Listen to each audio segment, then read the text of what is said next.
Hello everyone and welcome back to another live stream. I'm sorry that I'm late. There have been some issues here and there at the moment. So yeah, I'm sorry for that.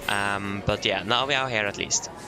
And there we go, right into the wall there. Great. But yeah, so today we are just going to have 2 quick flights between Oslo and Dublin, Edinburgh, and now the Wi-Fi is crashing as well. What a fantastic day. I mean, the Wi-Fi have actually been quite bad since I came home. That's one of the reasons why I'm delayed. But yeah, it is really bad indeed. But it looks like it is going a bit up and down. So if it is really bad, just please say something. But it looks like it is good for now at least. So yeah, again we're flying towards good old Dublin today. I haven't connected WhatsApp yet. There is an old aircraft parked on our stand. Luxembourg Airlines, or Luxair. Don't think they are called Luxembourg Airlines. Luxair at least, Max 8 parked on stand 4-5. So hopefully he's going to be out of here before we are beginning to do our flight today. Otherwise we need to switch stand. Yeah, don't really want to do that, but we'll wait and see. So yeah, Jesper, hello, welcome, opening well. Okay, nice. You are flying to Kristiansand. Oh, and also you are flying to Stavanger. Great, enjoy your flight. DJ, hello, welcome, opening well. Better late than never. Fair enough. And again, our real flight is still cruising over Denmark or something, so we haven't landed yet. So no worries there. So yeah. 77 Nordic pilot, hello, welcome. Hope you're doing well. That's great to hear, DJ. That's great to hear. Great to hear that you're doing well as well. But yeah, I'm doing well as well. So that's great.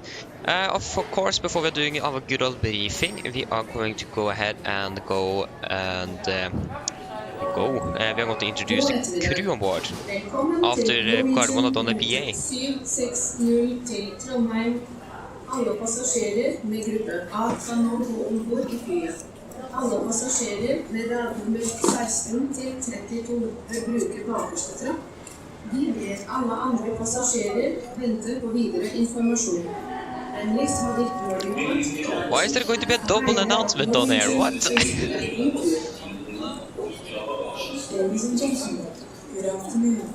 Welcome to Norwegian flight 760. Marcus, hello, welcome, opening well. We can take short haul. Short haul is best. Okay, we are just going to do... Okay, we need to wait a little bit. Sample the efficiency. Exactly, DJ. That's why.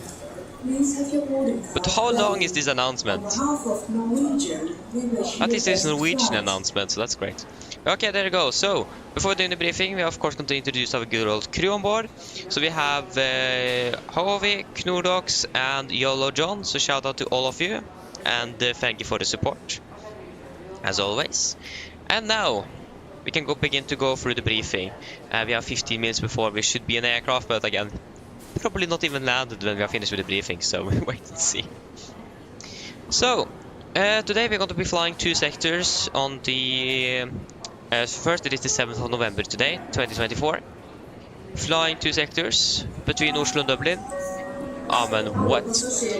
We are going to then be flying on the Norwegian Air Shuttle ALC with the Lima November Golf Mike, unless there's going to be a aircraft change, and I doubt that. I'm going to be flying on the Norwegian Air Shuttle ALC, and I'm going to be pilot to command today, and also pilot flying as well. So for our first flight today, we are scheduled to depart at 16:30, so in about 45 minutes. The aircraft that we are supposed to fly with today is passing over Kristiansand very soon. And they are not landing but for 17:10 or 16:12. 16:12 are they landing in Oslo. So they're landing 12 minutes after we should be in the aircraft. So our time have been moved. Our scheduled time for departure. Just don't remember the time, so we're just going to quickly check. So yeah, what's our flight number? Yeah, 62 there. Our time have been changed to It looks like it has been changed to 1650 or 49 to be exact. I can double check here as well. Just going to have that right. So scheduled is 1630, but the estimate is going to be now it says 1801 for some reason here on flight 24. Yeah, we'll just look and see what slot we're going to get. So we are going to be delayed today, and without doubt at least. So delay is expected today at least. So typical, almost every time we have a on an aircraft it is delayed, so that's great. Yeah, so flight time is expected to be about 2 hours, and we should have about 2 hours and 5 minutes something block time. That's actually not, no, sorry, it's more than that, but it isn't really much. Yeah, 2 hours and 25 minutes, so it should be good enough. Flight of 380 is expected with no departure remarks. When it comes to the fuel, we will look ahead on the weather and so on first before we decide anything. So it looks like 7.5 on the flight plan. But again, we will wait and see. When it comes to our alternate, that's going to be Shannon today. In Ireland as well, so it is at least in the same country. For our departure, it says 1 on the right here on the plan. It is definitely not going to be 1 on the right. We do have tower online. I haven't checked on the ATIS, but it is probably going to be 0 left because of the conditions. And it is even on sign here 0 left on the real aircraft. So, and the other aircraft as well, or this aircraft landing on 0 on the right before we are taking it over. So yeah. 133 passengers is expected today, so we are not going to be that many. With takeoff weight of about 60.8 tons, plus minus, depends, or not minus probably, but plus because we need to decide on the fuel figure first. It's going to be a little bit more as well, about 60.9 if you add the fuel we want. Maximum share is going to be 5 at top of descent, so we might get a little bit bumpy over the North Sea today. Other than that, if we go ahead and look at the weather, we do have a segment over Norway. If I'm correct, I've looked at this actually earlier today. That is going to be in northern Norway, over like Tromsø, Alta, Kirkenes over there. So it isn't going to affect us at all. When it comes to the weather in Oslo, that was recorded at 1450, so a little bit out of date. But at least then it was variable 2 knots, 350 meters in visibility, runway 1 on right, 400, actually 0 on right is 500 and no change. 0 on left is 400, no change. Fog, vertical visibility 200 feet. Temperature 1, 2.1, QNH 1033 and nosing. So that's an important thing to know today. The visibility in Oslo is reduced, or it is LVP operations in use today. So that's something we definitely need to note down. So we also might expect a delay on the startup as well, just because of the heavy fog here in Oslo. It is even a warning out on that, so even more delays might be expected because of that.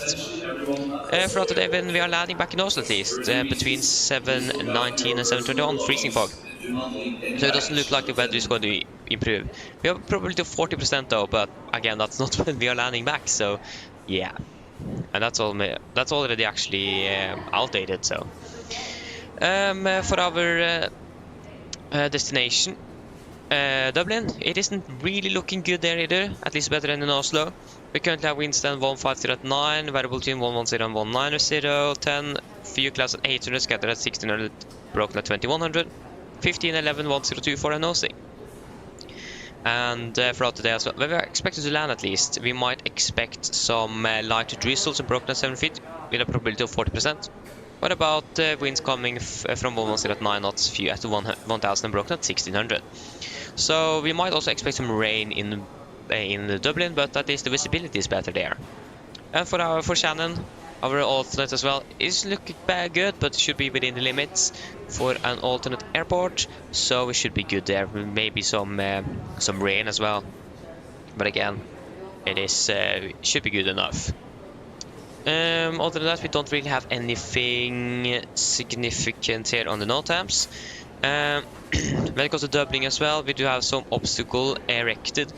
2 temporary mobile cranes lighted at Vantage Business Park, Newtown, Dublin. What? Elevation is 396 feet AMSL, operating within a circle with a radius of 0.06 nautical miles, 100 meters, centered on position, blah blah blah. So it isn't really going to be a threat. It looks like it is in Dublin, like in the center of Dublin, in that area with a radius of just 100 meters, so it isn't going to be really anything significant, and not really high, not very high as well, and it is lit as well, so you should be able to see it, even though the visibility is down. Daily, those daily are not applicable.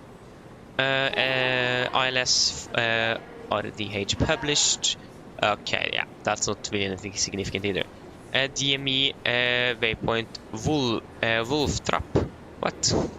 Wolf Trap is out of service.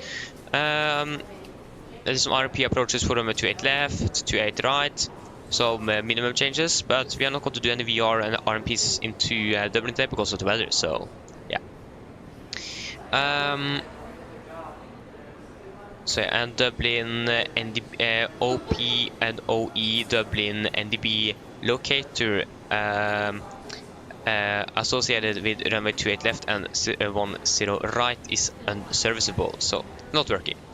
Taxiway Bravo 1 is closed. And there's another RMP and straight instrument approach. Category 2 minima not available, so that's for runway 10 left. So that's something we should have in case we have signed for runway 10 left. Other than that, taxiway Echo 2 is closed, taxiway Zulu is closed, taxiway Alpha closed, and some more obstacles. Tower crane this time operating at I like how we get the name of the place as well. In Dublin at least, elevation is going to be 336 feet AMSL or 220 feet AGL, and it is lit as well. Works ongoing, including restrictions to aircraft movements, so that's interesting. And another obstacle erected 2 tower cranes as well at about 335 feet AMSL. Like how this one we actually got in meters as well. So holding procedures is changed as well. Rate of descent in holding patterns amended to a standard rate of descent of 1000 feet per minute in holding patterns will be used unless otherwise instructed by ATC. Pilots must advise ATC if unable to comply with the standard rate of descent. So that's also something we should note in case we are getting a holding pattern over Dublin. Daily here is also not applicable. Daily between 07 and 2300, that's within. So runway 28 right available for departures only during operational hours. Yeah, other than that, there are some VR approaches. They are not really applicable for us. So in general, there is nothing else regarding Dublin that's going to be any significant for us today. When it comes to the weather charts, or this significant weather chart, valid 7th of November 2024 from 18 UTC between flight level 104.5. Over Norway in general, we don't actually have anything regarding the weather in Oslo. North Sea should be clear. Over Great Britain, or like over England, Wales, and also Northern Ireland and east of Ireland itself.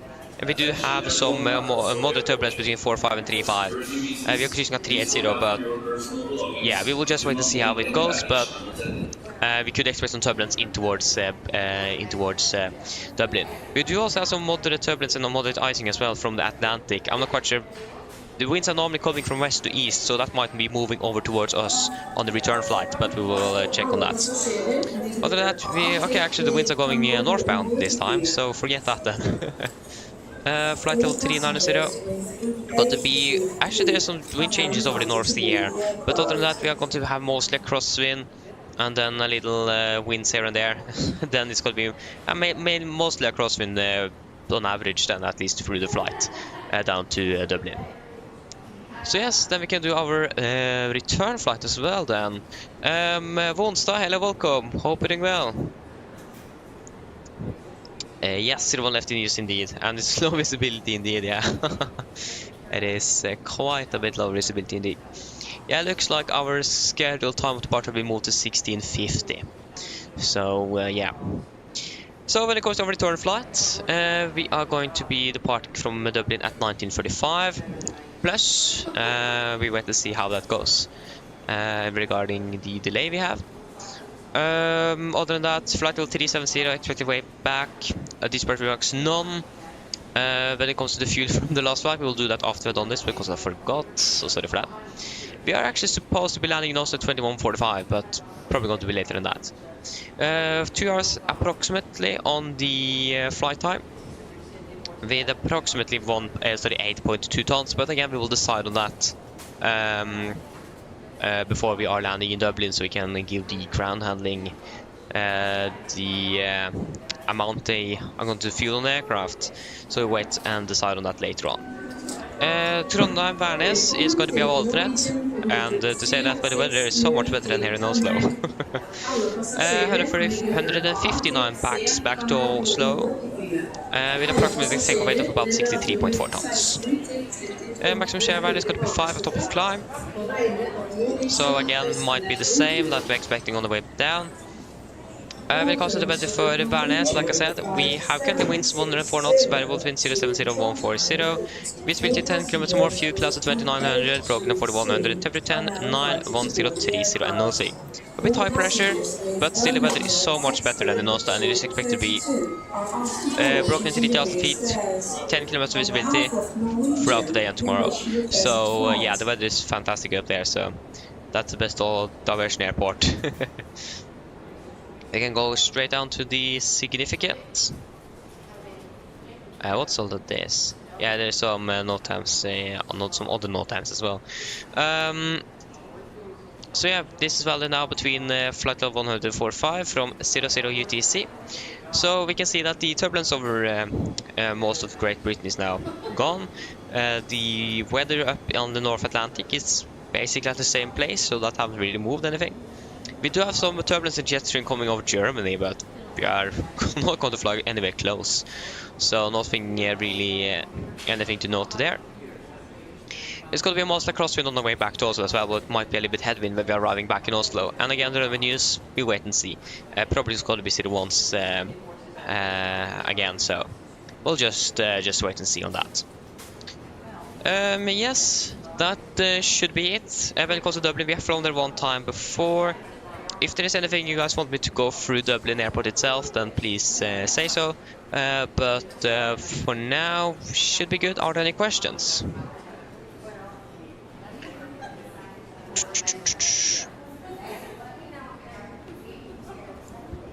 Is it? Probably not.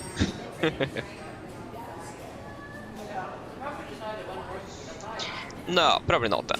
Then our briefing is complete then. Again, if you have any questions, please ask. There is... yeah, how should I say it? I don't know. Always good to ask if you're unsure, for example. I think, yeah, our aircraft is still not landed. They're passing 20,000 feet, or actually 21,000 feet. Now they're landing 20. What? Ah, it's stunning sunset. Oh, nice. You can't really see anything from where we are. So that's great. Yes. The aircraft is gone from stand 45. We're just going to connect to stand, connect to WATSIM and claim our stand. Yeah, he have now taxied to the holding point. So we can go ahead and we can not listen, but we can go ahead and read the ATIS report for the departure ATIS. So Oslo Gardermoen, departure information, Mike, time 15:20, runway news, runway 01 left in use, RCR runway 01 left at time 08:13, runway runway condition 555, 100% wet. Caution, slippery taxiways and runway exits. For clearance and startup, contact tower 118.3. Low visibility procedures, category 3 in operation, Met report. Wind 250 degrees, 3 knots, variable between 210 and 280 degrees. Visibility 500 meters, RVR runway 1 on the right, no. RVR 0 on left, 500 meters, no change. Fog, vertical visibility 200 feet. Temperature 1.1, connection 1033, no sig. Another information, Mike on first contact as always. So yeah, again, the weather isn't really looking good here in Oslo, but we can't really do anything with it. So we just need to live with it. But yeah.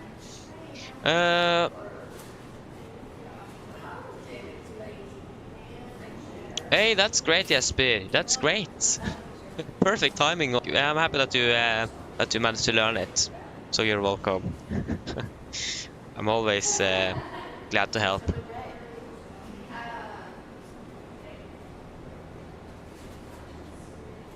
I understand.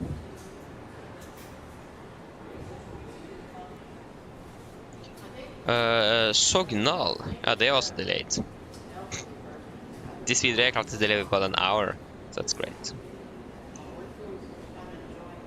Yeah, there's so many aircraft coming into Oslo, and they're using Category 3 approaches as well, all to lands. So that means the separation minimum is going to be quite a bit more. So that's great. And it looks like this could be an all to land for us as well when we're arriving back here. Doesn't really look like the visibility is going to improve much. So that's also great. Yeah. Again, it looks like our schedule time of the parts have been changed to now 1650, so we have a little bit more time at least to finish up the aircraft and not 10 minutes.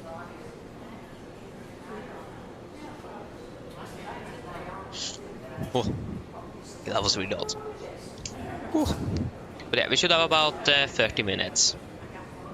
But again, we might expect further delays because of the bad weather when it comes to startup clearances and so on. But Vatsum isn't really congested by traffic at the moment, at least not here in Oslo. So yeah, also when it comes to like the de-icing, for example, I don't think we need any de-icing. So that should be good. Yeah, that's what we were going to do. We are going to look at the fuel figure. What are we going to fuel up the aircraft with? I think we should just go with what we have. The weather in Dublin isn't really that bad. At least what's reported isn't that bad. I can go ahead and fetch the latest weather for Dublin. So yeah, 8,000 meters visibility should be good in general. Light visuals. It is above the minimums in general, so I think we should just load what we have in the flight plan. So go to cold ground or give that to ground. 7.5 tons is what we want on aircraft. Not really sure how much fuel the aircraft already has on board, but yeah. 7.5 tons is or at least that should be good enough. Don't really need more than that.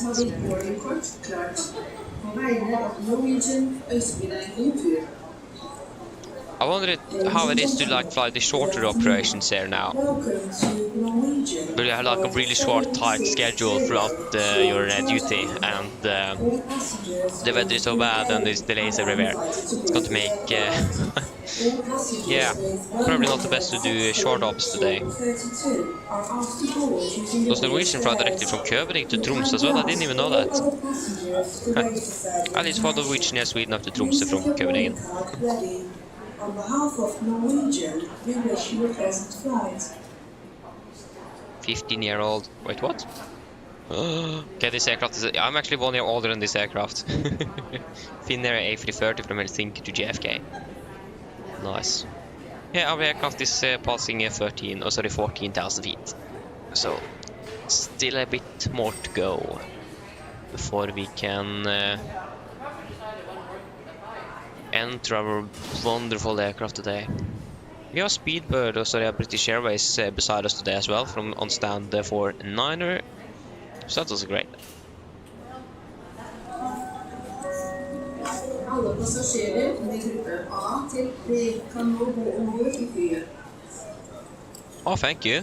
I think we are in priority A or something. A plus. Oh, there's so many announcements. Like, the only problem here is that they are overlapping each other. That's like the only downside with those announcements. And like there is constant as well. There is like, I'm not quite sure how they did it in general and how like the timing works, but it feels like that it is just a little bit too much. You understand what I mean? They are coming on and on every time, or not every time, but all the time. I should use the correct words, maybe. That's probably a good idea.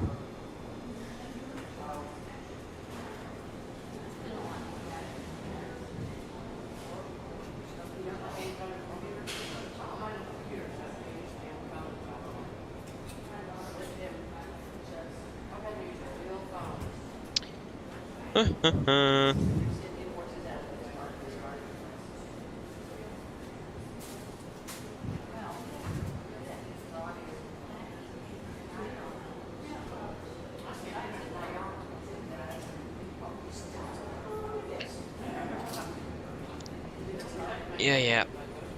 It's taking a lot of time. Like it is basically almost always. Like this is the first time we had a delay when we are flying somewhere. Like when we're taking over. It's quite rare that the aircraft lands before. When was the last time we had a crew change? Wasn't that on Sunday? That the aircraft was delayed from.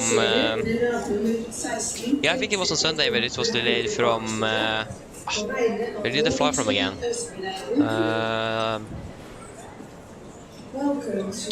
They were flying in from. I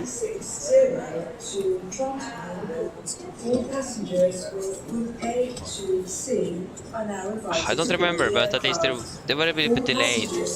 But just don't remember when it was. The aircraft we flew with on Sunday actually flying out of Granca now. But yeah, the last flight we had was on Sunday. That's like 5 days ago or something, so the 2nd of November, if I remember correctly. We were supposed to fly to Kirkenes, and we ended up... Oh no, sorry, it was the 3rd of November. Yeah, so they landed in from Stavanger. Yeah, that was correct. They landed in from Stavanger and were delayed from Stavanger. I thought that was one of the European flights, but well, no, it was domestic in Norway. So that's great. No, you can't let SCS from Bergen go in first. That's not good. Well, that's not fair. Oh. This one is 16. This one is 17 years old. SCS. Should probably retire A319 now. How many A319s do they have now? Do they just have 2 left? At least one of them flying regularly out of Oslo, but the other one I'm not quite sure where it is. I think they just have 2. Because they have one with the Star Alliance livery, or they had, and the other one is like the retro livery from SCS as well. That's actually a really nice livery as well. Flight 280 cruise, that's great, Jesper, that's great. That's great. Yeah, I mean, it's easy to check, just flight 24 and boom, we know.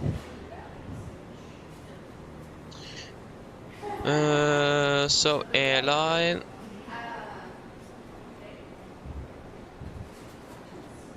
Oh wait, where did I search that again? I can just search SAS. SAS. Show fleet. They have 4 actually. They have 4 aircraft. 2 at 17 and 2 at 18. Yeah, 131. Oh, they have 2 different engine options as well, if I'm correct. One with the CFM and one with the IAE. Or 2, sorry. Because I think the 2, like the... because it is... oh, it's flying actually from Oslo now. It is an A319-132. So I think the 2 there is the IAE engines and the CFM is the 131 option. If I'm correct. I might be wrong. Again, I'm not really into Airbus. Flying Boeing for Norwegian, so why should I know that? But I think it is 2 for IAE and 1 for... it doesn't really look like the IAE engines on the 19 here. Why did they go out? You can check the 2 other aircraft that have the 1 number instead. Because you can basically see it on the engines. Yeah, again, you can basically see it on the engines indeed. Maybe that's actually the IAE. I actually don't really remember. But at least that difference between 1 and 2 there is it stands for something, but I don't remember which number was for what. One is of course the generation of the aircraft type. For in this case A319-1, so that's first generation. The 3rd and 1st number, sorry, the 2nd and 3rd number, I don't really remember which was. One of them is for engine type, and the other one I think is also regarding winglets or shocklets and so on, or something like that. But again, I don't really remember, so that's great. I know, like Norwegian, for example, have the 780 GP. That's like their assigned. Like Boeing did that for every customer. They made a custom letter behind their aircraft for the different customers. I think they stopped doing that now, but still.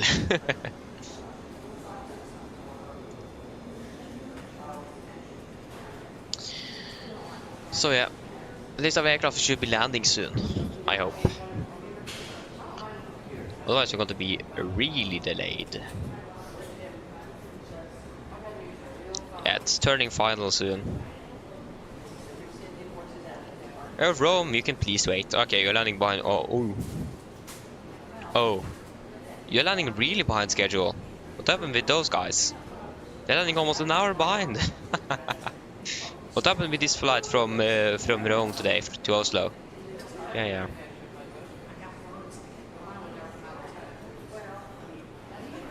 But again, I can definitely see that as well on flight 24. The separation is higher now than it was, or than it normally is on under normal operations. You can definitely see that.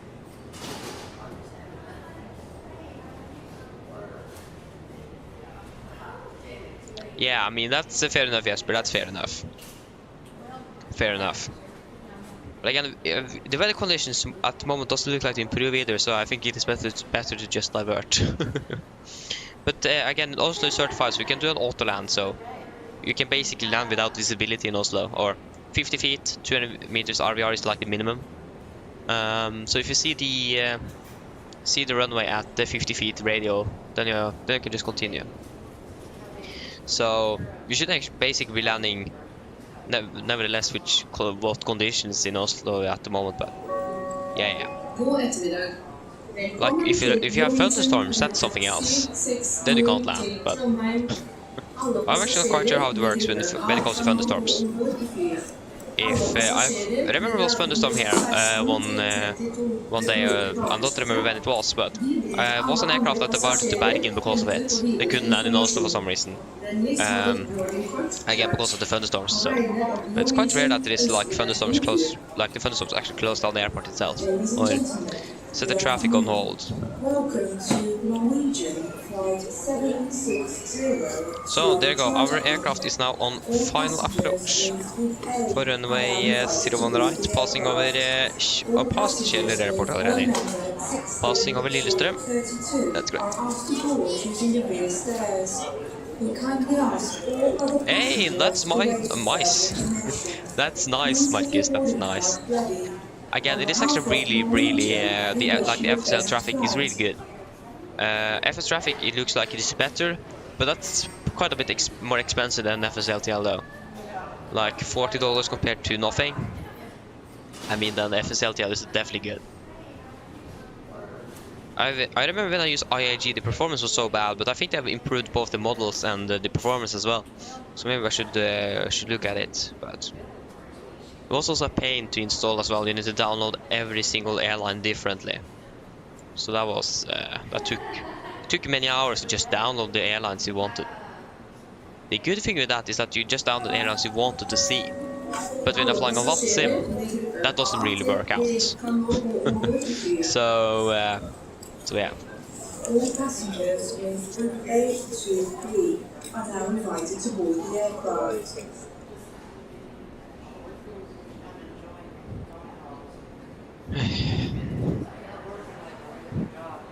Like I thought that the visibility actually was going to improve today, because normally when it's bad weather, it is always the bad weather, or the worst weather at least, is when we are not flying.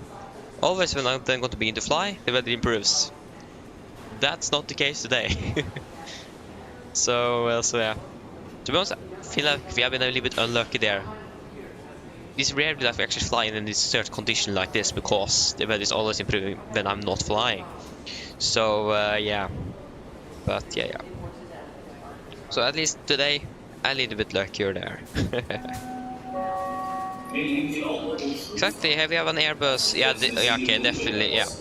SAS definitely have the IAE engines, because the EasyJet here from Oslo to Milan, A319, you can definitely see that's the CFM engines on that aircraft. So probably that 3 there is going to be the engine option, not the last one, but the second figure in the 3 digits after the 19. That's probably the engine used then. Because I think, if I'm correct, there's the two different CFM engines, and then you have the IAE engines, if I'm correct. Because I remember that Phoenix did release some of the engines as well. I have flown with that aircraft for over a year or something now, so that's great. But yeah, you guys probably have noticed the if you haven't, at least Phoenix have released the Sharklets. So it's Shark Week in Phoenix, like for Phoenix at least today, or this week, Shark Week, for all your hardcore Airbus fans. So that's great. And some more fuel tanks added to the different aircraft as well for those airlines that have that, and so on. So that's great. I mean, it would be great if you like had a 747 on the level with Phoenix. That would be fantastic. But I mean, the PMDG one isn't bad. But if you could have it even better, like to be honest, the 747 is below the 777 at the moment. If PMDG at least could get it on level with this 777, that would be great. But yeah, we'll just wait to see. Wait, what?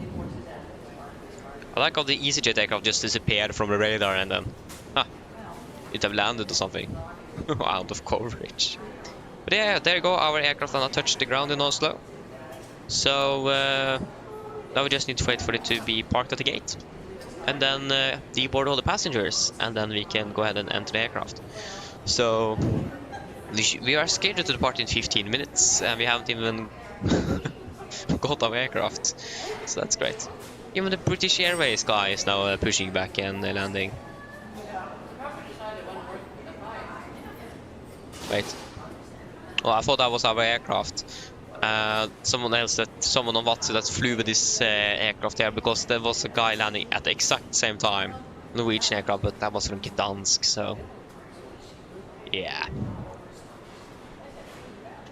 A bit of traffic here though, but again, it would be great if like had more ATC coverage.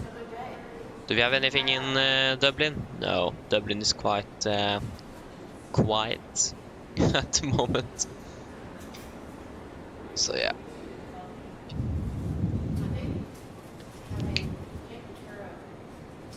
So yeah, now we just need to wait for the aircraft to be landing. The crew need to shut down the aircraft, need to finish up the paperwork before we can finally actually enter it. Like, that's the downside. We can't just enter the aircraft in the parks. Or we can, but they need to finish up in front before we can take over. Like the take log and things like that. So yeah. At least our aircraft is going to be ready when we are entering it, so if the crew is nice. I think they're happy to be landing back in the foggy Oslo.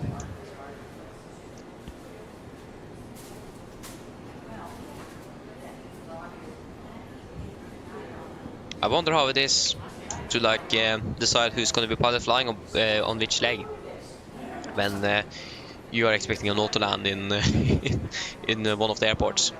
Who is going to then take total land and who is going to take the hand flying down? Like if you're flying multiple sectors in and out of Oslo, for example, today, you can probably switch around. So if you fly 6 sectors, 3 of them you can land, 3 of them the other pilot could land and switch over. 3 of them you take total land and 3 of them you take total land in Oslo. But 2 legs, one pilot needs to need to just yeah.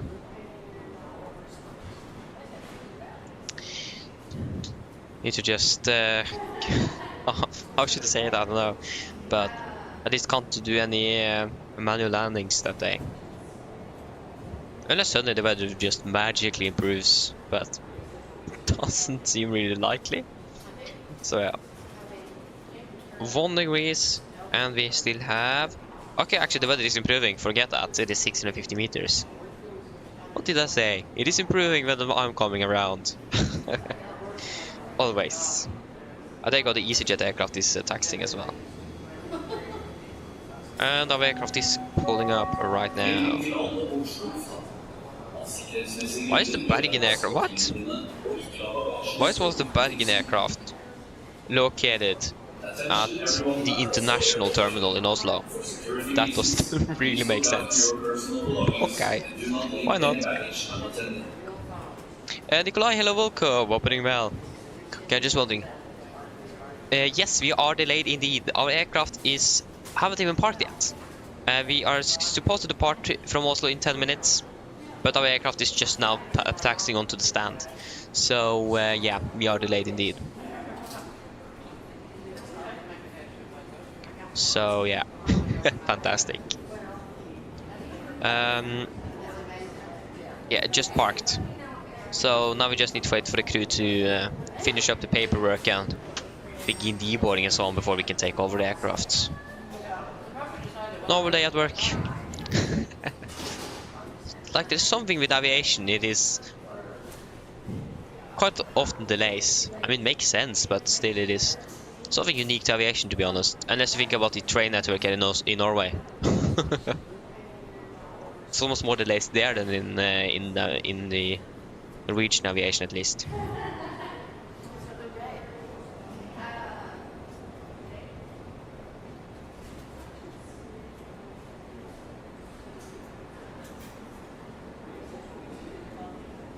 I'm just going to wait for them to turn off the transponder, at least, so that we know that they're shut down aircraft.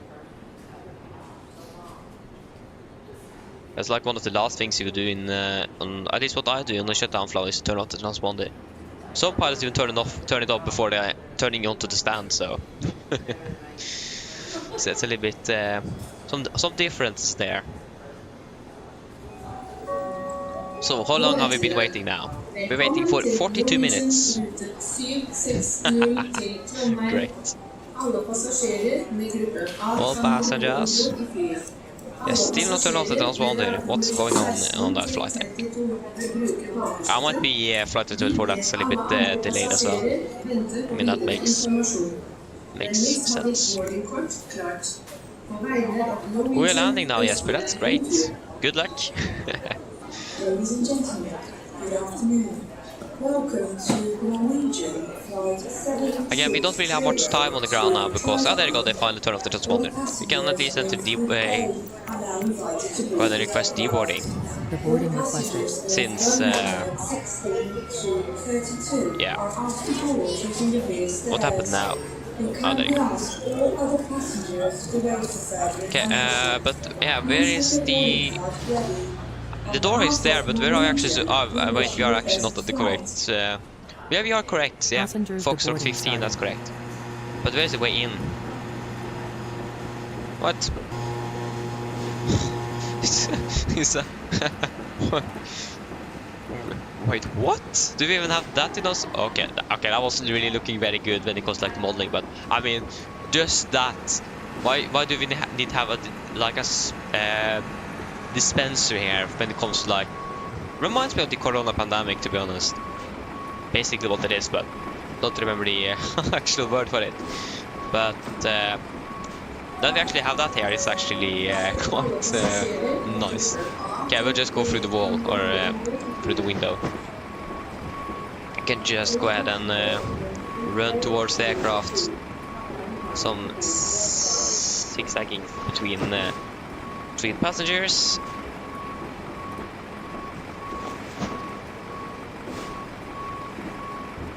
Ah, that's actually disappointing. Haven't they modeled so the passengers actually go up here on the stand? What? They're just walking straight into the wall. Oh no, wait, of course they're going up there. Sorry, they have another route. And this is actually an escalator, so escalator. Sorry, escalator. Escalator, so don't need to walk with. Okay, it is moving. That's a little disappointing. Oh. Looks like everyone had like some issues with their knees or something. Okay. Can we... Okay, they... Oh, yes, we managed to do it. Great. Okay, hello. So yeah, we just say that they talk to the crew. Good technical status on the aircraft. Nothing to worry about. They had a wonderful flight, except the delay. But that's great to hear at least. Of course, I need to go back. Oh, sorry, I forgot to change the camera view. Yeah. Knew I forgot something. Other than that, it looks like the circuit breakers actually go back here, so it's easier to see. Circuit breakers are all looking good. In general, everything is actually looking quite alright with the aircraft. So yeah, everything is looking good. Yeah, that is great. Can go ahead and request a flight plan. I like how it builds up the route. That's actually really nice to see. Not quite sure if that is intended or not, but still really nice. Yeah, scheduled to depart in 5 minutes. Or it have moved now, but to 16:50. So we have until 50 then, for at the moment. Yes. So again, the IRS is now aligning, so that is fantastic. So not really complaining about that. Oh, that's great to hear, Jasper. Better conditions in Stavanger. Not really surprised. The weather conditions as well is fantastic up in Trondheim, for example. It's like almost KVK conditions. That says something. It is mainly actually Oslo that have this bad weather.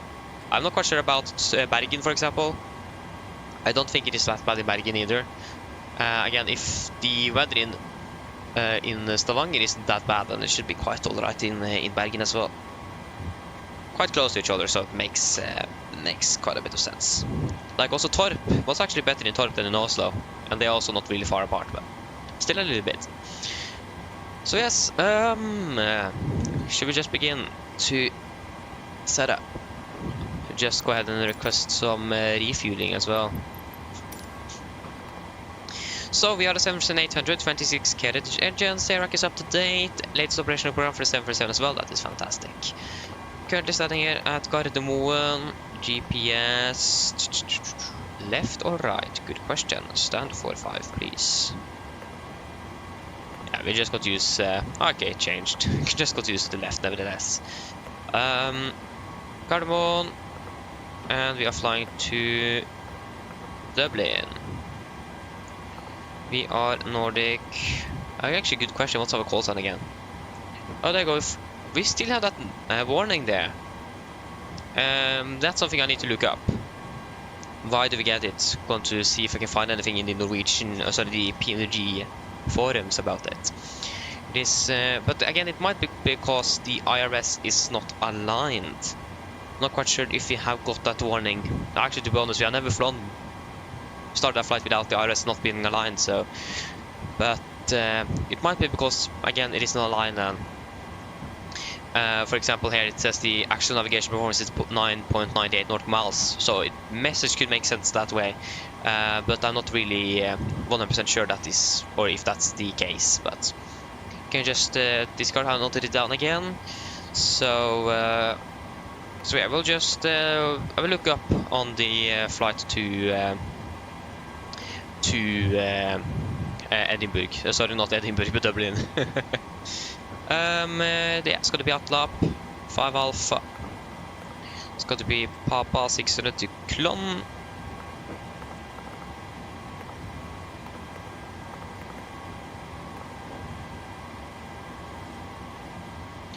Klon direct to Tango Romeo November. Tango Romeo November. Oh. That was quite a few options there. Tango Romeo November There you go. It is 17.5 Turnberry VR. Turnberry VR. After Tango Romeo November, it is going to be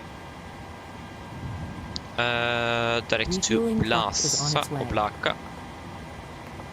Please don't load aircraft until the fuel truck arrives and ask to do it. Plaza, direct to Nelbo.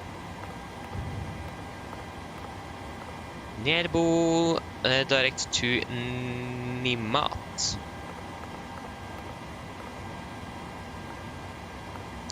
Nimat, and then Nimat 3 Romeo for runway 10 left. There we have the category 2 we need to be aware of. We were just planned for 10 left. But the Nimat 3 Romeo, and which via Ifbap. Some really strange waypoint names. It is interesting. Wonder how it's like to have a job where you just make names to waypoints. I wonder who actually does it. Flight level 380. Cruising wind is 13710. So in general, it is not going to be very strong, but it is going to vary quite a bit in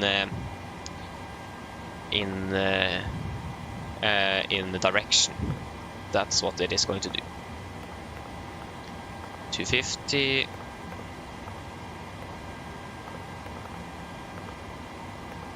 So I will guess the transition altitude in Dublin is 5,000 feet. I just guess so. Airport, takeoff means parking stands, please.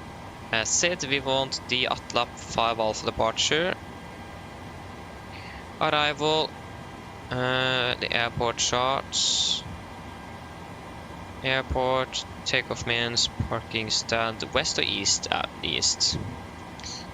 Star, the Nidmu or something. Sorry, Nimat 3 Romeo, wasn't it? For runway 10 left. Yeah, there you go. It is this one. Approach, expecting ILS 01 left. And again, the transition altitude is 5,000 feet. So transition level 60 is then correct. When it comes to the QNH, QNH is 1024. Until the fuel truck arrives and ask to do it. Execute. 785 nautical miles compared to 788. That is good enough. Should we go ahead and launch up self-loading cargo then, maybe? Flight log, self-loading cargo, version 6. I wonder when there's going to be a new update, but I have a feeling that's not going to happen before MSFS2020 is released. Because again, we do have some bugs that will be great to be sorted out, but yeah. Just some minor issues. There you go, everything there is looking great. On this flight, there's actually going to be services. So, it says that our flight is leaving tomorrow, so nope, change to 1650. So our flight is leaving today. In-flight services, there is going to be both food and drink service for those who want that.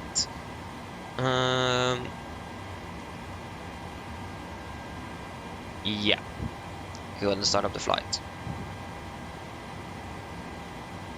I hope I didn't crash the add-on. I hope I didn't crash the PC. I crashed the add-on. Thankfully not the PC.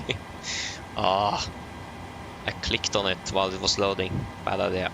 Never do that. Just a recommendation. Yeah. No, we can just load everything up again, so we are sure that it isn't crashing again. Come on, please. If you had a big delay because of this, then that's a little bummer. 1650 for the departure time. In-flight services. There you go. Boom. Start flight. And it didn't crash. That's great. Oh, man.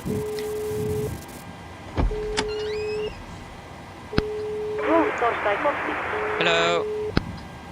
Hi, Captain. We're ready to start boarding. Are we okay to begin? Are we finished with the deboarding? Yeah. Boarding requested. Yes, you can just start boarding. Excellent. We'll get started then, and I'll let the rest of the crew know we're ready. It might take a few minutes for the passengers to start arriving, though. Okay. All stations Go ahead. were about to start boarding.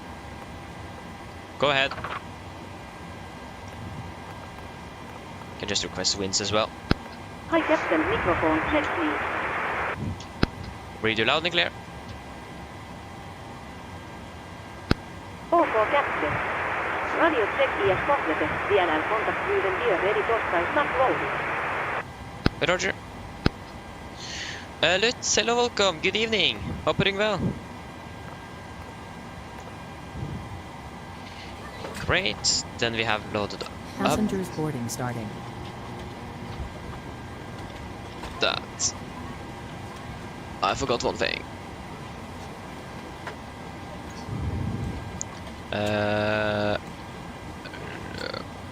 GSX sounds.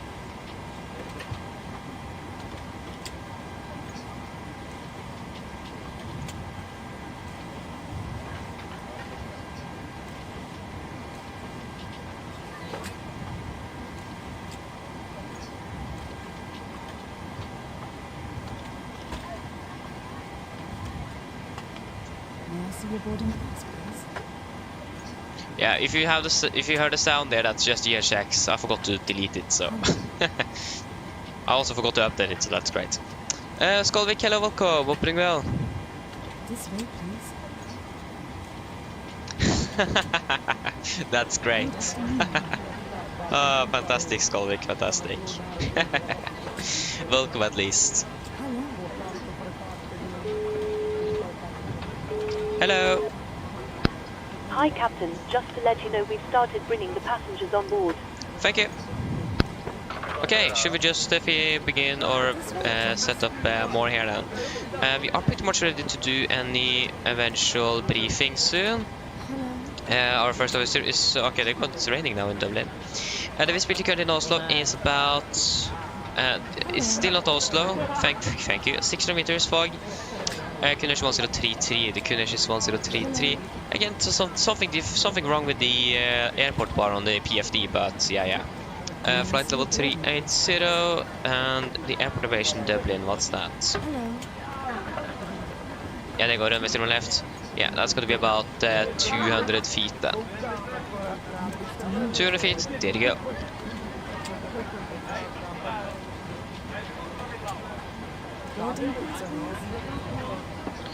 So that is fantastic. Again, we're pretty much ready to do briefing as well. We can set the MFRA at 1700 feet. Hello.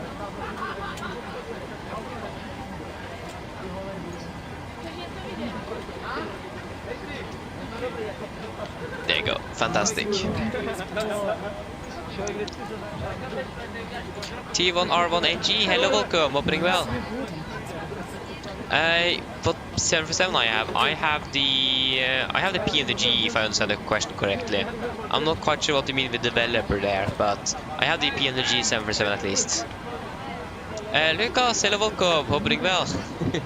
Yeah, the clearance very soon. Actually, when I think about it, we should probably do that before the briefing. Just got to get the a feeling that you are waiting there on us. So yeah, I'll just get the ATIS info and then we will do the briefing. Oh, sorry, the clearance. Oh, there you go, we have November. Can you please work keyboard, thank you. Oslo started with departure information November. Time 1550. Runway 01 left issue. RTR runway 01 left time 0813 to left. Runway 5/5/5. 100% wind. Caution slippery taxiway at runway 8. So it is wet then. Clearance and start up. Contact tower 118.3. 83 of course. Visibility procedures category 3 in operation. Met report. Wind 280 degrees 3 knots variable between 250 and Yeah, we don't really need to 310 listen to anything else. Visibility 650 meters. RVR runway 19 right 900 meters increasing. Runway 01 right 800 meters no change. Runway 19 left 800 meters no change. Runway 01 left 800 meters no change. Fog. Vertical. Visibility. Yeah, we should be good. Get a crystal clearance then. It is evening, yes. No, so it's still afternoon. It is in the evening for like 20 minutes. Gardermoen Tower, god ettermiddag. Nordic 2 November uniform at stand 45, refresh November, requesting offer trains to Dublin. Ah, okay. It just logged up, what? Ah, that was a bummer. Ah, we can just remain on the frequency. I just logged off, what? Yeah, that works as well. Ladies and gentlemen, welcome aboard. While you're being seated, please remember Typical, that isn't it? mobile devices should There you now go, be set to and the airplane mode, RMP is, and other so the portable actual navigation electronic performance is good devices, now. such as CD, Okay, should we do a laptop briefing computers, then? must be turned off and stowed for departure. Okay, so Thank you. we will go ahead and do the emergency briefing as well. It's the first flight of the day. So, above 80 knots, I will only reject the takeoff for a fire warning, engine failure, pretty winch warning, or the airplane is unable and safe to fly. If I call stop, I'll save the cross first levers, disengage all throttle, apply maximum braking, or wait for the operation of the R2 auto brakes. I will manually raise the speed cable, apply max reverse thrust, and when the aircraft time comes to stop, I'll set the parking brake. Then we are going to identify a problem. We are going to carry out any drills as appropriated. If it is out to vacate aircraft, we're going to read and do the vacation checklist, and if time permits, I'll pull the cockpit towards the quarter circuit breaker. If the call before V1 is keep going, there will be no actions below 400 feet, except cancel warnings and risk an opposite rate. At 400 feet, we are going to verify and select and do the member items. At the MFRA, we're going to bug up, retract the flaps as scheduled, when flaps up, no light, we're going to select the change, max, continuous thrust, and engage automatics. Then we're going to do the normal checklist, and then we're going to make up a plan. Engine outside, just going to be 5 miles out, and then I think it is going to be bow out for this for the 19ers. So yeah, 5 miles, bow out, and then yeah, and hold that bow out then, something like that. And 5,000 feet, of course. When it comes to our taxi today. Airport chart 10-9, effective 5th of September 24. So, first of all, LVP conditions are still in force, I think. The visibility is 600 meters, but yeah, probably still in full swing. So, we just need to note that there might be some sleepy taxiways and such, and also that there's low visibility, so we need to be cautious, especially like in turns. And also if there is coming on the aircraft from the taxiways from the terminal as well, and also from zero on the right, especially when we are taxiing. Make sure that we're not colliding with anything. So that's really important to be aware of. Other than that, push facing east, taxi Lima Orange, Sierra, Papa, November, Alpha 2, 0 left. Other than the low visibility in Oslo, we don't have anything significant regarding either NOTAMs or hotspots. Raven condition is should be good. 5.5 was recorded on the last ATIS, and other than that, again the weather isn't really good. It also looks like we're going to be using anti-ice for departure as well. So yeah, it isn't very good. When it comes to our seat, departing on the Atla 5 Alpha departure, 10-3, effective 25th March 21. Revading to Golf Mike 436, then to 437, 439er, for correction 614, and then to Atla. MSAs to correction 3009 feet, maximum to 50 knots and below flight 100 unless otherwise instructed. Initial climb clearance 7000 feet. Noise abatement number 2 in use, so 15 feet agile, speed it went to 20. retract the flaps, 3,700 feet, QNH, cancel speed, and so on. When it comes to frets, the only fret we have today is going to be the visibility here in Oslo. It is well below 1,000 meters, and in general it isn't really good. And it's going a little bit up and down at the moment, so the only fret today is going to be the visibility here in Oslo. Other than that, are there any questions? No? Or probably not. Then our briefing is complete.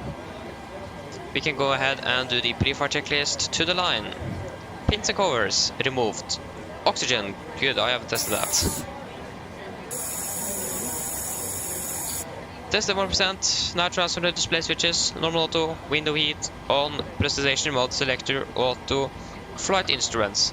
We're tracking 0 degrees, QNH 1033, reading 685 feet, that's 685 feet, so plus minus 0.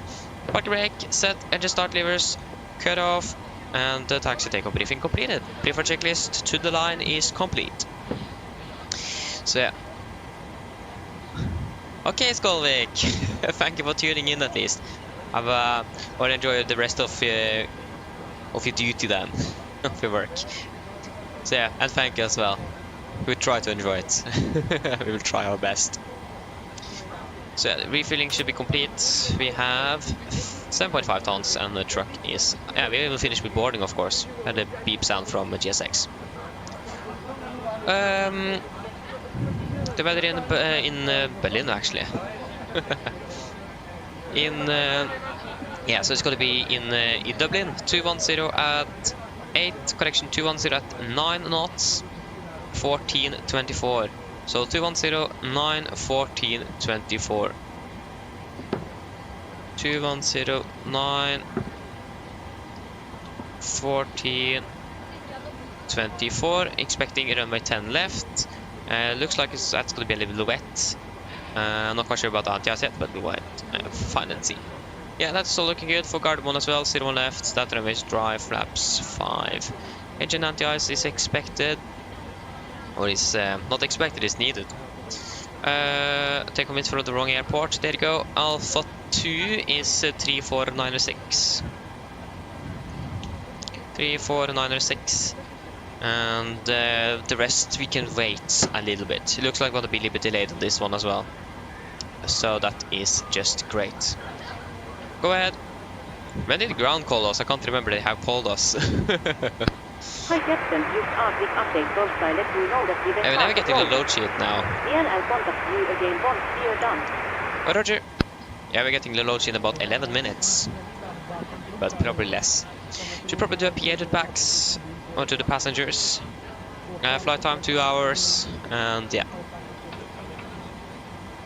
Mine damer og herrer, god ettermiddag. Mitt navn er Fabian, jeg er kaptein ombord i dag, og på vegne av Norwegian og resten av besetningen så ønsker vi dere hjertelig velkommen ombord denne flyvningen fra Oslo til Dublin. Flytid til Dublin i dag er forventet til å bli rundt ca. 2 timer. Så det mest sannsynlig har lagt merke til, så er vi forsinket. Vi beklager så meget for dette. Flyet kommer jo da litt for sent inn her, som gjør at vi da ligger bak skjema. Vi håper at vi skal få dyttet ut av gaten her så fort som overhodet mulig og komme til å gå til Dublin. Vi håper også at vi skal få tatt igjen så mye av den mistet tiden på vei ned til Dublin også. Utenom det, så takk for deres tålmodighet gjennom denne forsinkelsen. Og som sagt, så skal vi prøve så godt vi kan å få det tatt igjen så mye som mulig. Men for at det skal i det hele tatt være mulig, så må dere sette dere ned, ta på oss sikkerhetsbeltet. Også for deres egen sikkerhet og andre som bor, så anbefaler vi dere på det sterkeste å følge på den veldig viktige sikkerhetsdemonstrasjonen som kommer fra kabinbesetningen om noen få strakser. Når det kommer til dagsturen vår i dag, så kan den bli ganske så lang. Vi skal på andre siden av flyplassen på grunn av værforholdene, så vi kan ikke ta fra den nærmeste rullebanen. Det vil si da at vi må takse rundt hele flyplassen. Det kan ta litt tid, og igjen, det er litt dårligere sikt, så vi må også være ta det litt saktere, så vi er sikre på at vi kolliderer med et eller annet på taxibanene. Når vi da endelig er klare for avgang, så er jo da avgangsruten vår først rett nordover, og så kommer vi da til å fly mer vest og sør-vest ned mot Dublin. Forventer en marsjhøyde på rundt 38 000 fot. Vi kan forvente gode flyforhold gjennom mesteparten av flyvning. Kanskje litt turbulens her i Oslo etter avgang. Egentlig veldig usikre på det. Kanskje også litt grann på vei ned mot Dublin. Kanskje også noe over Nordsjøen. Det pleier gjerne å være turbulent der. Men igjen, vi er litt usikre. Men For det vi vet i hvert fall, så skal det være ganske så greit. Men som alltid, vi anbefaler på sikkerhetsbeltet på bare sin tilfelle vi kommer bort til uventet turbulens. Å være i Dublin for øyeblikket ser det ganske så greit ut. Det kunne sett litt bedre ut, men vi har for øyeblikket litt grann regn, og det er 14 grader, og så er det litt skyte. Ellers, vi har lått veldig sitt nedslapp av, så håper vi dere får en veldig fin flytur med Norwegian. Ladies and gentlemen, good afternoon. My name is Fabian. I'm the captain aboard today. On behalf of Norwegian and the rest of the crew, I want to wish you a warm welcome aboard this flight from Oslo to Dublin. Flight out to Dublin today is expected approximately 2 hours. As you might have noticed, we are a bit behind schedule. The aircraft here with all the crew landed here a bit late, so we are a bit behind schedule at the moment.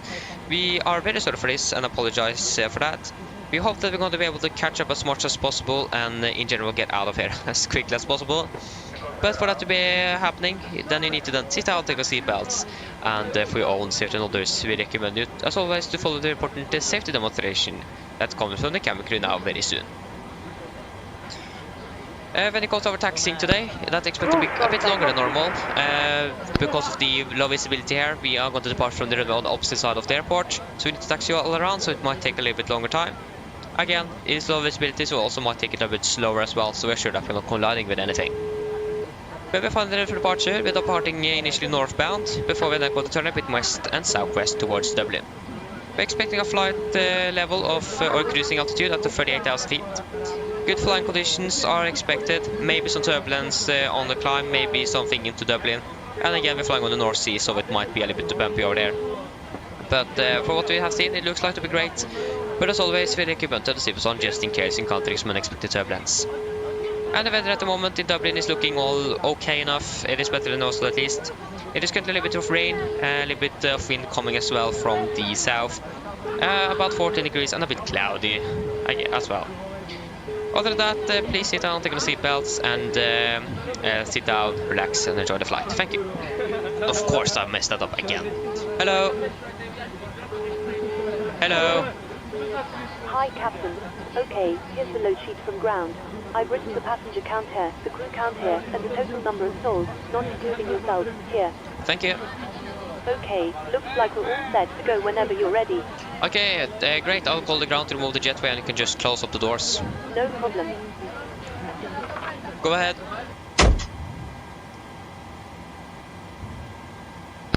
Loading has been completed. We are sending the load share to Torstai U now. Garmon Tower is on that again. Monster beacon light E and switches on the and contact you Torstai taking push. Okay, thank you. Welcome aboard, blah blah blah. Short delays expected, we are running behind. Extended taxi time, departure weather is moderate.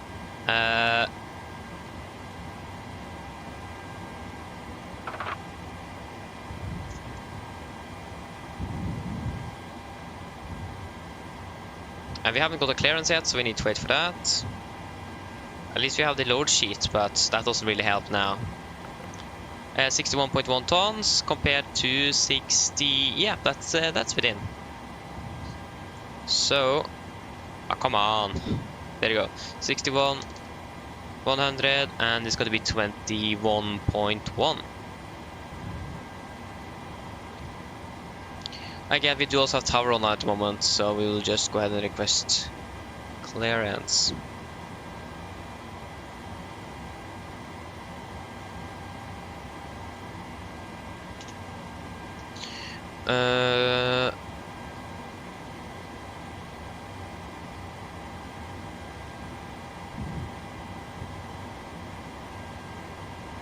Okay, go ahead and start up the APU as well.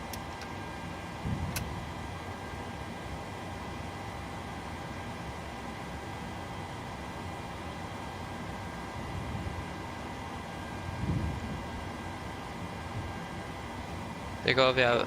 Hello, let's have the 3 runway Tango, is established on the island, 01. The Oslo Garmon information mic. Santa 3 runway Tango, Garmon Tower, hello, continue new approach. Okay, get closer to the ATIS after we have got the clearance. Continue to approach speed 180 knots, still 60 and 8, Yeah, that's 3 Romeo Tango 120, speed 120 to 50 mid and 160 and 24. Could you confirm the speed restriction again, please, for Papa 3 Romeo Tango? Marcus, no, I actually don't get a load sheet. 3 Romeo Tango, speed 180 until 60. I actually don't get anything. 160 until It just says that I have it, and then I just Okay, 180 to 50. set the zero fuel weight, and then we have the load sheet basically from the FMC then. That's my load sheet. That's 3 Romeo Tango. Travis, hello, welcome, hope you're doing well.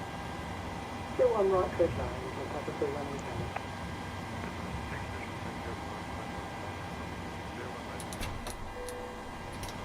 That's 660 Tango, Gorman Tower, hello, speed 180. I got a bit delayed now because of the ATC.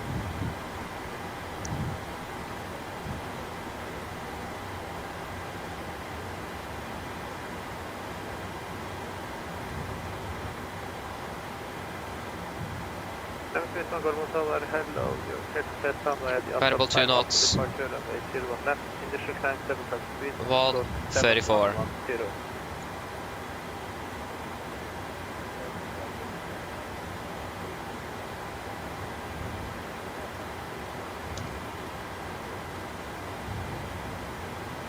Can I make one reprogram call back to the taxi? Garmin Tower, god ettermiddag. Nordic 2 November uniform at stand for 5 information bike, requesting alpha clearance to Dublin.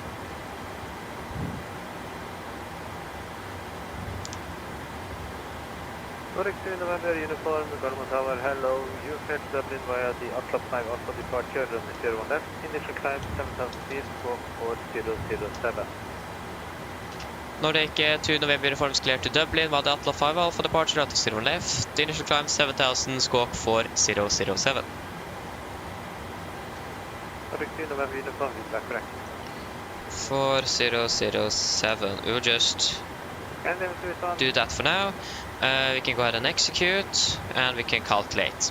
So, takeoff to 38, takeoff to 38, 87.1, 87.1, yeah, that's perfect. Flaps 5, trim 5.5, and it's going to be 36, 46, 41, 35, 36, 41. 41.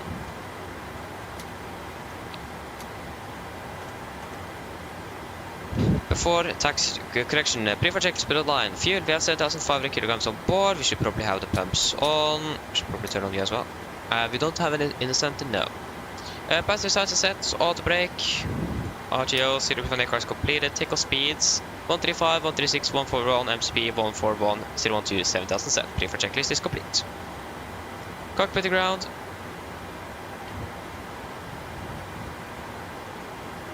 So now we are pretty much ready to go. We have Polaris control online in northern Norway, actually. Okay, you are fine. That's great to hear, Travis. I'm doing good as well. Please disconnect GPU.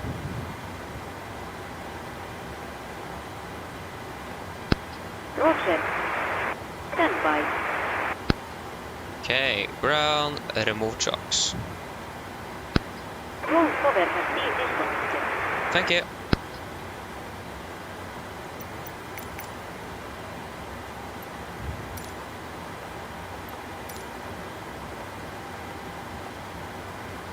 The wonderful thing now is that GSX doesn't crash all the time. Yes, we can go ahead and fire up the hydraulics, and we are empty. Oh, of course we are empty of hydraulics. Just going to refill hydraulic fluid. Something we should check before we are doing the pre-flight and so on. Sorry for that. Yes, we are good to go. Yes.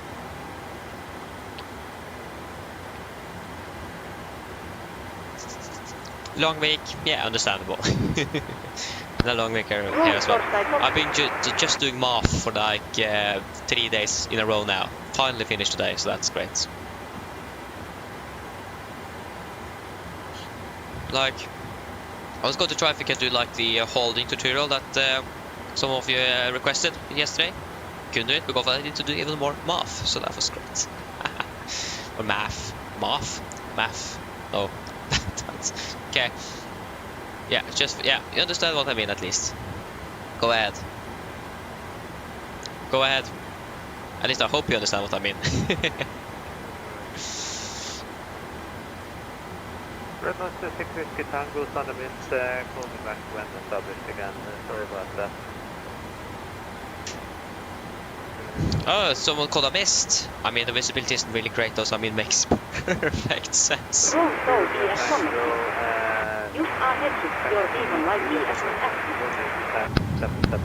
So ES attaches nearing MTFD. Stand by while we Yeah, start 1034 is the Nordic 2 November uniform requesting push and start. Nordic 2 November uniform, push and start is approved, QNH 1033. Push and start approved, QNH 1033 Nordic 2 November uniform.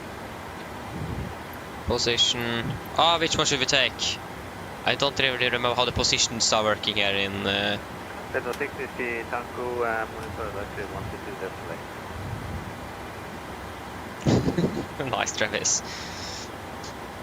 Before start checklist. Flight deck doors. Close the lock. Doors windows. Closed and locked. And collision light on. Transponder alt off. Rudder entry 3 and 0. Before start checklist complete. Which one should we take again? I don't remember which position is where. I forgot that, unfortunately. 1 Tower, good evening. Your range to Lima Mike stand for 3 information. I think Good position 3 is further away, so we can take position 11. Yeah. During Lima Mike, Parking brake released. Good evening, you're cleared to Hamburg by Vista 1 Alpha departure, runway 01 left. Initial climb 7,000 feet, 4544. På vegne av Mongstad for captain, dear order stand and your free dorsal start end. Thank you, I called we're starting up. Oh, you're going to check. Great. I hope I selected the correct stand. Oh, sorry, the correct position. During Lima Mike, is that correct? Vänligst lyssna. At least we are ready to start up. There are two match. There you go. Starting number 2. Starting number 2. Roger. Starting up number 2. That. Come on. There you go.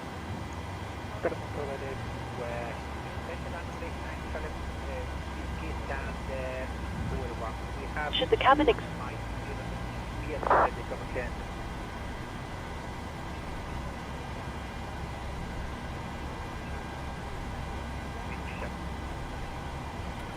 Nordic 98 Charlie, Whiskey, Gardermoen Tower, hello, you're cleared to Munich via the Vista 1 Alpha departure, runway 01 left. Initial climb is 7,000 feet, 5174. I think we chose number 10. Position 10. It looks like we almost have stopped already. No, sorry, Is we are unlikely? still moving.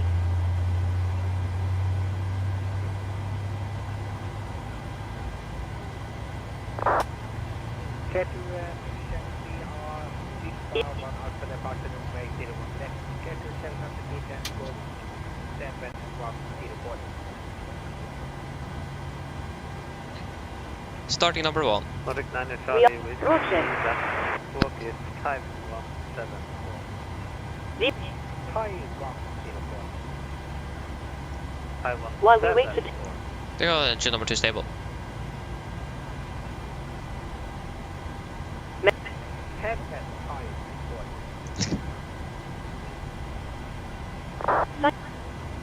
Nordic 98 Charlie, Whiskey, for 3 request 5 back and 174.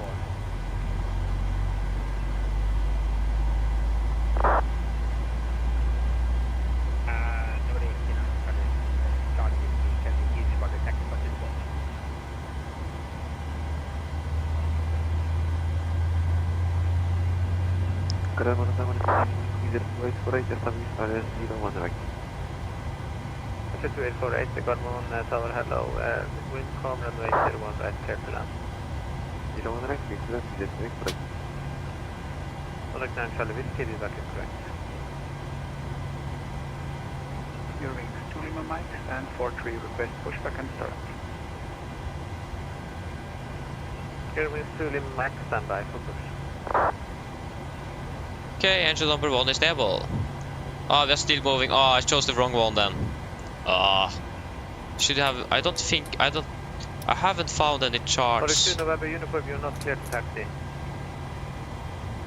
Yeah, we're not taxiing, we are still pushing here.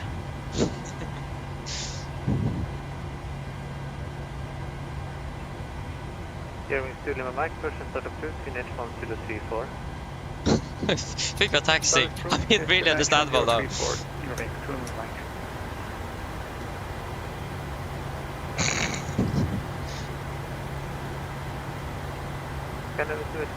Oh yeah, of course it's... I thought that 3 was the furthest away. Oh, I need to find a position chart, but I haven't found anything yet. Like, this is the thing with all the positions.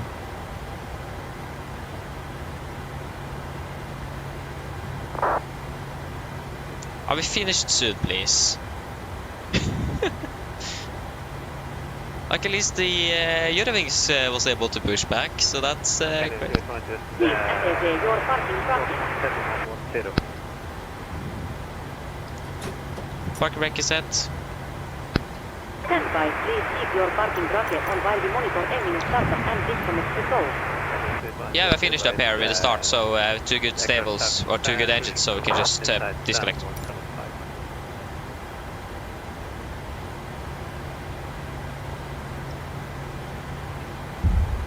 Yeah, that would be great, Travis, if you can find it. That would be great. No! It wasn't... What? Yeah, delete. Right there. Tower lower, Eurowings, to use the Yankee on right runway. That's like the thing. When you don't get a position from... like, if you set the wrong position, then... Like this happened there. He thinks that we already begun taxiing, but we were still pushing. Hello. Hello. Hi, Captain. Forgot to turn off F1 you. seated and secured for takeoff. Thank you, I'll ready. No problem. For Captain, log light are put status on all engines and so ES disconnected. Noted here ES please your full side goal. DNL get also the disconnected now, so have our safe flight. Look out for the pin on the left and I'll see you next time. Yeah, thank you. The pin on the left, have a great evening, see you. I got the gear pin, flaps 5. Flight control check.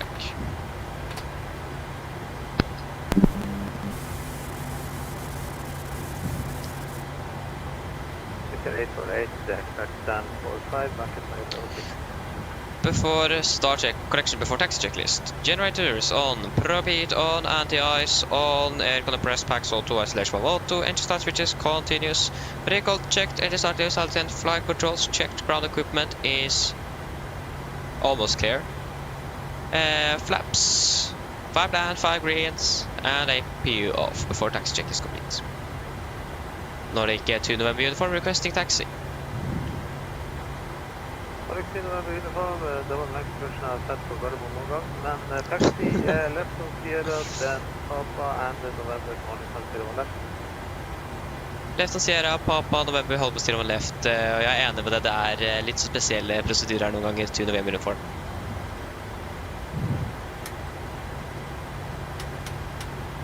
Brakes released. Left is clear. Right is clear. You can definitely see that it's foggy here.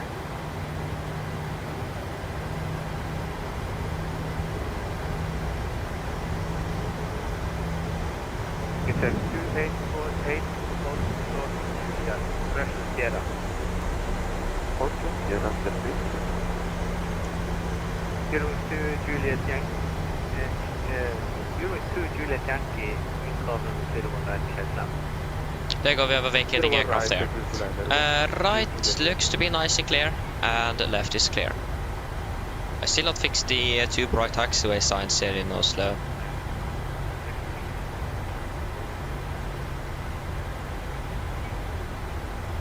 Hello, 6 whiskey Tango, Gotland Tower, hello again,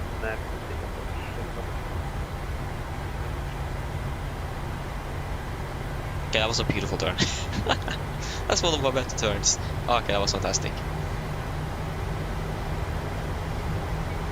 It's taxi left on Tango, then Lima Orange is stand 45. Yeah, right is clear, and then left is also nice and clear. So he is now then taxiing, yeah. Left, Should at least not exceed like 20 knots. Yes. Hi Darren, hello, welcome, hope you're well. We're currently taxiing in Oslo to the holding point. Again, we are a bit delayed. The aircraft was flying for Barcelona and landed 30 minutes behind schedule. So we are currently taxiing towards the runway.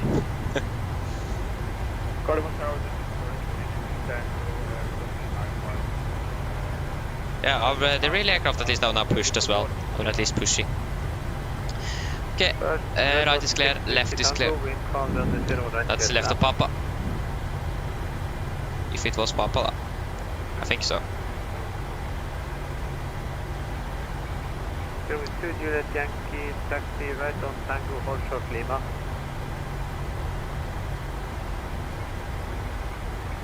We can just do this and this. Taxi right on Tango, hold short Lima. We don't need the ILS for 0 on the right. That was for all the green. Nordic 332 Tango, Gardermoen Tower, hello, you are clear to Göteborg, Landvetter by Oslo for Alpha departure and 0 on left. Initial climb 7,000 feet for 3770.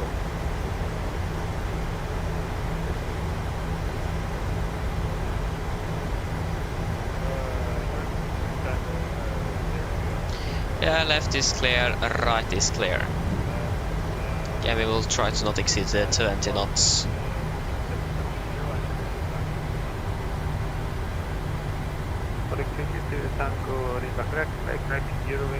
We are reading incorrect altitude there.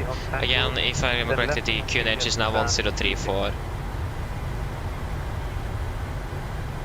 Yeah, it's 1034. 1034.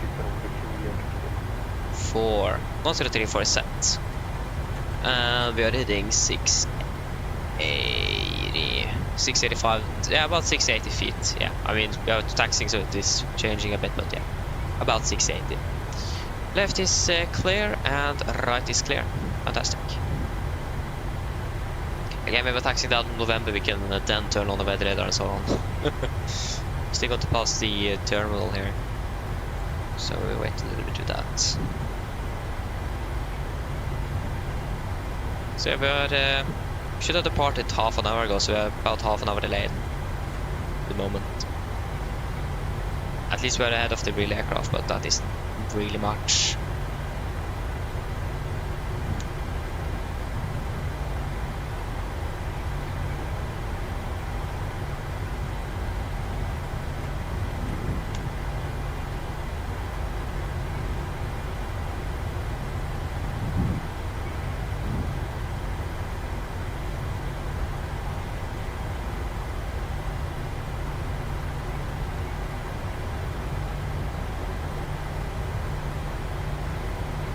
Level 650 Tango, taxi straight ahead of Juliet, stand 65.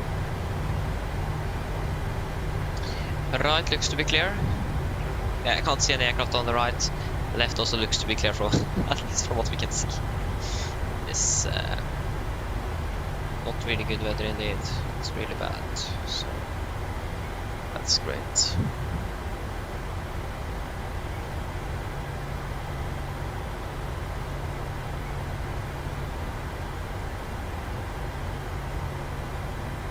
Minus 15, Gardermoen Tower, well, wind calm runway 0 right, clear to land. I don't think the vehicles here know that they have. Is this a fuel truck as well? Yeah, boom.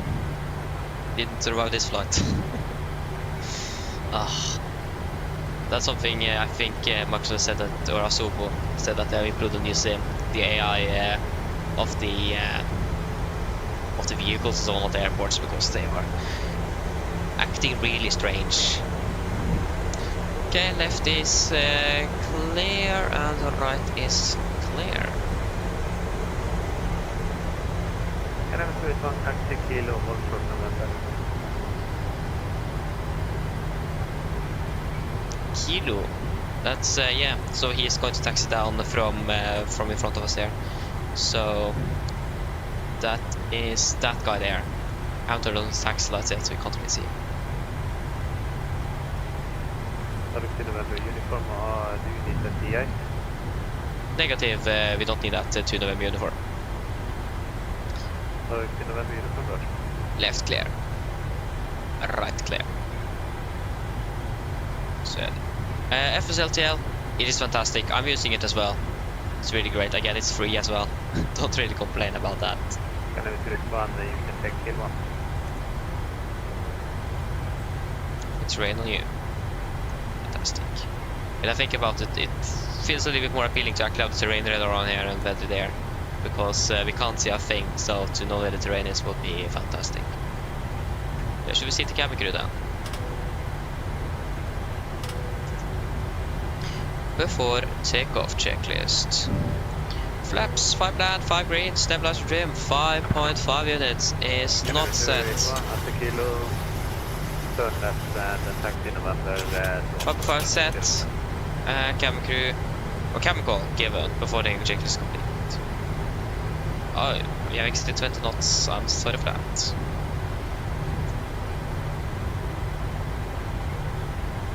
So we have VNPC and everything running. Yeah, that's fantastic. So Alpha 2 for departure.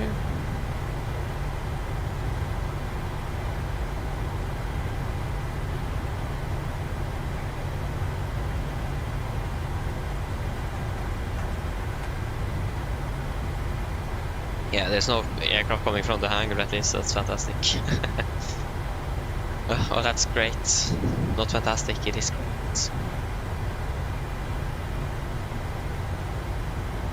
We know it's 1.5, RVR 0 right is 800 meters and check.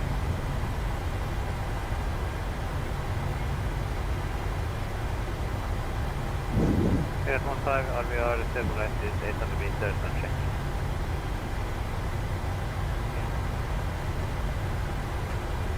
Nordic 2 November uniform, line up 0 left. Line up 0 left, Nordic 2 November uniform. Okay, we're clear to lane up. Okay, left is clear and same with the right here.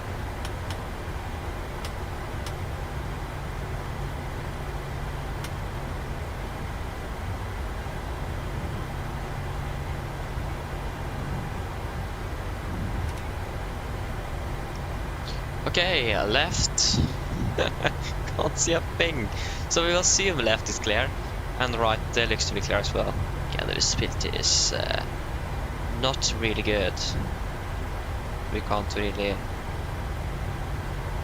confirm anything when it comes to traffic on final or something like that. So yeah, just take it slow and easy. We are delayed, so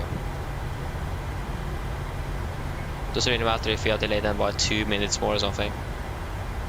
At least it shouldn't matter that much.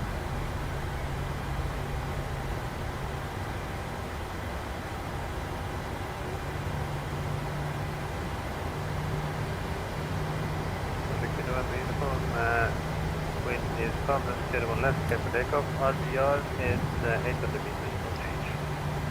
Clear for takeoff, 0 left, Nordic 2 November uniform. Okay, takeoff. So that was the wrong clock. Is you. And setting thrusts. Takeoff reset. Can I be one? Line up for runway 0 left. 3 knots. Checked.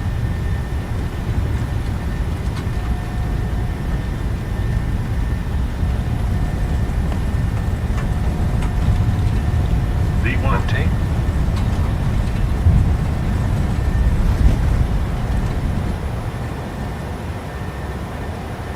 Positive rate of climb. Gear up.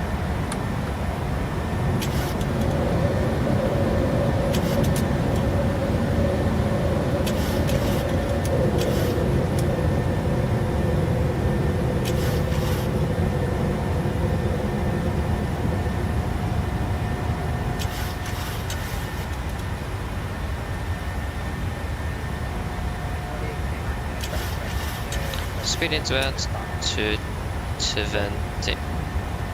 Set. Nordic 9 Charlie. Yeah. Flaps 1 speed checked. Nordic 2 November uniform, for the taxi 1. Advisory Nordic 2 November uniform. Ha det bra. Okay, over to advisory then. Altitude escalate. Flaps up, speed checked. There we go, we can already see the night sky, so we are broken through the clouds. So anti-ice off.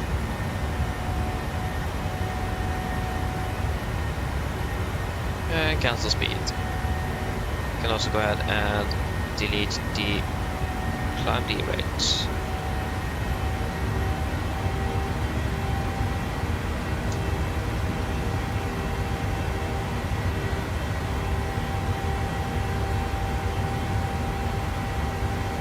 Fly direct out lab. Confirm. Execute. You can continue climb up to flight level 380. 380. Set. Standard. Standard. After takeoff checklist. So, engine bleeds on, packs, auto, landing gear, up and off, flaps up to light and altimeters. Standard passing 6,000 feet. Now, plus minus 0 after takeoff checklist complete.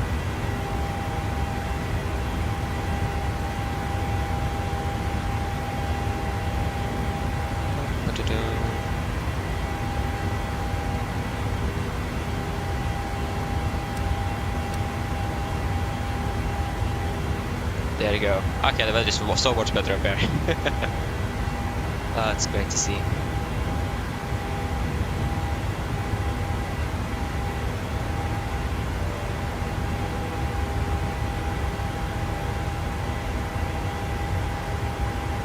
Now we can go ahead and switch over to weather and terrain. Now weather radar is going to be more for us.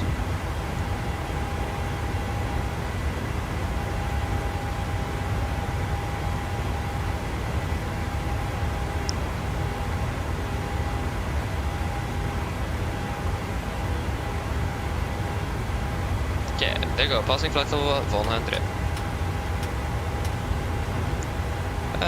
Presentation is also looking great. Yeah, nice. Okay, we didn't fly far before the fog was totally gone, so that's great. Pilotage, hello, welcome, opening well. The permission, do you like me to directly just did Travis? I mean, I understand the point. But yeah, it is the Unicom, and it is quite normal for many actually to do it, especially in Oslo. I've seen that. Oh, I've seen that quite a lot. Mainly for the star, it is many that does it because it is just too long to fly all of that. So yeah.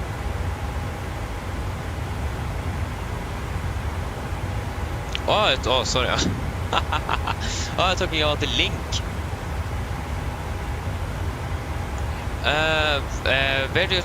Where do you have tried to send it? Because you can't send it in YouTube. You need to send it on Discord or something. Like YouTube is not going to really work out if that's what you're trying. I'm not quite sure what you mean with like the permissions, like to access it or something.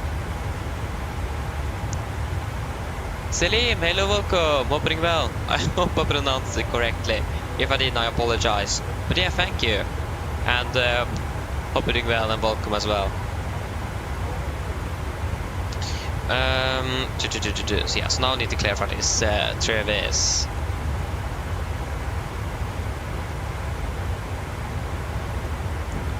But yeah, did you find anything? That's the thing.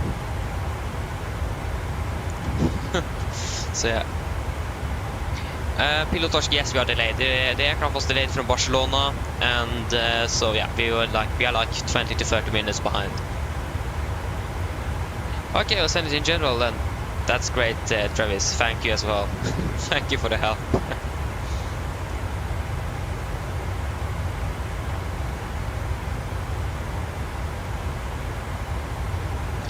So yeah, fantastic.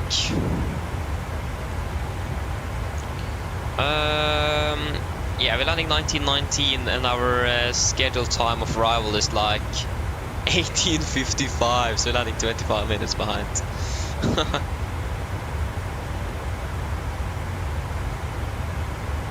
Oh, is it? Ah, that's great.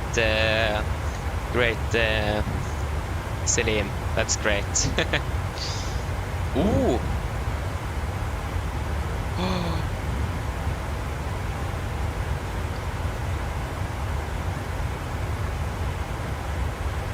Oh, thank you.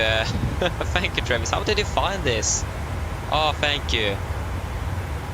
Oh, this is great.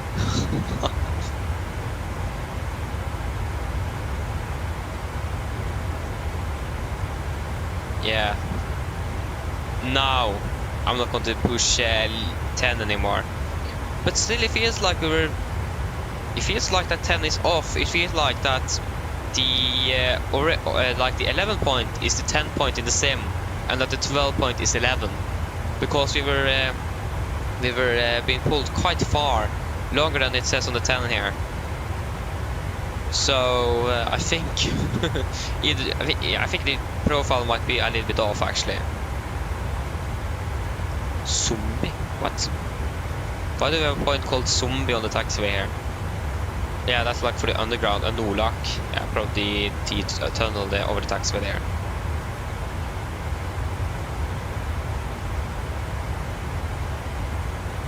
Oh yeah, the 6800 XT. Ah, nice. How is that performing? Is it good?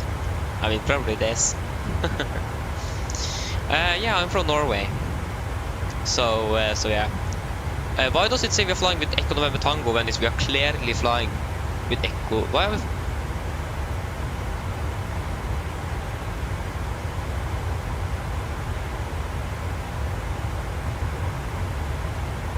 I did select Echo November. I did select November Golf Mike in the menu. Why are we flying with Echo November Tango? What happened there? I'm so sorry. For some reason we are flying the wrong aircraft. I'm not quite sure what happened there. I just got to switch it manually to Golf Mike instead. There you go. Oh, I'm so sorry. I did select November Golf Mike, so I'm not quite sure why we ended up with Echo November Tango, but okay. That works as well.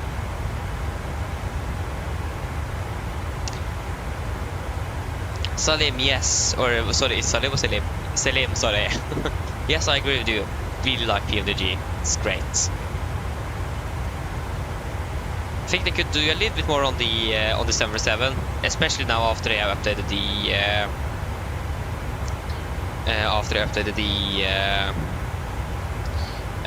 triples, or after they released the 777, but it takes a little while. So yeah.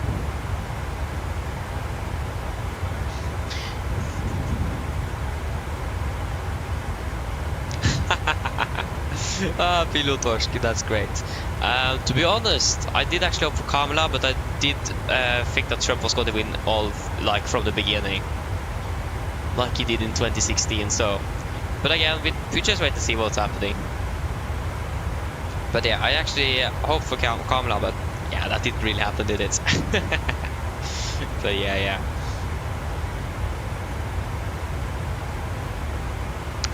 No, I'm not really flying the A320. We are normally just flying the 747 here.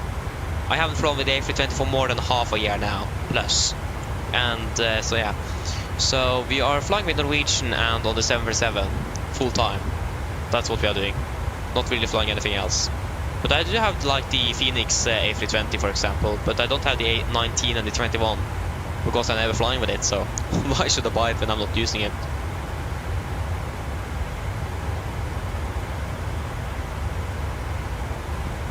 So yeah. Pilotorsk, yes. Hope that he is going to do a good job as well. We will just wait and see.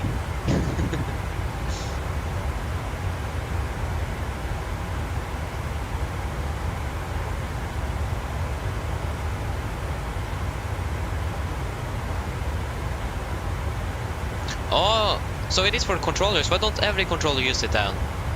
Oh yeah. But yeah, okay, so it is updated. Yeah, then it's probably something wrong with the profile indeed.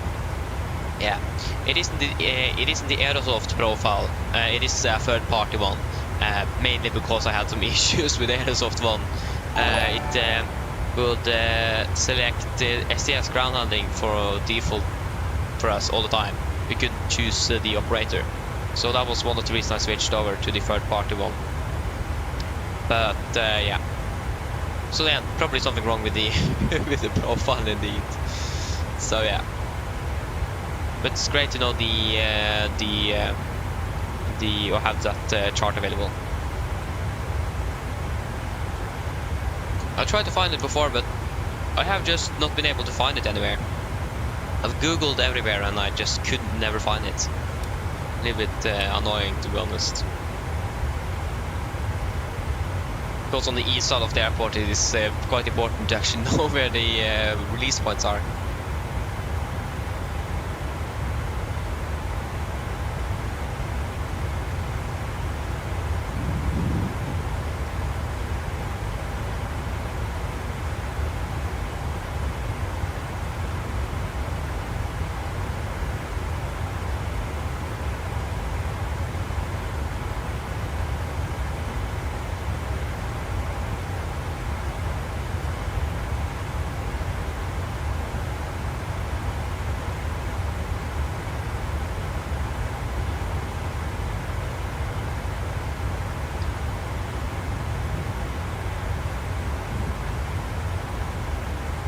So yeah.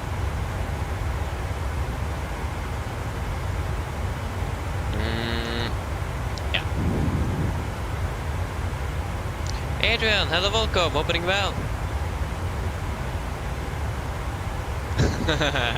That's great. Yeah, pass like little 300 at least. Hope, actually when we think about it, we should probably bump up that cost index. We are landing with approximately 2.9 tons at the moment. That isn't really optimal. So to be honest, I don't really want to bump up that cost index. Again, not when we are like 300 kilograms above. We don't actually have enough for a go around even. Isn't that great? We should probably have added some extra fuel to this. Yeah. Done is done.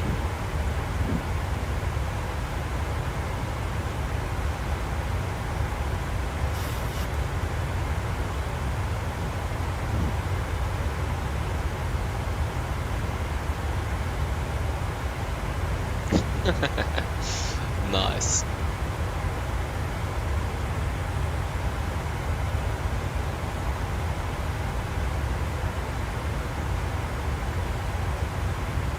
I wonder when we're going to have a new update from PMDG. We haven't heard from them like in now 2 weeks.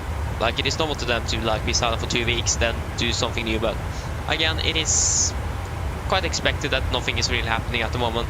2024 is just around the corner.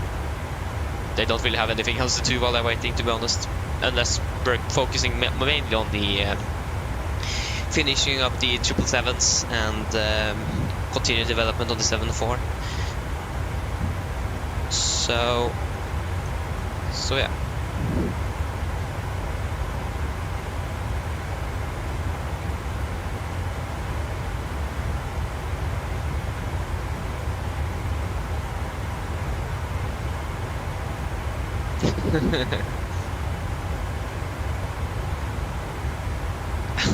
I mean, I understand the point there. It's like, but again, more Boeings as well are being in the field like that. It just feels still different from Airbus, because Airbus does or is more fly-by-wire driven than the Boeing.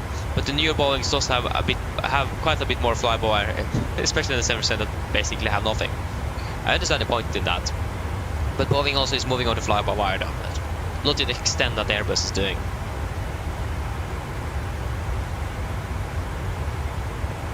Adrian, yeah, I understand that. To be honest, the cabin, I don't really care. It isn't really where I'm spending the time, and it's performance heavy as well, if it isn't done right. I mean, PNG would definitely do it right, but can be a little bit performance heavy, that's the only issue. But functioning cockpit door would be great. And I mean, nice with some opening windows as well, but we don't really need it. But opening windows would also be great to have. So those two things would be great to be added, and also CPDLC functionality in the FMS, that would also be great. That's something we do miss in quite a few aircraft.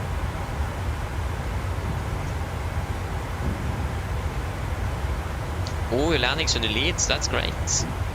Enjoy landing.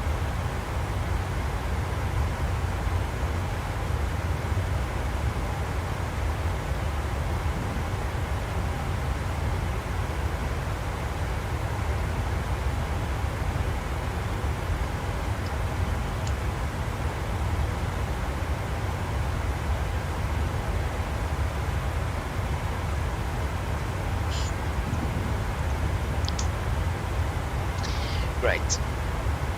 So again, I don't really want to bump up the cost index.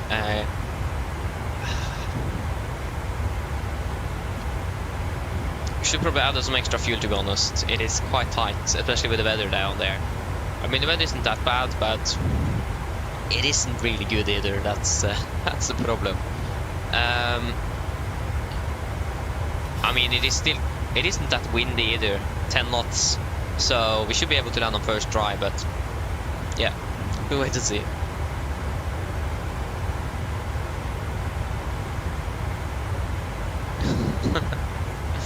Nice. Yes, we are going to buy the. Are you going to buy the BAE or the RJ? Or which of them are going to fly? Because the RJ is releasing soon, and that's a little bit more modern, at least, than the BAE. But but yeah.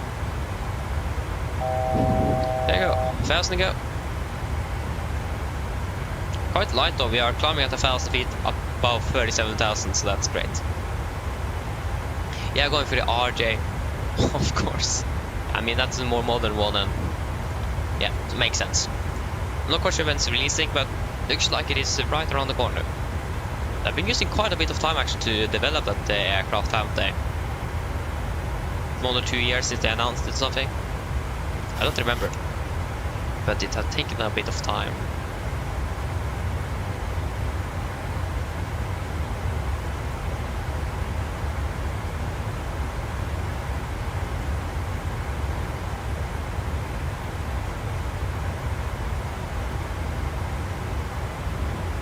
So that's great. There you go, with everything off. We have been flying for about 19 minutes, sorry. Just changed. That's great. Hope that it's going to be a nice flight over the North Sea though, and not too much turbulence. That will be great. I mean, you never know with the North Sea, but I know that especially between Oslo and Manchester it can be quite turbulent sometimes. Because if sometimes there's a jet stream right on that route, so that's great. But yeah, I remember before as well, when we've been flying down to Great Britain, especially like to Edinburgh, Manchester, Dublin, those places, having quite turbulent to have. But haven't really encountered anything in the last few times. But I think it was maybe the first time we flew to Edinburgh was turbulent. Really turbulent both ways all the time. We never got a relief from that. So that was great. But I think that was during the summer, so it might be a little bit more turbulent during the summer. That could also make a little bit more sense, but yeah. Begin to be a little bit colder now, so. Oh yeah.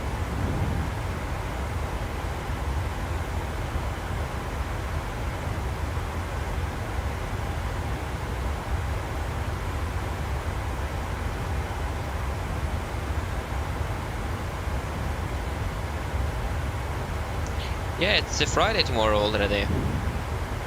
That's great. I wonder if I'm going to fly on Saturday. Probably going to be just a normal morning flight on Saturday and Sunday. I don't really expect doing a night or an evening flight on Sunday. I wonder how the next week as well is going to be looking like, because that might be a little bit different from the normal. We'll just wait and see. At least next weekend I can't be flying because we're going to the cabin, so occupy that. I will see if we can try to convince my parents to get home so I can do an evening flight. Just wait and see. Depends where we're going though,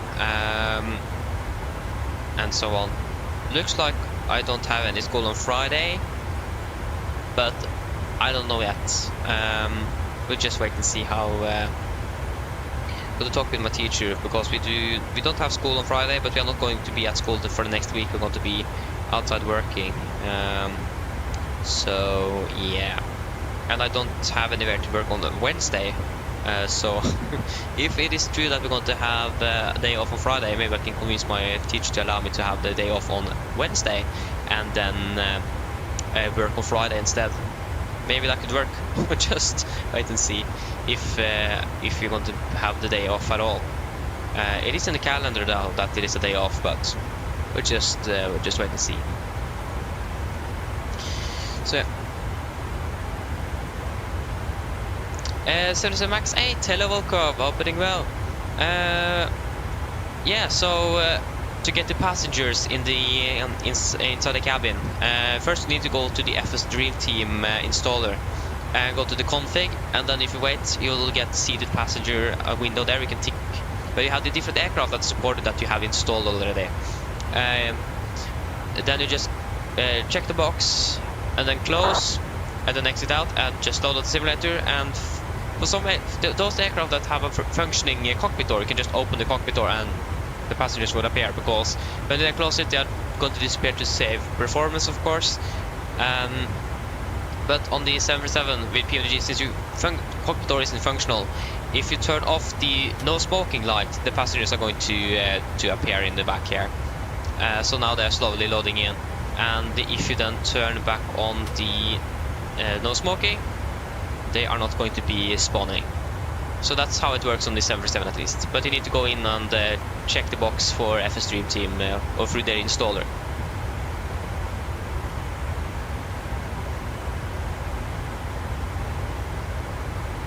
Yeah, exactly. Yeah, so to be able, you need to go up here on the overhead. We already have the no smoking or the chime on it, depends on the airline. Click that off, and then they will appear in the cabin.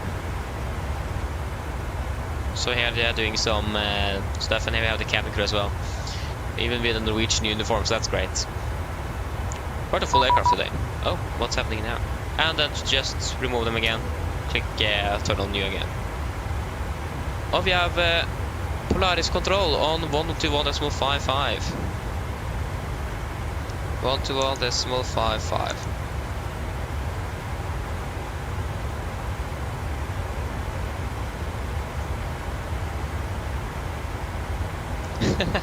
I'm happy that you could help 747 Max 8. I'm happy that you could help.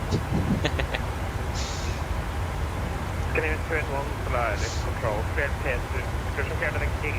Right, extended whiskey W17 descent category 1. We'll probably get a direct to like clone.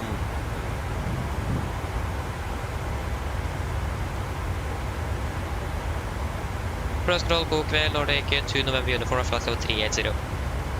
2 November uniform, Polaris control, clear the clone. Direct clone, 2 November uniform. Exactly what I said. Direct to clone. Clone, confirm, execute.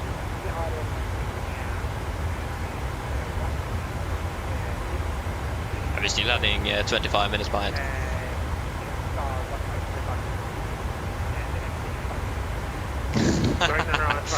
That's great, the 77 Max 8.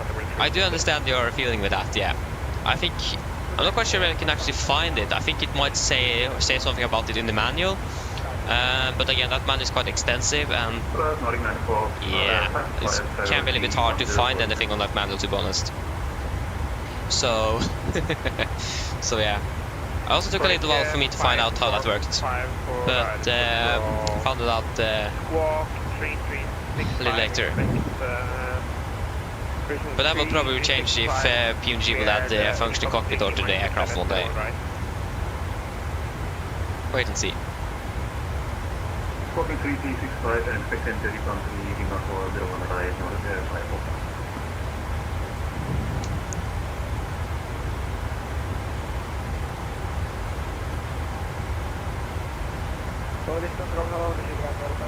Cockpit! Hello, welcome to well.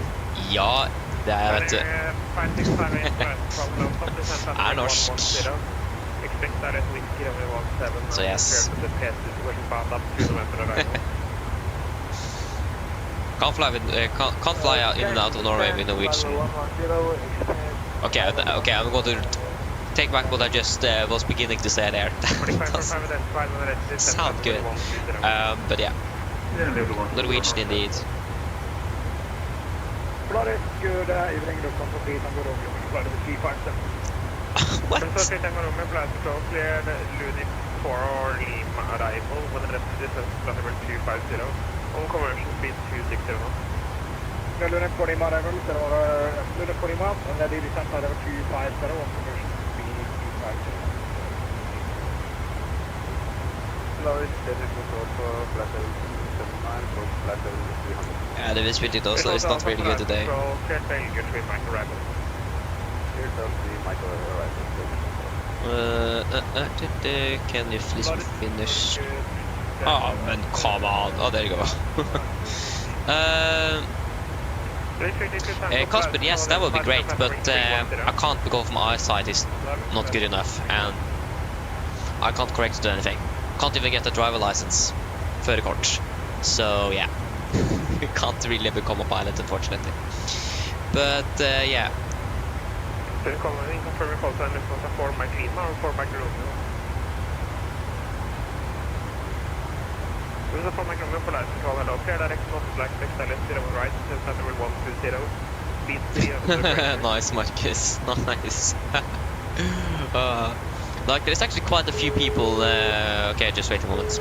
Hello. Hi, Captain. Would you like a drink, tea, coffee, or water? No thanks. I have what I need here.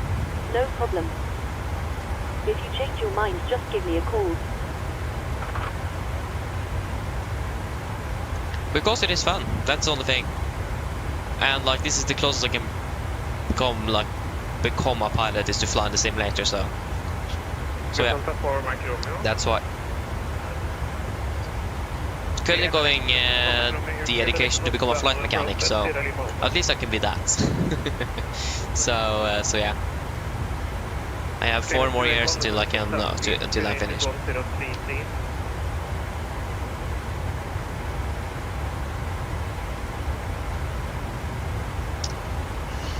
Should we do a fuel check at Claude, or should we wait? Ryanair 5658. Quite far until Tango Room in November as well. We'll arriving at Tango Room at 41. That's an hour, so we will do a fuel check at Claude.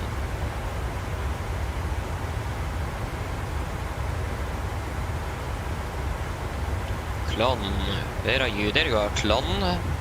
So we have you ready. Casper, I actually have partially done it. If you my profile picture on Discord is me, so we can just look at that. 332 Tango, clear direct Kevin. Clear direct Kevin. So yeah, you can just go ahead and look there, then you will find it. I haven't actually told anyone about it, so it is more people need to find out. Until now though, I just told it, so yeah, that's great.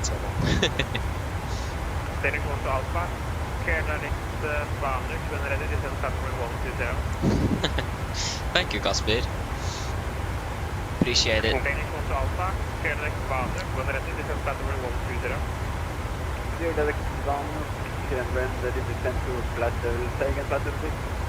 Plateau will 120. 120,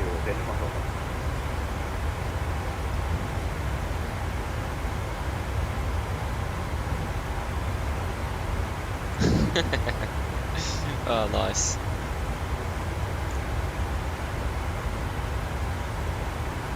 Ryanair 5658 7000 feet, QNH 103C. 7000 feet, QNH 103C.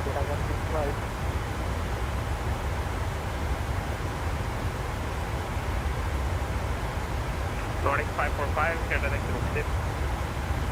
That is Rockship, Nordic 545.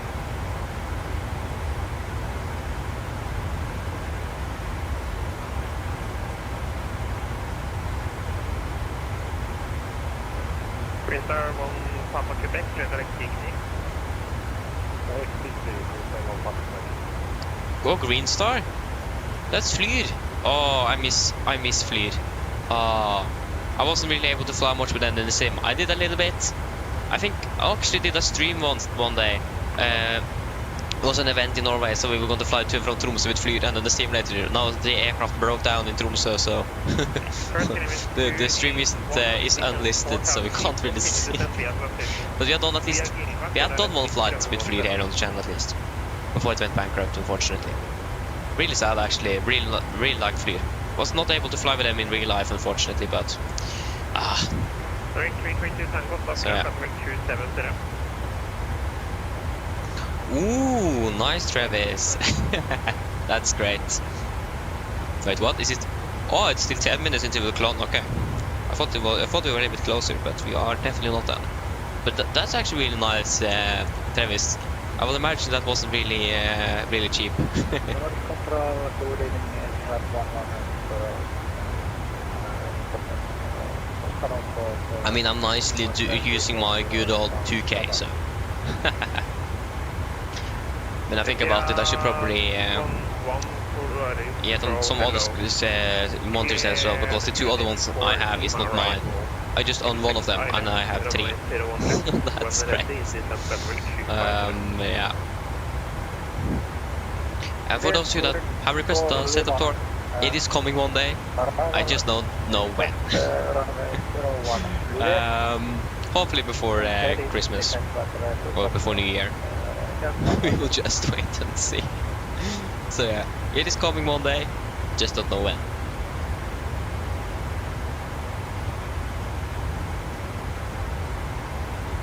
Ooh, that's great, Travis. That's great.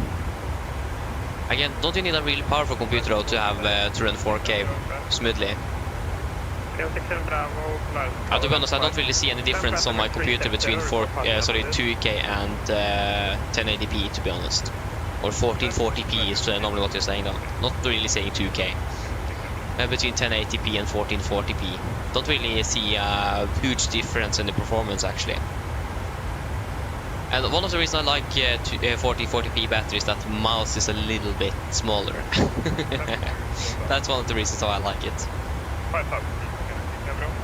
Yeah. I should get a 4K monitor one day, but it's expensive though. I don't really have the budget for it. So yeah. There's some other things as well coming soon as well, like the Winwing MCP and the FMS and things like that. EFIS as well. Looking forward for that.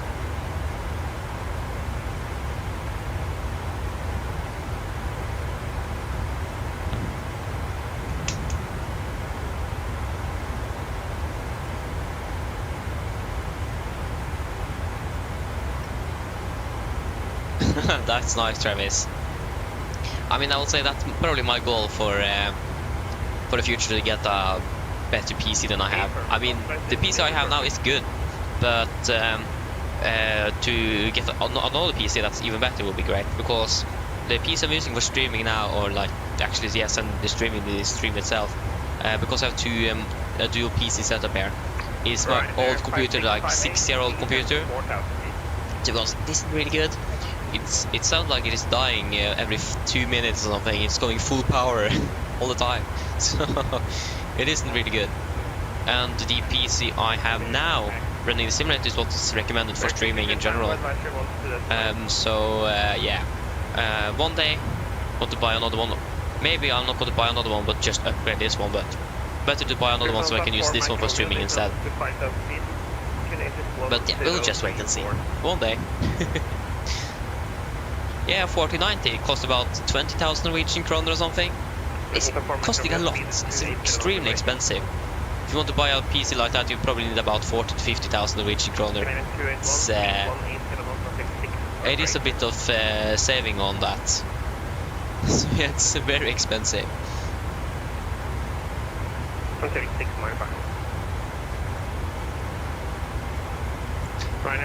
Yeah, I mean a 3080, it is the newest car, but it is great. It is better than what I have. So yeah, that's great though. It is, yeah, it is really expensive. Okay, I can calculate how long time is this going to take? If I'm earning about 650 kroner per month or something, and I'm actually in minus, so that's also great. Nevertheless, 40,000 40,000 divided by 650 on average Gonna take me about 61 months to to save up for a computer, like with a 4090. 61 months. That's gonna be about 5 years. That's great. So it's gonna take a while before I can upgrade.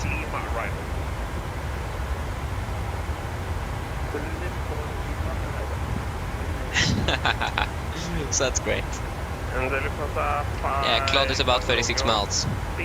Actually over tailwind now, but 7 knots. Still having 1919 with the same amount of fuel. Could we climb any higher? The maximum is... Yeah, we could climb up to flight level 400 if we want to. But are we saving anything on the fuel? Not really.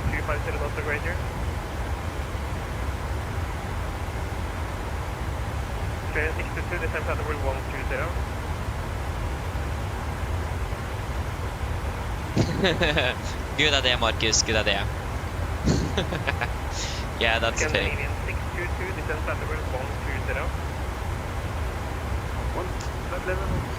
Oh, excuse me. At least to be honest, I'm a little bit lucky that I actually earned something from this. But again, it isn't really a good paid job, I need to admit. It isn't really much. So yeah. But I mean, there's something at least. That's a good thing. But again, I did fly for over a year without earning anything. So like the main drive for this, just because it is fun, basically. It is, yeah, I enjoy it quite a bit, and it's great. Like it is great also to learn, not just to learn all the things as well, new things. Always learning something every day almost. But also to learn. How should I say it? To educate all the people as well if they have questions with aircraft or in general with aviation. That's just great. So yeah, what I hope, like, it would be so fun, so much fun actually to have like do this full time. That would actually be so much fun. But yeah, again, probably not a good idea at the moment. So yeah.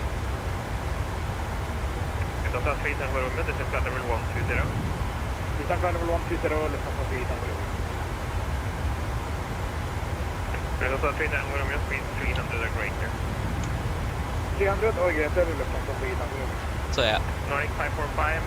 I wonder if we're going to leave this airspace. We are closing on Clon here.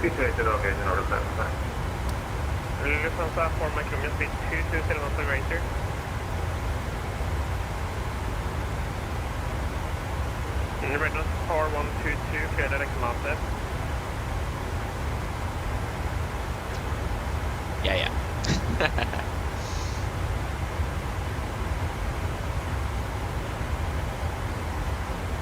Like one thing I'm prioritizing now is going to be buying, first of all, the new simulator coming out on the 19th, but also the Windwing ones, and on iPad, but yeah, that's the thing though.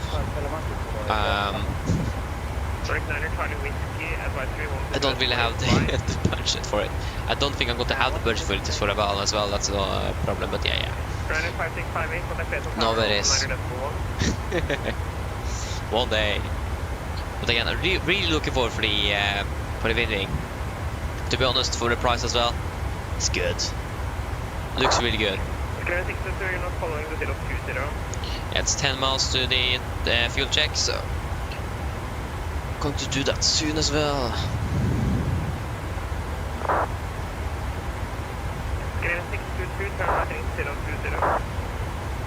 What?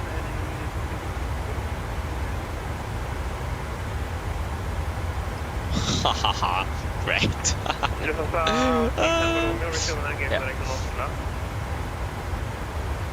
Oh wait, did I say Windwing? I mean Windwing. Yeah, so Windwing is a company based in China that is making flight simulator hardware, and they just released the A320 FCU and ATIS, and they're making working on the 737 EFIS and MCP, and also the MCD for Airbus and the FMS for Boeing, or for the 737. So definitely look forward for the release there from Vinwing. 4545, descend pushing descend 5000 feet. So yeah. 35,000 north, okay.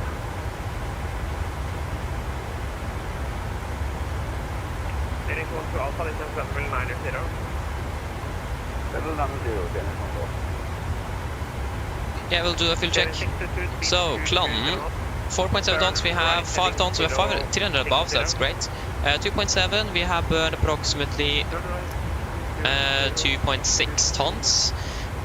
Flight time 42 minutes, we've been flying for 42 minutes, we are on time.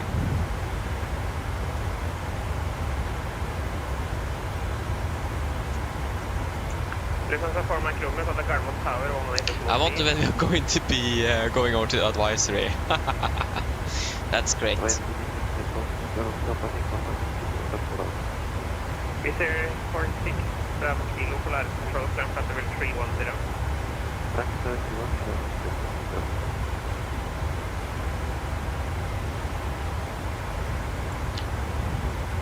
Polaris, you need to focus on the west coast as well.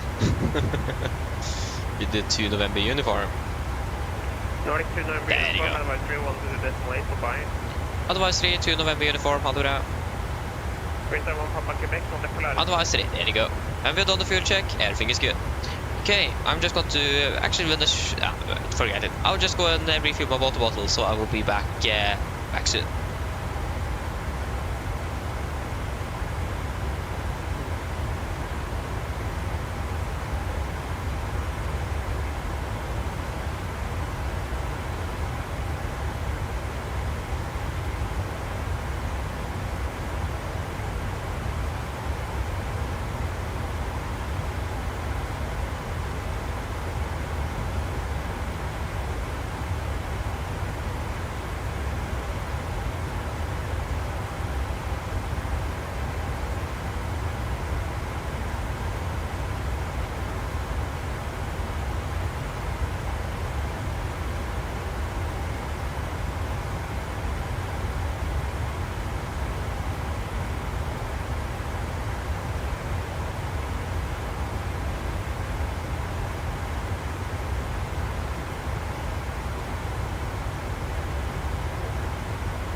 Okay, I'm back.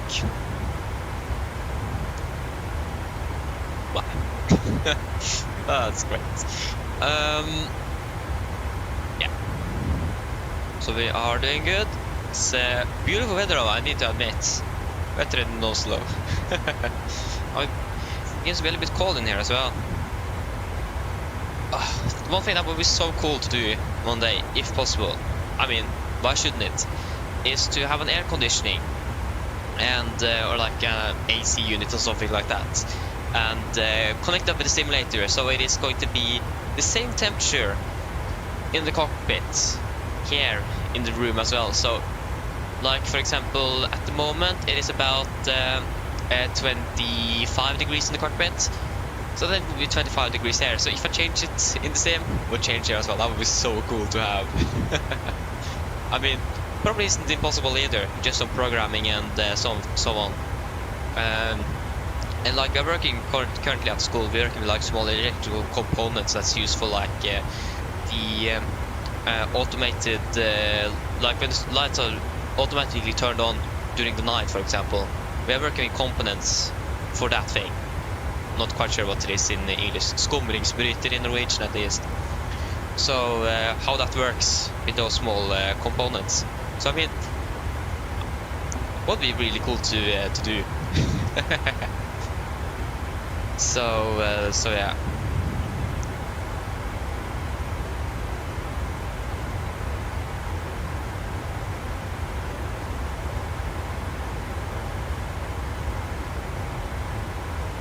So and also like connect up the lighting with the light in the aircraft as well would also be so cool. To like have LED lights under the screens like we have here. And of course we have the physical MCPs, we don't need the light under there. So I can like turn it in the aircraft, it turns in here as well. That would be so cool to do. Again, it isn't impossible, but need to have some more learning on circuit boards and so on. We haven't really worked with that, but yeah, it isn't impossible. So yeah, would be so cool to have. Like a full cockpit in general will be so cool to have, but that's going to take a few years before that's in place. And that's something we need to, I want to be saving up for as well. Hopefully not too far into the future. Again, I'm currently in debt to my parents, so so I need to pay back there. And the best thing is that I'm going to be even further in debt after the new simulator is released, because I actually don't have money to buy it, so I'm going to loan some more to buy it. So, so yeah, that's great. So, like my mom says, she's looking forward for Christmas. She's going to be rich because I'm going to pay them so much back. So yeah, great, isn't it?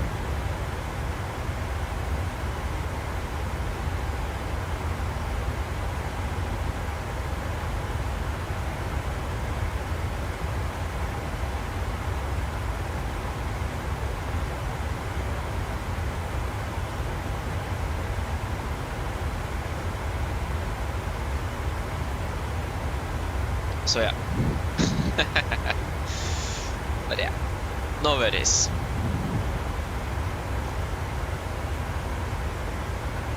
Well, yeah. Oh yeah. Again, I can't really get a real, like a physical, like a proper job either, because if I get that, I can't fly anymore because I'm going to spend so much time on work. So yeah, then I can't really fly anymore. So that's the only issue.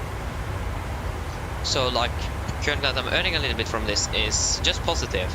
Again, it isn't really much, but yeah, then I at least don't really need a proper job. So that's a benefit. So that's great. Not really complaining about that.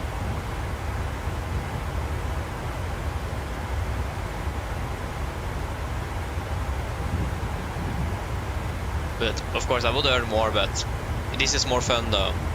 So I do like to spend more time on this.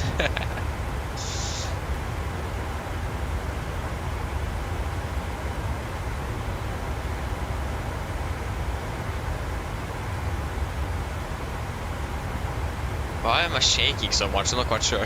I'm just shaking. Just so weird.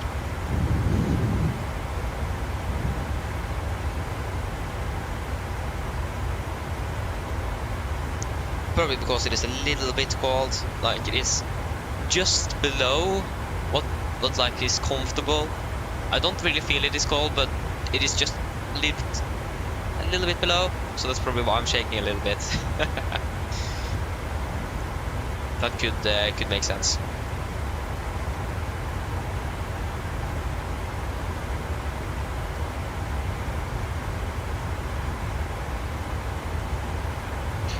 Actually, I did find an MCP for the 77 that is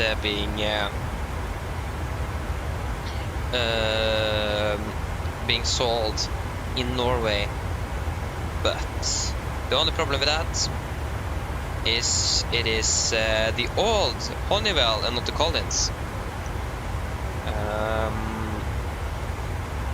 So yeah, that's like the downside.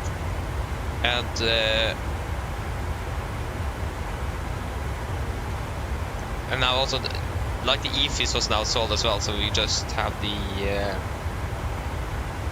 MCP left.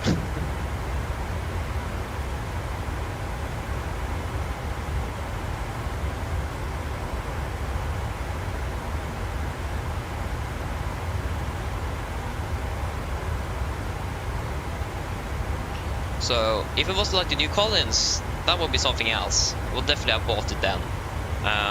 Actually, I don't have the money for it, so forget it. But understand what I mean. It is the old Honeywell, and no Norwegian aircraft have it. So it is better to just get the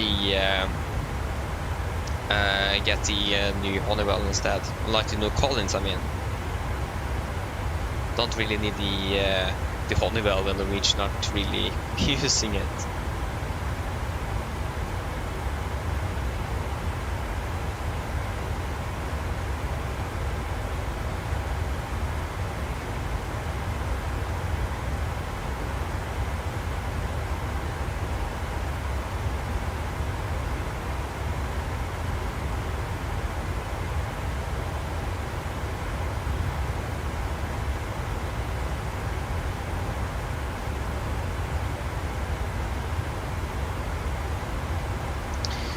So yeah, but it looks like the North Sea is running smoothly today, or it isn't really much turbulence over here, so that's fantastic. Again, we didn't really expect anything from the significant though, or like from the weather charts we had. So wasn't really expecting anything, but still, normally could be a little bit bumpy over here, but it is great to see that it is good. Okay, when it comes to the weather in Dublin, yeah, it isn't raining at least. It's a bit more windy though. That's a little bit, yeah. The weather in Oslo is still not good. 600 meters visibility. It is basically still going to be LV. Actually, I think LPV conditions. No, LVP, not LPV. LVP is still in use because it is just 50 minutes above the when it is active. So I think they're still using LVP in Oslo, to be honest. I'm not really sure. And other than that, category 3 approaches probably still in use. I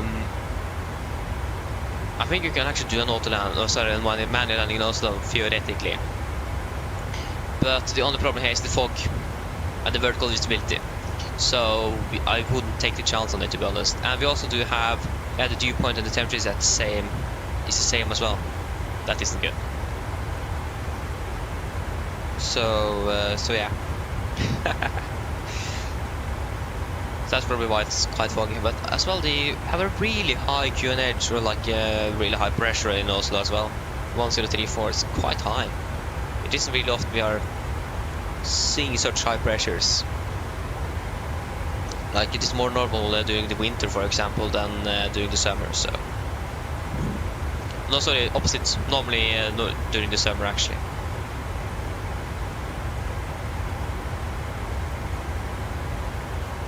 But again, makes quite a bit of sense why we then have fog.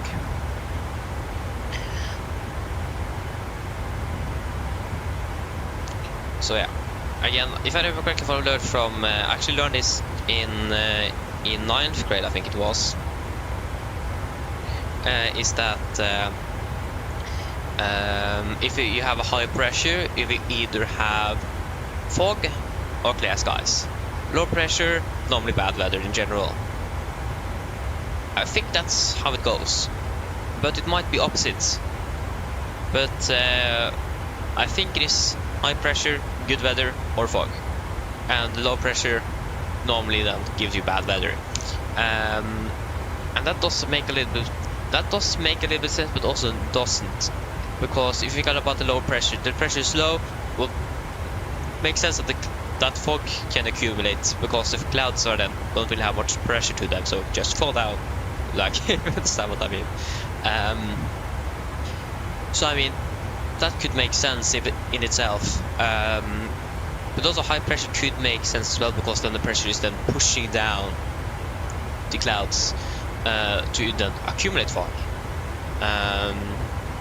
But again, I don't really remember, but since we have high pressure and it's really foggy, I can also make sense that it could be that way. Just from what I can see for now. Should we maybe, that was one thing we're going to do, is to look up the enable required nav performance. Sorry, I clicked down control while talking. That's the push to talk button to steer from the cargo, so that's great. PMDG. So, again, I don't think there is anything significant with it. I got it earlier, but I'm wondering if...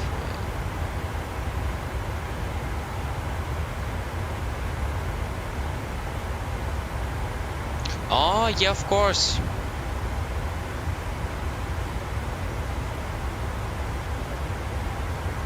Yeah, that could make sense. It could either be, like I said, with the new nav database and the alignment of the RS, but it also could probably be when you're using a panel state from the from an old version. I don't think that could be it. I think it is more that I think it is because the RS is aligning.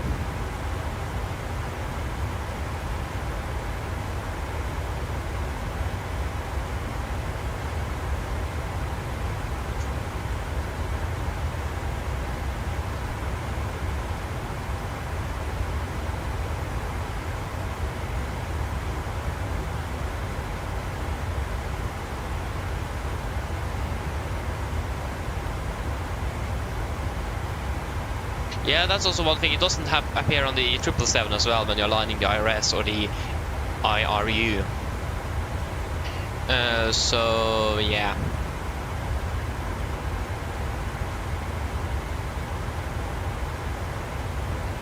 Yeah, it's correct up there, like I thought. It is something that appears on the alignment because it isn't aligned, so it isn't accurate enough.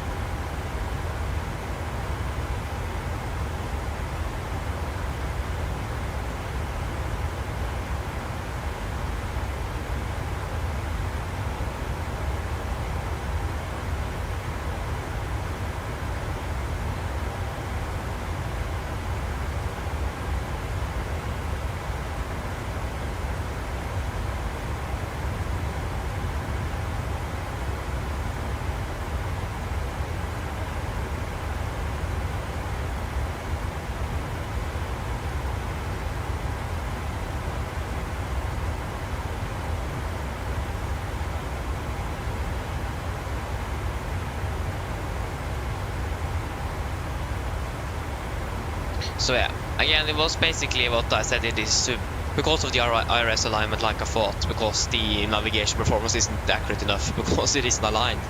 So that makes sense.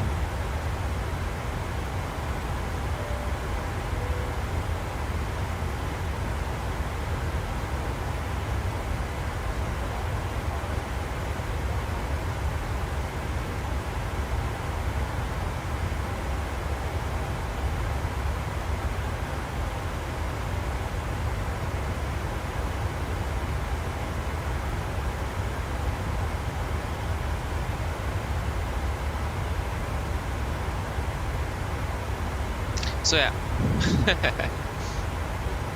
again, something I can't like. Again, it does make sense. Like we have seen the actual navigation performance, the message here on the ND is like almost 10 nautical miles. So yeah, it isn't really accurate when it is at 10 nautical miles, is it? Like compared to 0.07 nautical miles. So yeah.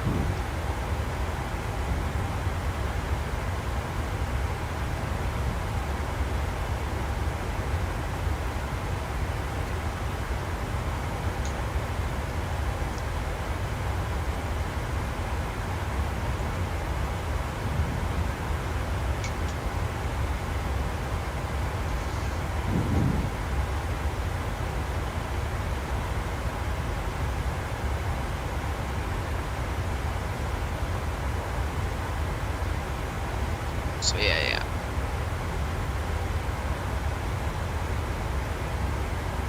At least the weather is improving a little bit. Only question now, or like the only issue now, is the winds.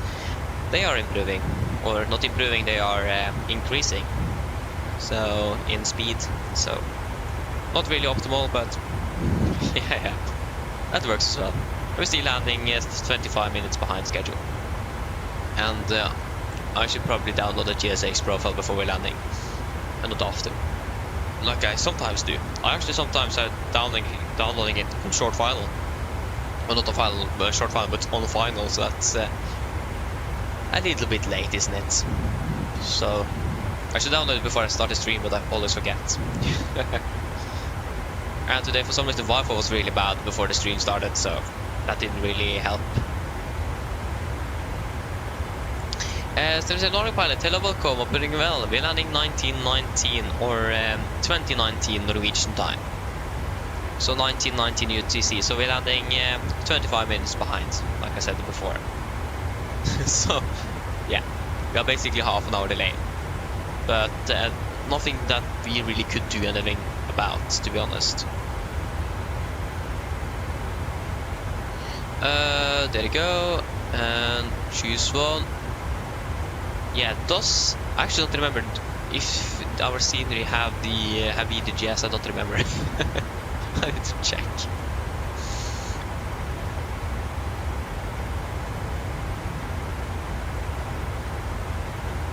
If MK Studios have it, I don't remember. I should have checked that before I started. Yeah, it does have VDGS, but have I installed it already? That's the thing.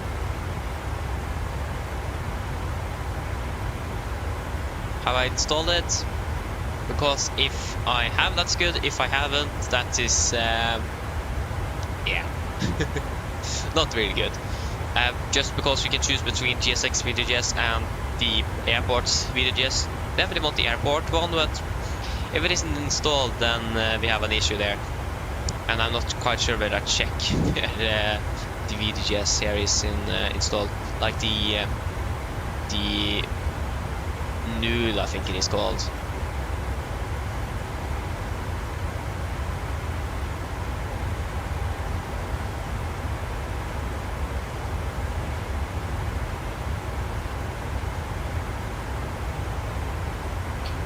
Yeah, update. Yeah, maybe there's something there. I mean, it should be possible to find out where it is.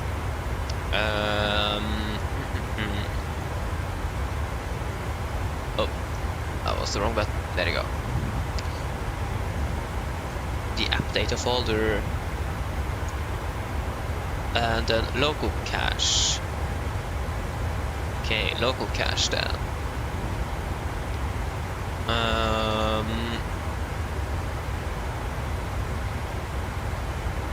Yeah, exe before installing mod arrow.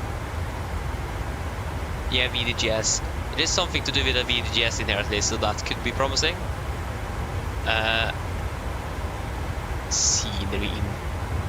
Scenery index or scenery dex or something, I don't know. It's a dat file. Scenery cache, that's empty. PC packages. No. That's of course into community. I think it is installed, so we'll just go ahead and use no VDGS then. Downloads, choose one, no GSX VDGS, and then just copy. Oh wait, wait, what? I already have it installed? Huh. I didn't. Oh, okay, that's great. Can't even remember if I installed it or not. Huh. Great.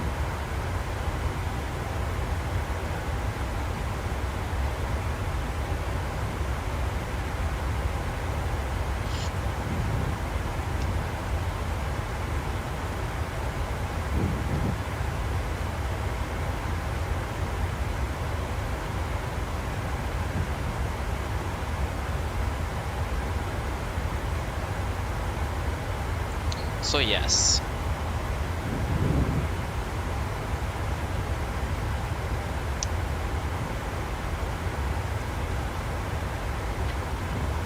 At least we are soon starting our descent.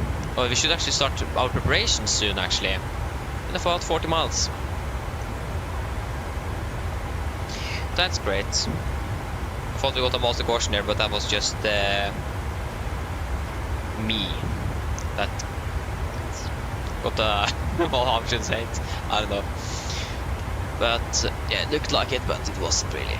Okay, I should probably save some more coffee to the return flight as well, so I'm not falling asleep on the way back.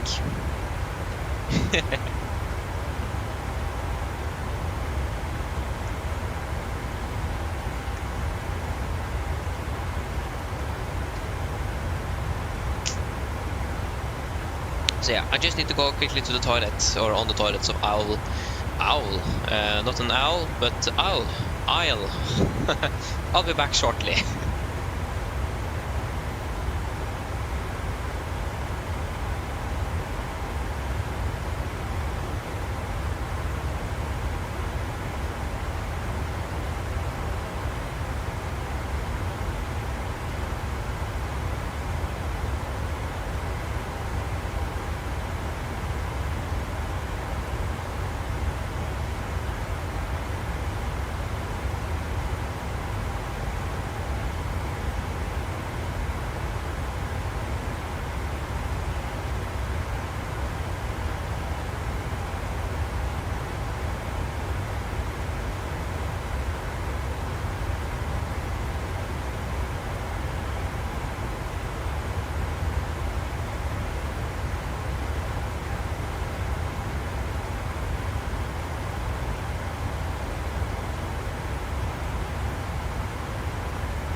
Okay, I'm back. Fucking Oslo, yes indeed, it's insane. A long time since I've seen Oslo that bad. It is, how many meters visibility? Still 600? We probably don't have any update yet. I should actually have that. Okay, it was just no changes.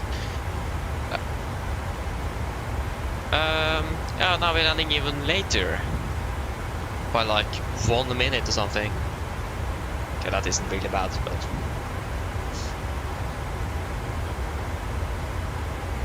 could be much worse.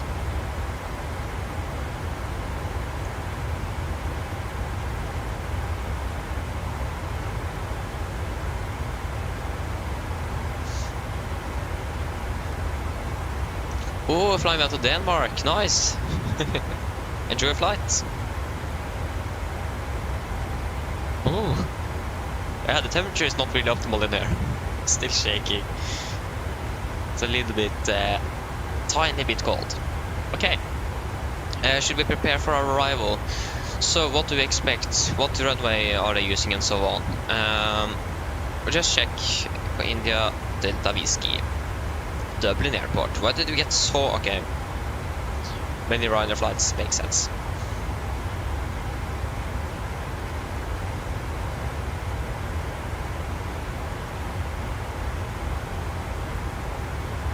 Yeah. Kerry. That is Kerry.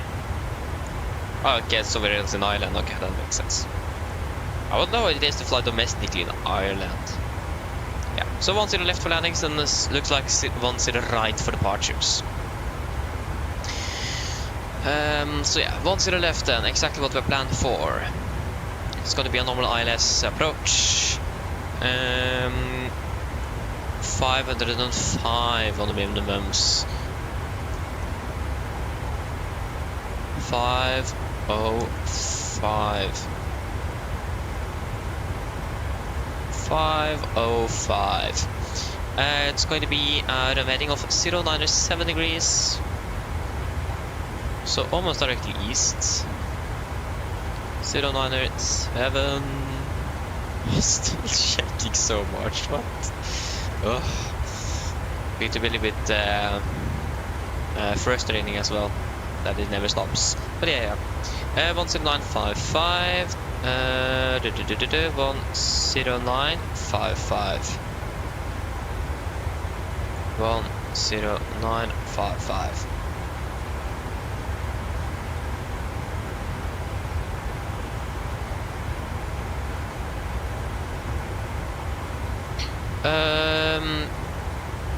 Yeah, we are set production actually 250. Yeah, the runway is 233. I can just doesn't matter. 200 works as well. We are coming in via the initial approach fix of good old IFBAB. So that is great. We can do we have the voice Dublin VR over there? I mean, okay, why not? 10449. 11490 on standby. When it comes to the landing itself, 16014, 1324. 16014, 13 and 24. Runway condition is dry, at least from what I know. Runway 10 left. Landing weight. We are going to be landing with 56.5 tons. Ish. Probably a little bit, actually going to be a little bit heavier than that, to be honest, but yeah. If you do a direct or something.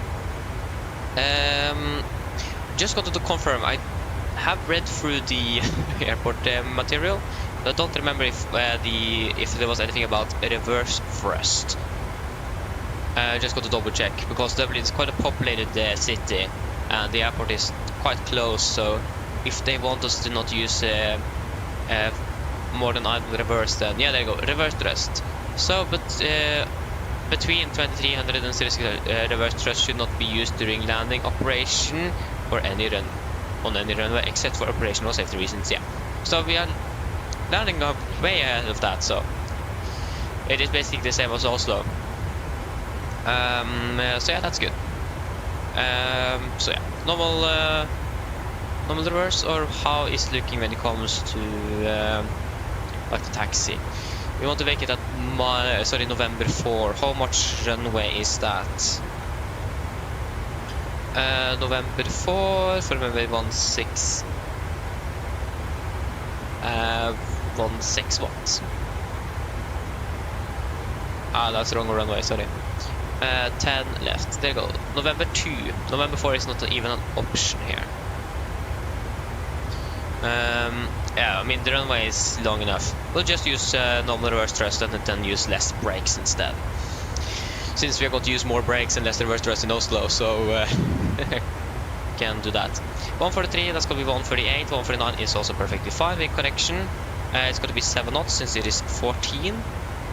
At least we have no gusts. Just going to find out the landing or our gate. Delta Yankee 1363. Stand 224. Our gate 224. Where is that 224?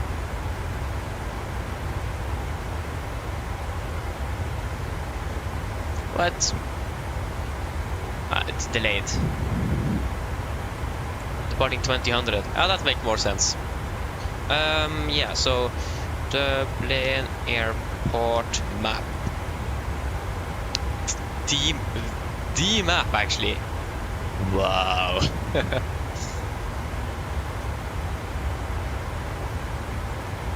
So yeah, it's probably Terminal 2 we're going to park at. Hello! Hi, Captain. Would you like some food? No thanks, I'm fine. No problem. So noterar, If you doesn't change your did mind, anything. just give me a call. Of course. But where is 200 and... what is our gate again? 224? Yeah. 224. Then we got 217, 18... 224 is here. But where is here compared to the rest of the airport? This was really a strange layout. That's Terminal 1, after security of course, makes sense. Because it might be 124, if I understand it correctly. So we have... Wait, what's the... What do we see from here? What's that? That's probably... I actually don't know. So if we have find you are there, and then we have another circle there that's a little bit smaller. Yes. And that's where our gate is. In there? Yeah, because then you are there. Yeah. So it is going to be... this map area was actually not the best, to be honest. It looks like it is in the corner here. It's really hard to say anything about that.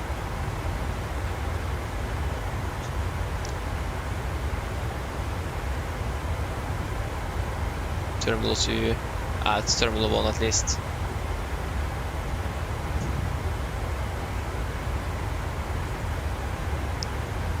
We can't really change the map layout either. Level 1. They go to 24. We'll just see with the real aircraft when they are landing as well. Should be landing at about the same time. And we also did have some closed taxiways as well, so just go ahead and look through that just to confirm which one it is. Got to write it down as well so I can remember it.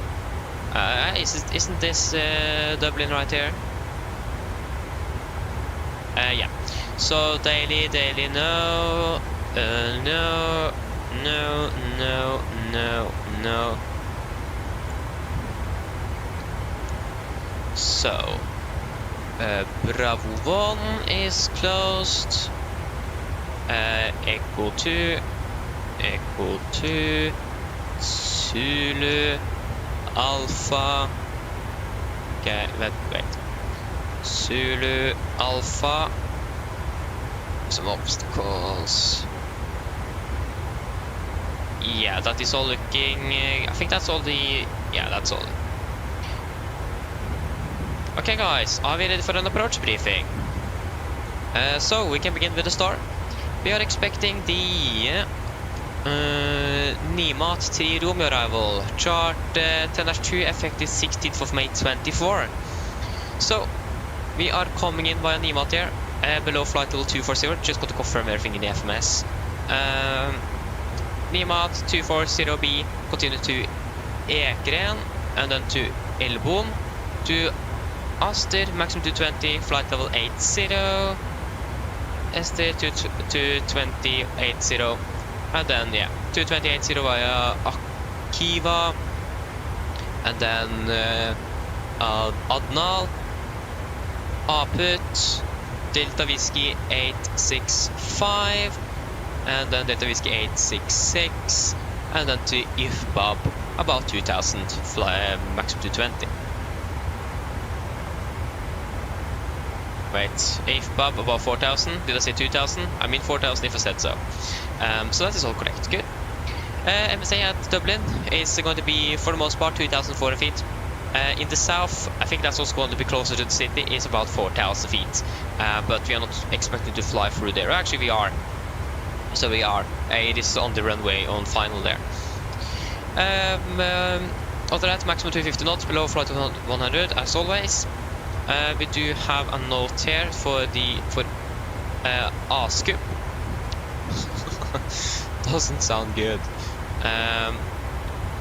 Where is you?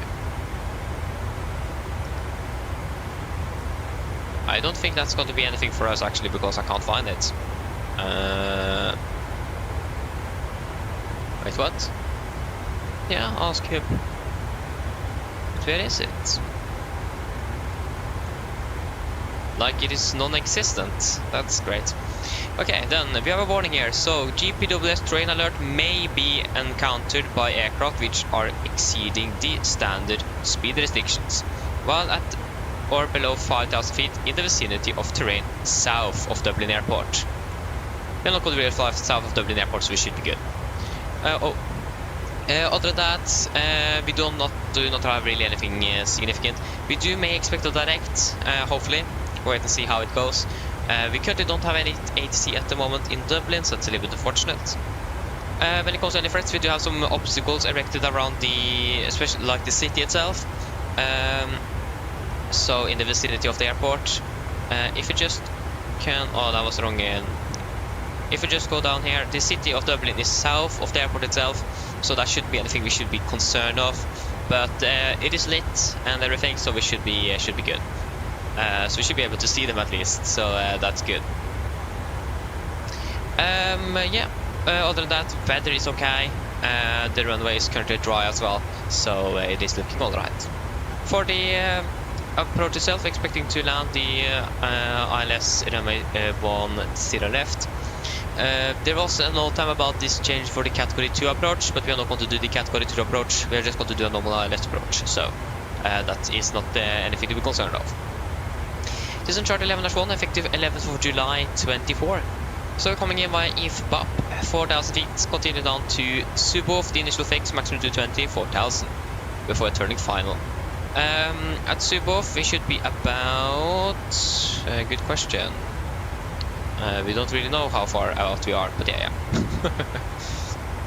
Yeah, we are about 12.9 miles, sorry, 13.9 miles out. Remaining 097 degrees, ILS means 109.55 India November Delta Lima. So 097 is on set 10955. That's good. It's going to be 505 feet on the minimums, 3-degree glide as always, 3,000 feet on the lowest. Transition level is going to be flight level 60, and ILS will reach 0 at threshold runway 10 left.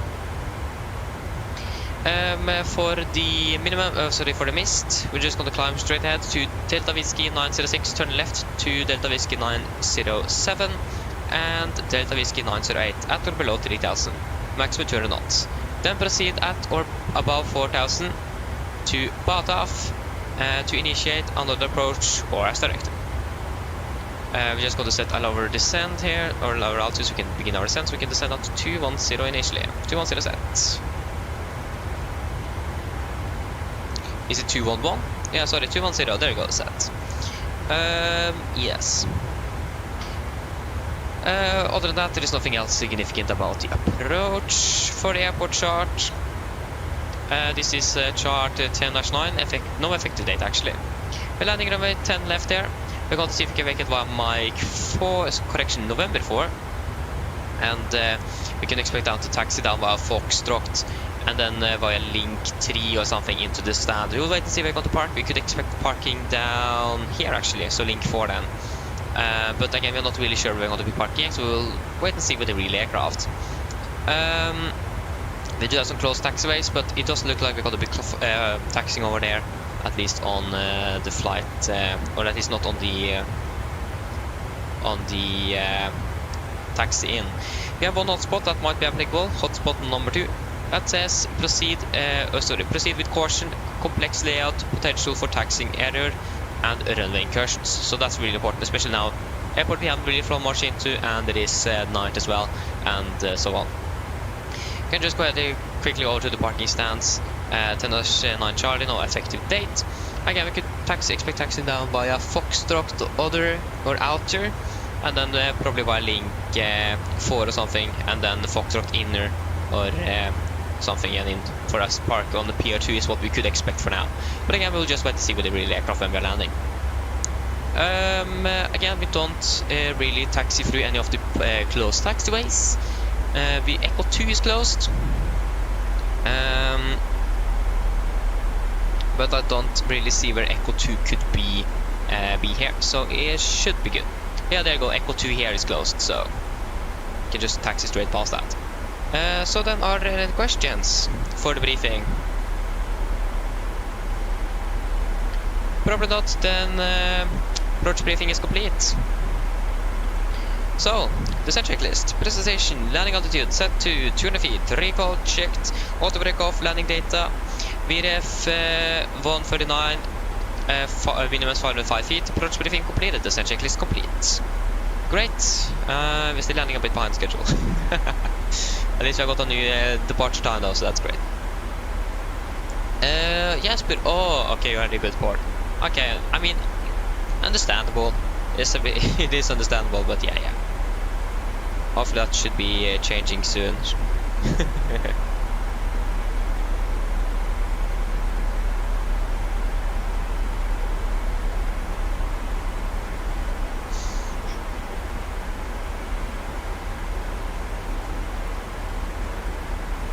So yeah.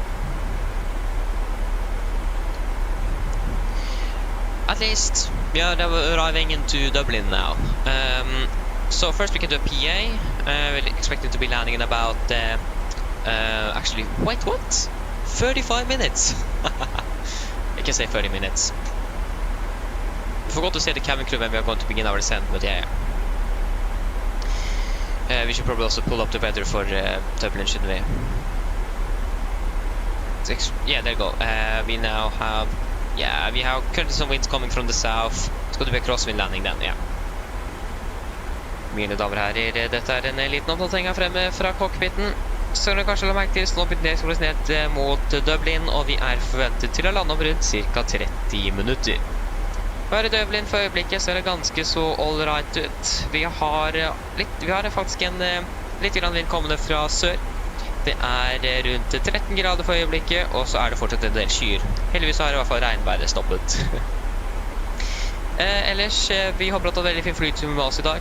Vi beklager for forsinkelsen som vi har det har blitt påført dere i dag. Vi takker for tålmodigheten deres. Men utenom det så håper vi da at det er fin flytur med oss. Vi takker for at du flyr med oss, og så håper vi ser dere for neste flytur, og så ønsker dere en fin kveld videre. Ladies and gentlemen, this is a quick update from the flight deck. As we all noticed, we now begun our descent down towards Dublin, and we are expecting to land in approximately 30 minutes. The weather in Dublin at the moment is looking alright. We do have a little bit of wind coming from the south at the moment. We have about 13 degrees centigrade, and it is some clouds, or a bit cloudy, and the rain at least have stopped at the moment. Other than that, we thank you for flying with us today. We are sorry for the delays that have been encountered today, and we thank you for your patience through the flight.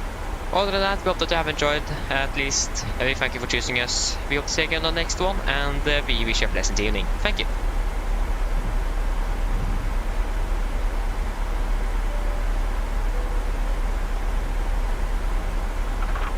Feel bad for the passengers.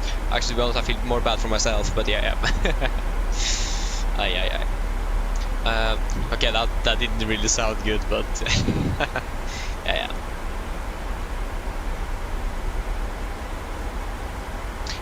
Study dog pilot. Yes, I can try to see if I can. Actually, when I think about it, I have a better one for you, because this is the same weather you can get from another website. Because there is a website where you can go over the different acronyms there, or like the code, or like the weather in general, and you can have an explanation on it. I think that's going to be much better, because there's so many different things out there. I'm actually using it not regularly anymore, but I'm using it sometimes when there's something I don't understand. So if you go to a website called E6 Bravo X-ray, or Echo 6 Bravo X-ray, and then go to a weather report, and then search in your ICAO code, so in this case Echo India Delta Whiskey, Dublin. You can see here, you can hover over, so here you have an explanation for what it stands for basically. So it's a really handy website to understand the acronyms for or like the code for the weather on the NOTAMs. Sorry, on the weather, or the METAR and the TAF. Really handy, so I definitely recommend this to learn it. it is, to be honest, it's better than a tutorial. So I would recommend this instead, actually. So as you can see up here, Echo 6 Bravo X-Ray. Really recommend it. Definitely check that one out.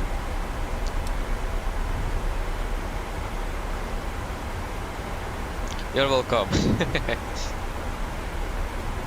I hope we will learn something from it. Again, it's really handy. It's a great tool.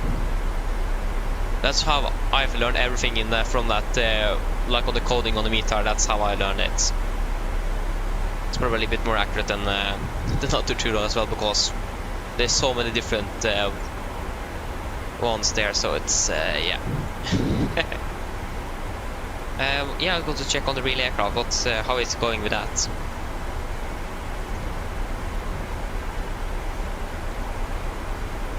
Yeah, they're descending as well. They're passing. Okay, actually. Oh, we are almost at the same place. They are also passing 27,000 feet now. So that's fantastic.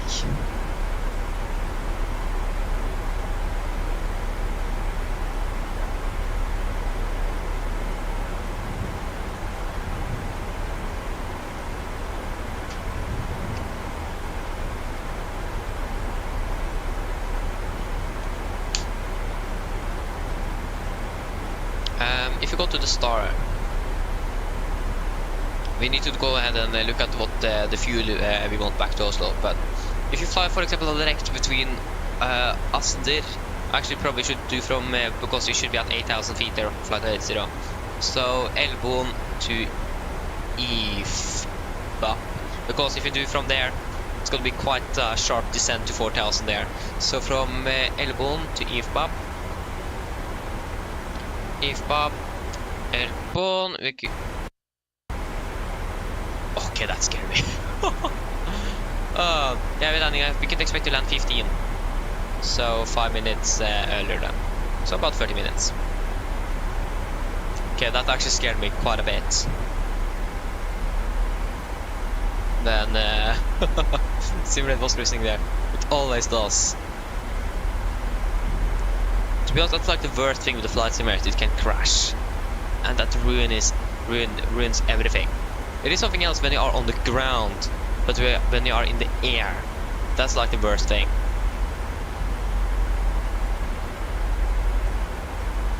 But like in general, it's actually quite bad.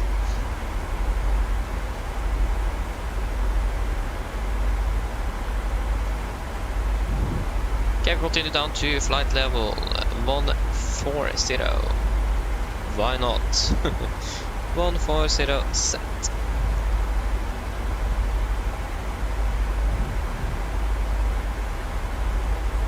How much fuel are we landing with? About 2.9 tons, yeah. So we will go ahead and call, sorry, not call, but find out what we are going to load on board. Dublin, Oslo. Edit flights.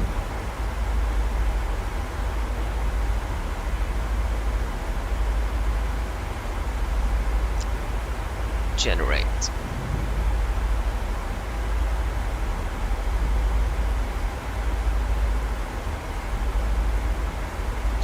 So, if you just go ahead and we can first of all actually just file it to VATSIM straight away, so I don't forget that. So that's done. Actually, that's one thing I need to check out. Can you file multiple flight times on VATSIM and just log on with the different ones when you are logging on with the call sign? That's something I need to check out. But yeah, so we are expecting 8.3 tons of fuel. The weather in Oslo isn't really good. It isn't really expecting to be any better either. With fog, should have a new update, shouldn't we? Clock is 53, so we can wait a little bit longer, so we at least have the latest weather report from Oslo.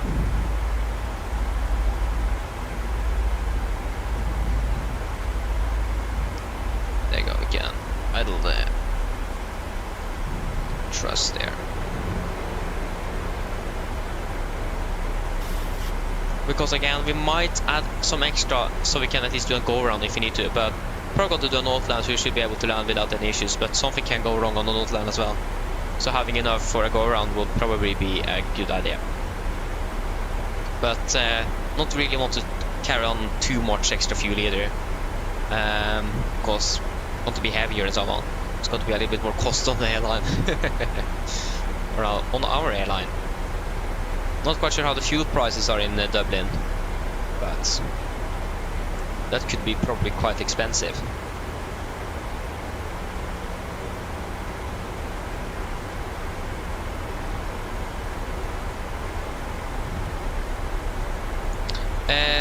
Salim, flying on WhatsApp, but there is no ATC online at the moment, unfortunately.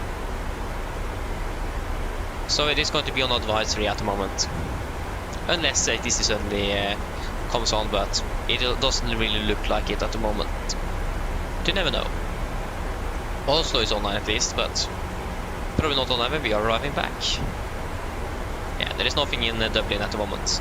That's also one thing I was going to check is the traffic into Dublin.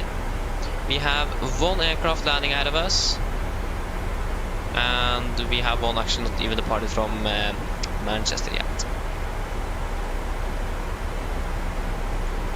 77 Northbound, yes indeed, I'm going to be buying 2024, yes.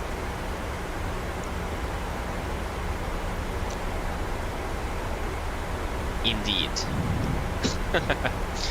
I'm so excited for it, so yeah. So it is looking great.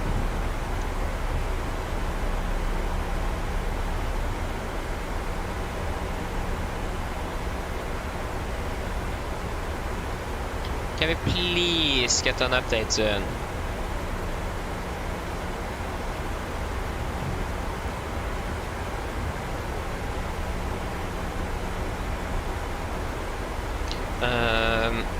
What's our scheduled time of departure now?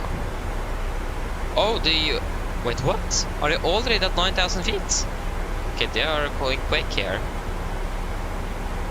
At least they are landing before us though, that's great. Okay, we're not really sure about the traffic situation at the moment though, so it looks like, yeah, he's now turning now.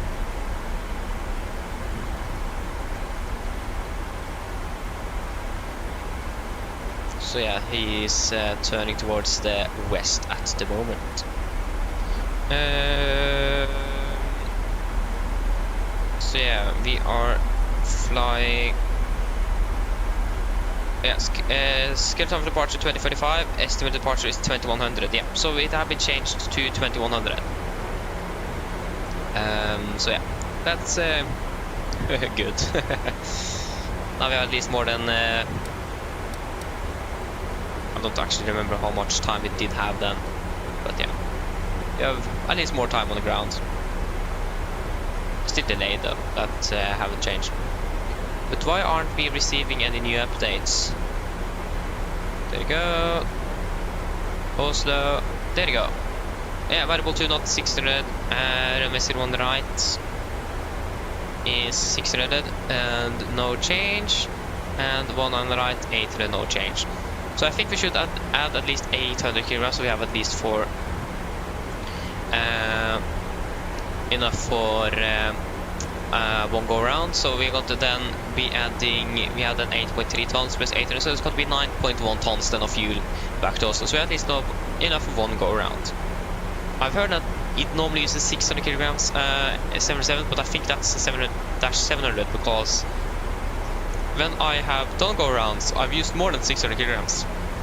Like with the mist as well. So 800 should probably be a little bit better. So 9.1 kilograms then is what we are going to request from the ground.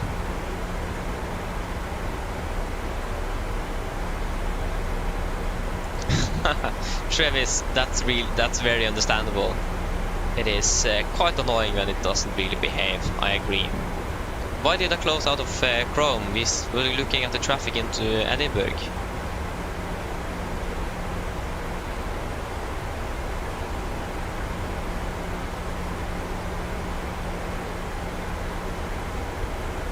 I'm not quite sure which star this British Airways from Heathrow is using.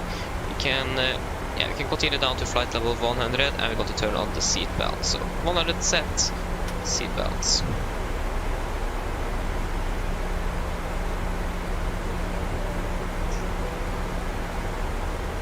Cabin crew, prepare the cabin for landing. I don't really want to say cabin crew on the mic because, or like with the push to talk button in, because that's probably going to then cabin crew go to intercom will probably be activated. so yeah. If you go ahead and go to search star, what different stars do we have?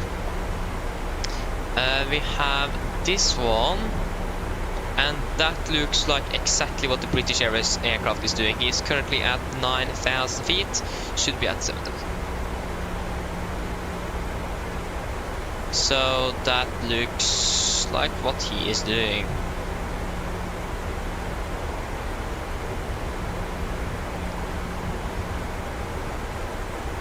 So yeah. Okay, we're still delayed. We have at least now 40 minutes on the ground and the rest, so it doesn't really matter if you are doing the entire arrivals or the entire star or not. So should be fine.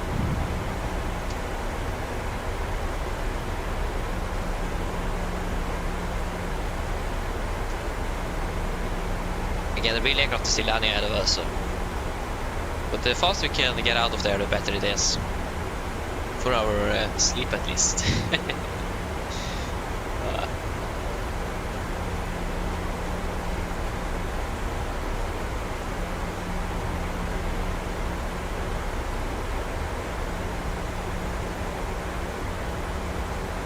So we can just pull up the star here, so we have that. Yeah.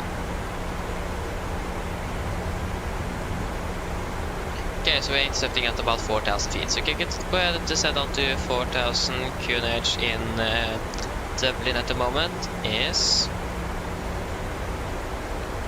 1025. So 1025. 1025. 25. Set, and we'll almost forgot, but you should be at 30. Project list, altimeters, QNH 1025, set passing flight level 114.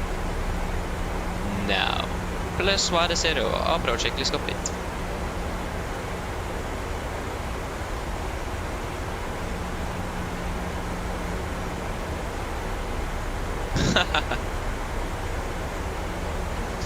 Yeah, I understand, Travis, I understand. I understand that feeling there. A bit fast. So we need some good old track.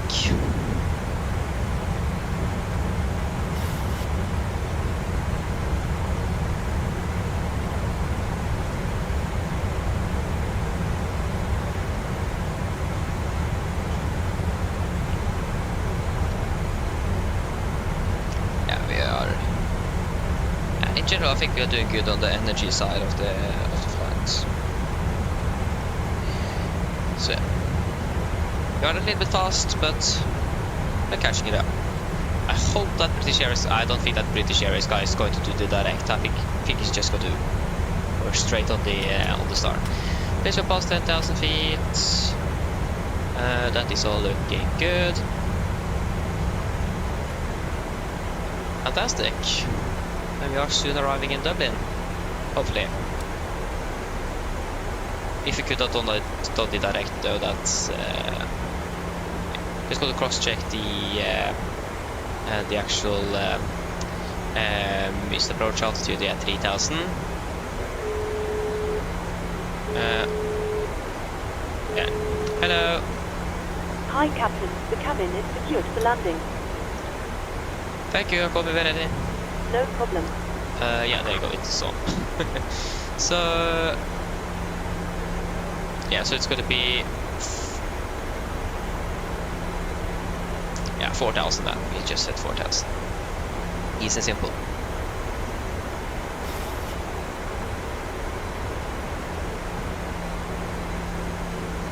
There you go, we have the airfield inside.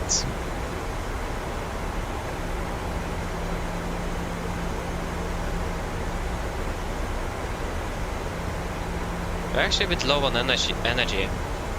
So yeah. Yes, he did the direct. Yes, he's flying northbound now, so we will just go ahead and go straight after him. What airport is that? That's like a smaller airport. Ah, it's actually that small, so small that we don't even have it on the ID. You can definitely see that it isn't big enough for the 747. So it makes sense. Looks like the British Airways aircraft is currently turning final. But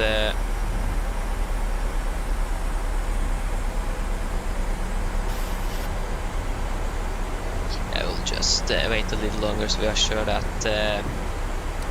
you're have good enough separation.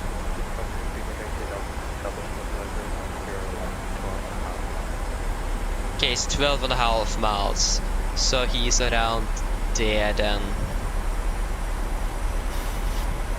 And we need to burn off some altitude though.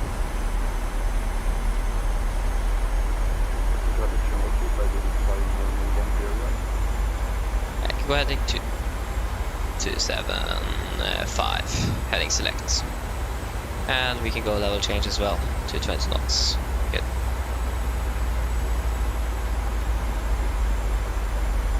Okay, we have a bit of altitude we need to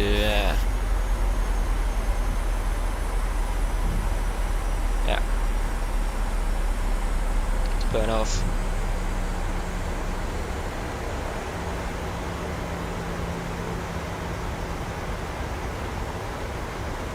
Above. So we have that ready in the FMC. So that was the wrong waypoint. I was looking for if Bob. There you go. That looks like a little bit better. We can actually go and execute LNAV, and we can just actually we're not that far above. Yeah, that's great. We can go back to VNAV. Fantastic. And we are currently landing at about 14.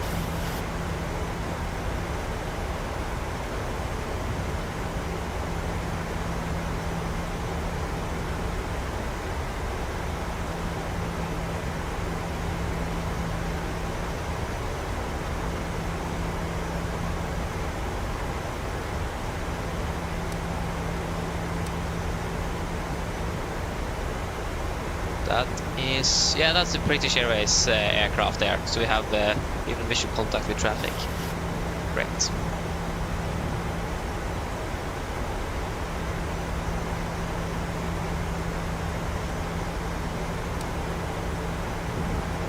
Yeah, it's about. I think it's, yeah, it looks like there's less than 5 miles between IFBAP and Suboff. Is it Suboff? Yeah, it's about 4.6, so it's less than 5 miles. And it is winds currently coming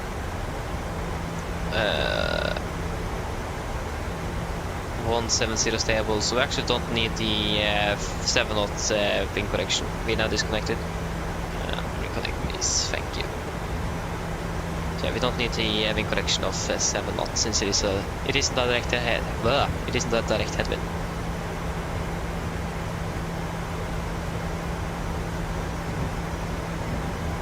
Okay, you can go speed into vent.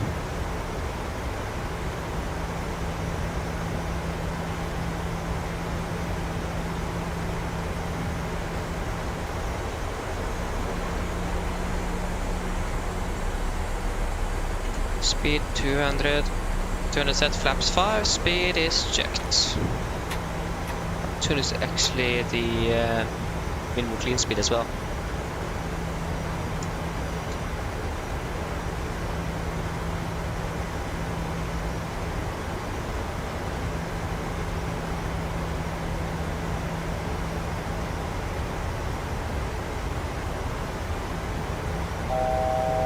Thousand to go. We have yes. You are active, 14, almost 15 miles out. Yeah, I can definitely see that we are a little bit further out than the British Airways was before we turned final.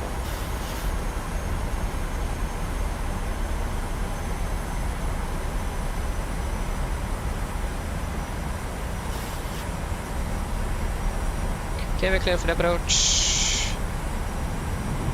Hello, closely captured. 097 on the heading. 097 is set. There you go.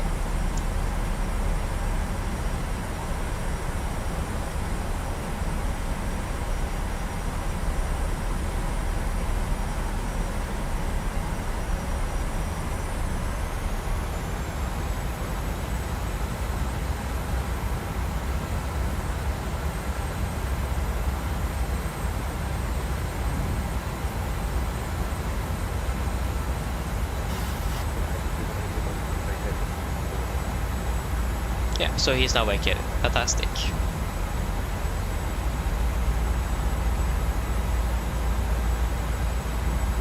I shouldn't need you anymore then.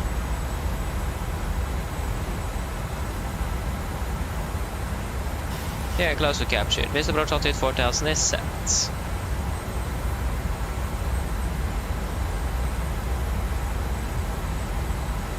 Dublin traffic, Nordic 2 November uniform established on S10 left 11 miles out. Dublin traffic.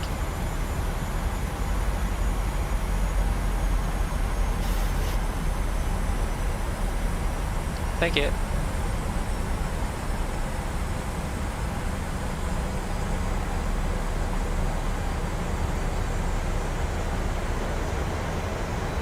Yeah, 180.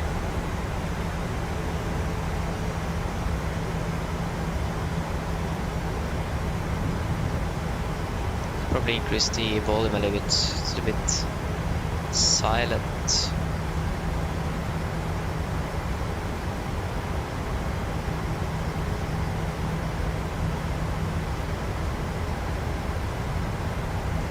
There you go, runway in sight, and we have a crosswind of about 25 knots. You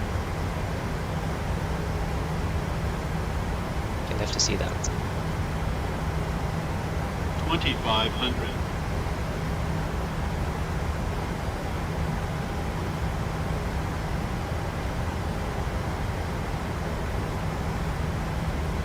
Okay, get out, flaps 15, speed is checked.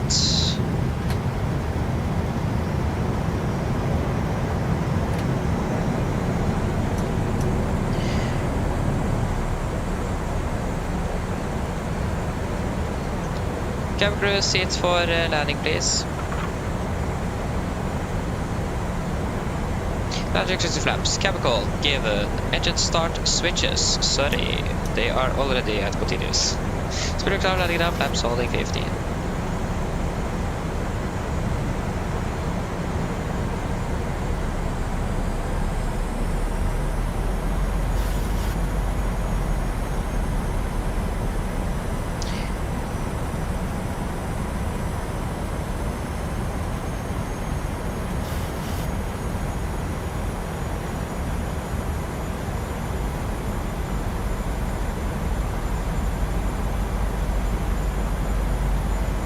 Okay, flaps 30, speed is checked. 144. And landing checklist 2 flaps. Flaps 30 planned, 30 green. Landing checklist complete. We are approaching 1000, we are stable. Clear to land. This runway should be clear. I can't see any traffic on the runway. And we still have a crossing wind of about 20 knots. 1000.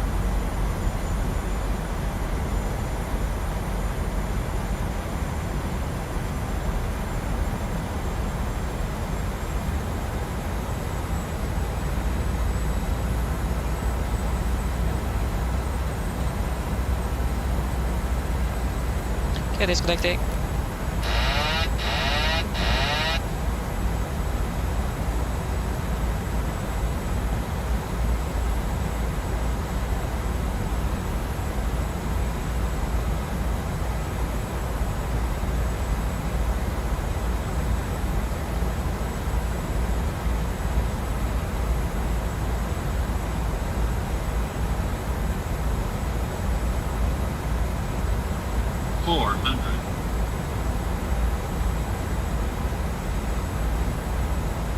Approaching minimums. Minimums.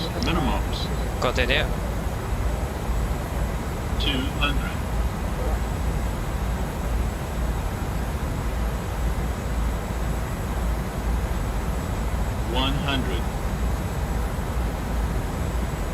50, 40, 30, 20.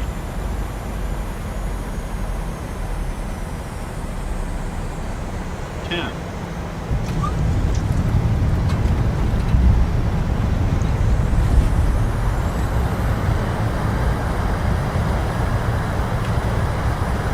Put a knots.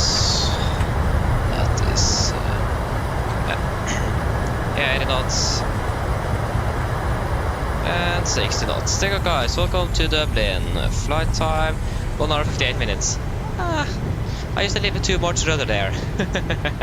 Although that was a nice one.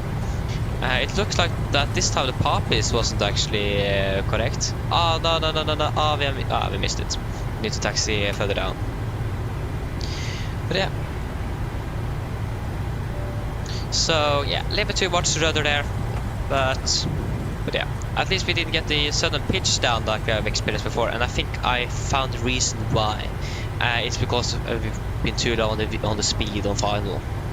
That's also why I struggled with flaring the aircraft, because when I look back, I was always below the VREF speed, and we should be landing, touching the ground on the VREF speed. So yeah, that's mainly my fault actually. But yeah, it was a nice one. Yeah, I used a little bit too much rudder there, but it's good and stable approach. Maybe land a little bit far down. I couldn't even see the touchdown zone, to be honest, but yeah. Yeah. Relay, hello, welcome, opening well. Yes, like Christian said there, we just landed in Dublin, and Christian as well, welcome, opening well. If you already haven't tuned in though, I don't even really remember. Sorry. Dublin traffic, Nordic to November uniform, vacate runway 10 left.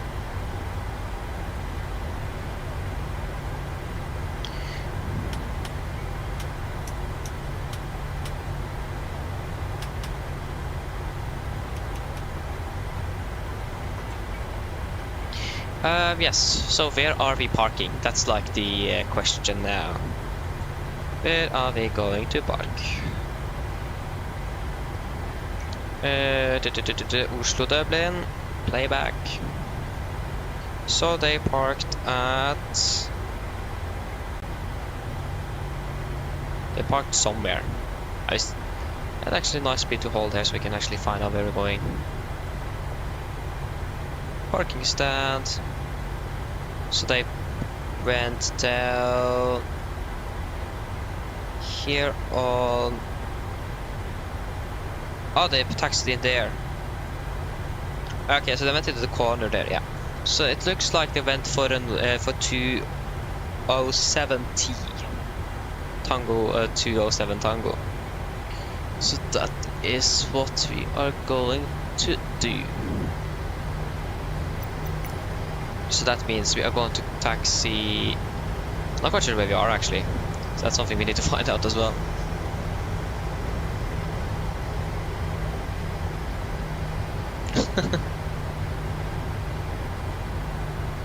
Yeah. To be honest, again, I didn't even see the touchdown zone, so that's great. So I was a little bit nervous there, but yeah. I think it's Pier 2. Yeah, 207. No. Yeah, you can just use Swiss International actually. But yeah. Yeah, you also not used to the new flare logic. Yeah, I can agree with you. I have also struggled a little bit with it. So that's great. Yeah, as you can see, the add-on for the two not bright taxiways like I have works on this airport but not in Oslo, so it works with some airports and not with others. So we're currently down on November. We are down on November. We're going to take a left turn onto Link 6 or Foxtrot. Yeah, Foxtrot Outer. That's going to be here then. So right is clear and left is clear.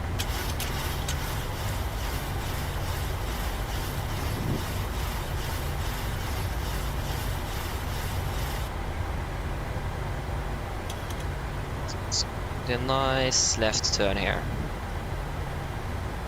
Yeah. The schedule is actually depart out of here in 15 minutes. But yeah. That didn't really work out, did it?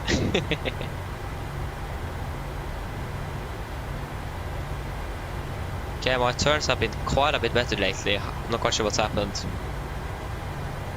I'm just nailing it now. I'm cruising on the taxiways. Can I say that? I think I can say that. Use minimum power? Okay, that's fine with me. So we got to taxi down via Foxtrot out to here and then taxi in via Link 4 into the... I'm actually quite sure what it is called here. For Oscar, Echo, Fox. I think last time we flew here also was during the winter, I think, when it also was dark, so been about to jump into Dublin. Nice to be back though, the hub of Ryanair.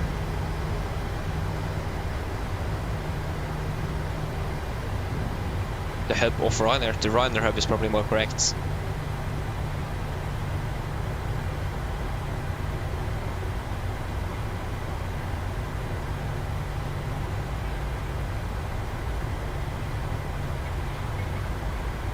Oh, that's so unfortunate, Travis. Ah, I feel with you there. Yeah, that's actually really unfortunate as well.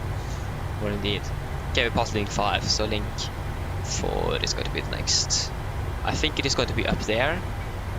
There's 2 taxiways. Ah, it's like you can't see a thing. I think we'll just go up here. Yeah, we can go up here and then taxi on. Yeah, just continue here. But yeah, that's really unfortunate indeed, Travis. Feel bad for you.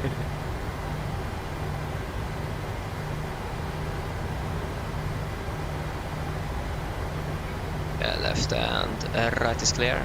We are currently now on, this is Link 4, so that's correct. That is 203 Charlie. That is you, so 207 should be into the left here. Okay, fire up the APU. On with you, please. Thank you. Yeah, we still have plenty of time here now. Our slot is like 2000, so we can't really just part when we want either. Need to follow the slot as always. What does it use? Minimum power. That's fine. I have noticed that. Hope this, yeah, it's a ground services there, so this should be correct. 206, yeah. This is indeed correct.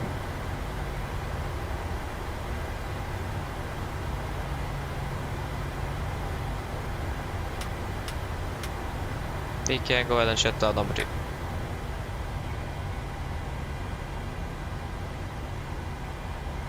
Oh no, that's like the worst timing to shut down an engine when we are in a turn. Because exactly that's going to happen. The nose wheel is going to stop because of the generator turning off. But... oh, there you go, finally the thought that the VGS was never going to start.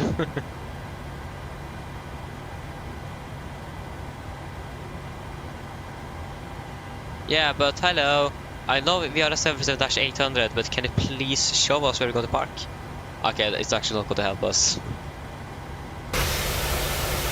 There you go. We'll just stop there. So I need to do a reinstall on that because I installed the scenery properly. That can make sense. I forgot to do it. There we go. On with you.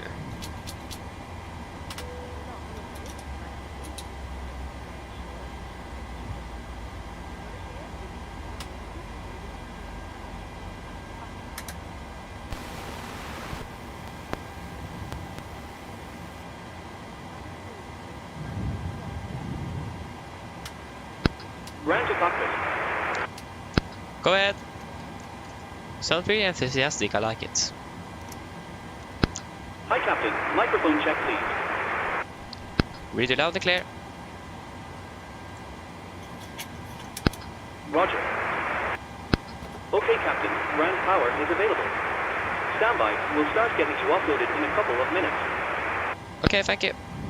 I wish that I actually could set the ground power and so on automatically. That would be so great. Set shocks, please. GPU card request.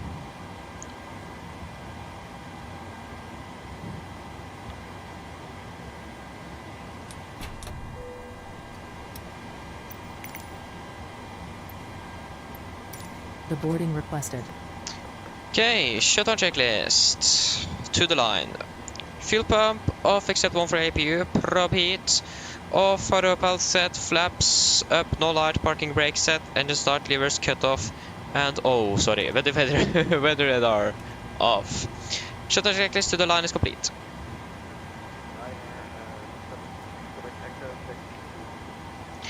So, flight time was 2 hours and 23 minutes.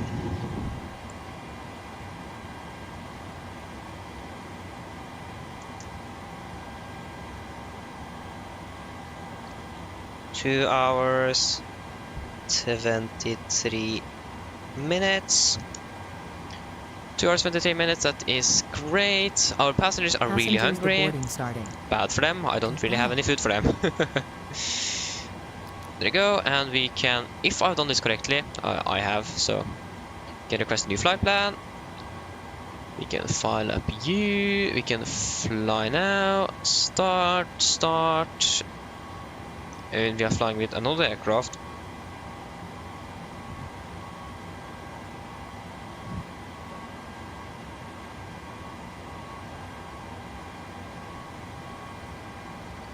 We are 6 Charlie Mike.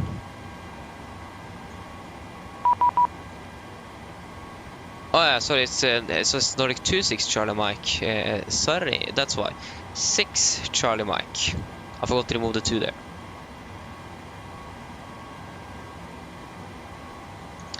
Fantastic. Yeah, we should probably go ahead and call the cabin crew so they can begin deboarding.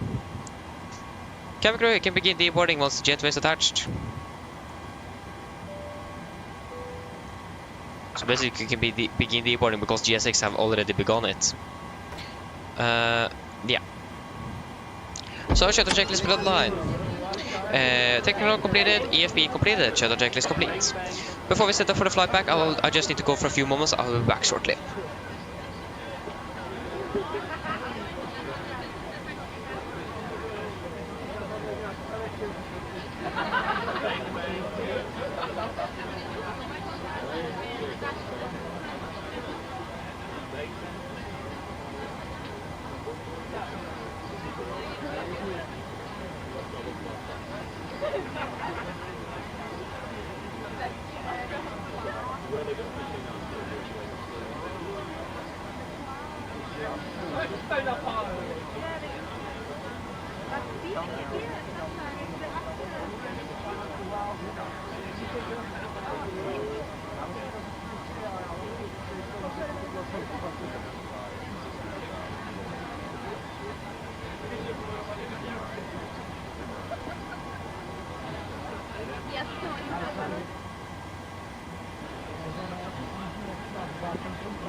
Okay, I'm back. Sorry for that.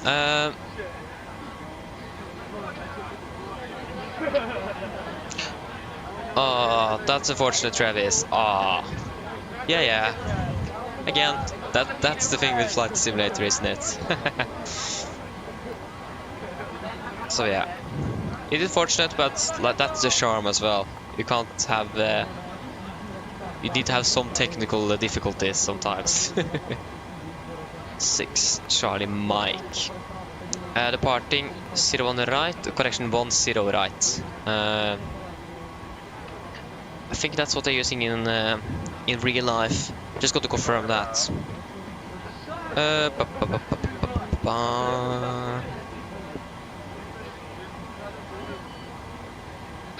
Round to Cockpit. Yeah, 10 right. London Gatwick, nice. 10 right. Hello. Hello. Hi, Captain. Rotev to Quebec. We're all done back here. Everyone's offloaded. Brilliant landing, by the way. We barely felt anything. Thank you. Give me a call if you need anything else. Of course. Go ahead. Was a C+? What? Delayed arrival. Hi, Captain. Okay, all bags have been offloaded. We're closing up now and we'll speak to you next time. Okay, thank you. See you later. I'll see you soon. Gotna? Yeah, Gotna. Gotna. We can go ahead and just reload same brief, just to be sure. And we can go ahead and request refueling. Refueling truck is on its way. Gotna, direct to Tango Romeo Please don't load November. aircraft until the fuel truck arrives. That is and going to ask be do it. you. Direct to Alpha Delta November. So many VRs there was here. I think that's going to be Aberdeen, but can't really confirm. That is indeed Aberdeen. After Aberdeen, we are going to fly to Rigvu. Rigvu, not Rigva. Rigvu, direct to Adopi.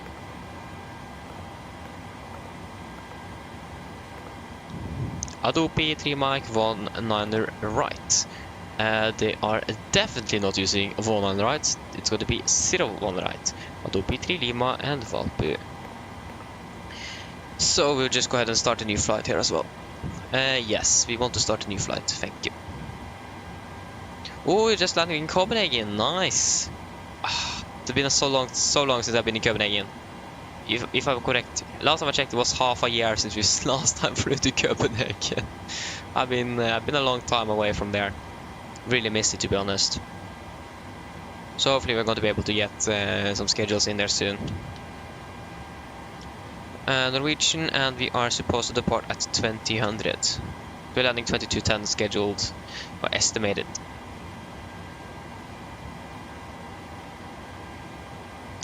We go start flight.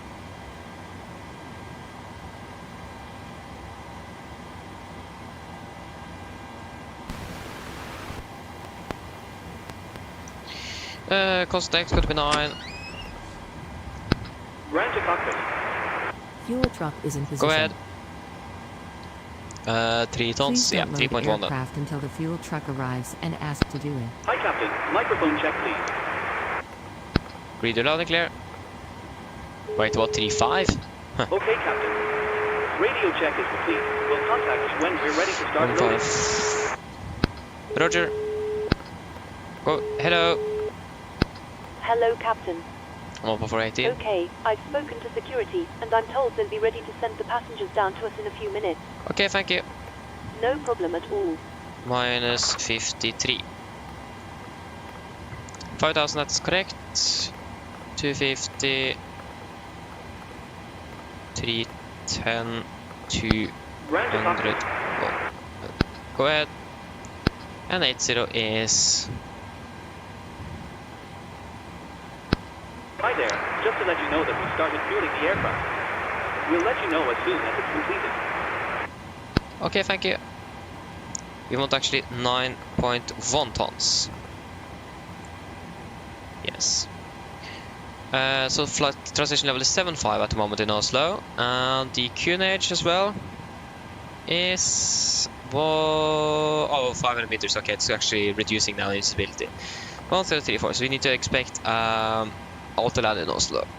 Yeah, I mean that was expected from the minute I woke up and looked outside. 774 compared to 777. Yeah, that was 777. So yeah, go ahead. Go ahead.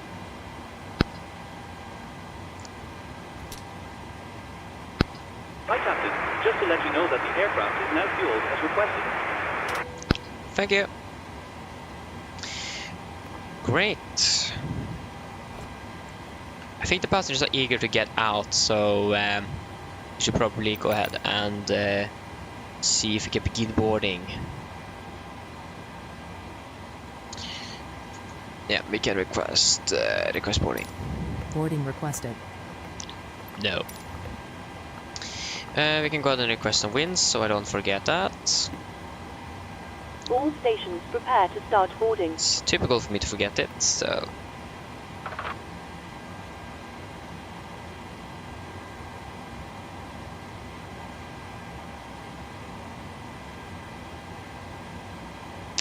Great.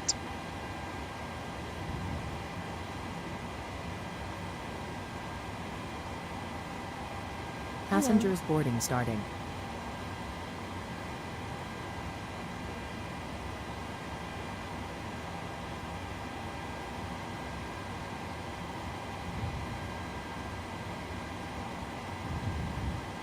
There you go, we can load. Is the fuel truck left? So probably still disconnecting. Takes a little while to connect up and disconnect. I think actually the from the cargo is a little bit too fast by giving us the good to go call there, but yeah. Yes, so initial climb, that's what we are looking for. This SID out of Dublin. I hate that crash all the time. Which SID are we flying again? It says it's gonna be the different one. It says the Rotev to Quebec, but it's gonna be another Rotev.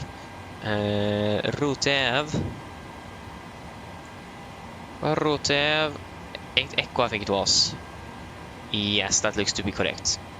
Initial climb clearance is Hello. What the that sounded really strange. Hello. Sounds like a ghost or something. Yeah, it doesn't really say anything about the initial climb clearance. We'll just say 6,000 then. That should be fine enough. 6,001. Hello. Hi, Captain. Just to let you know that the passengers have started boarding. Thank you. Yes, that is all looking great. So we have our SID. That's what we need for that. For Oslo, the Adobe 3 Lima is something we want. Not the SID. Sorry, no, yeah, we need the star Adobe 3 Lima. And approach is going to be ILS category 3 approach. Right. We can also just have the normal one just in case. We don't need you, but the ILS here is probably a good idea to have just in case. What information do we have regarding engine outset? So the MSA is going to be 2,400, so we could just climb, yeah, straight out to the sea actually. It's 7 miles to the first waypoint. Yeah, you can just take a normal 15 or something and hold, and we should be, yeah, 10-ish. Yeah, that's going to be a little bit too close. We can take 15 then.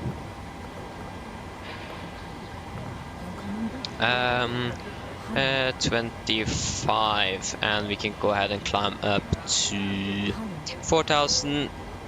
We don't really need to climb that high, but we could climb up to 3,000 feet. Shouldn't that be good enough? I think 3,000 is good enough. Oh, that sounded so annoying, the GSX. Hello. Yeah, so I think again, looks like 3,000 should be good enough. We are still below the MSA down here, but again, we are not going to fly down there unless we need to return. But again, we are inside the ILS though at 4,000. Yeah, we can actually just climb to 4,000 then.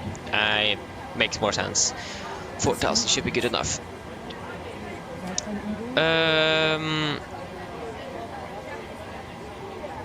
Yeah. Okay, are we ready for a departure briefing?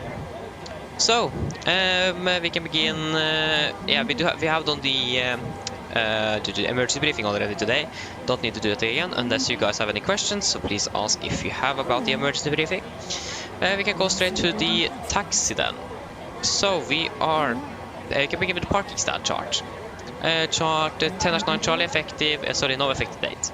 We park down here at stand 207 Tango. When it comes to the push, I'm not really sure what the normal procedure here in Dublin is when it regards the pushback. Why do we have an A380 behind us here? I don't think we're going to be able to get out of here with that one there. So I think we're going to be delayed because of an A380. But yeah, we'll wait and see. But again, when it comes to the pushback procedure, I'm not quite sure how it works. We probably could just expect a straight and then take a sharp left turn. I'm not really sure, so we'll find out later. At least we will taxi down via Fox and Uniform, Link 3, and then Foxtrot.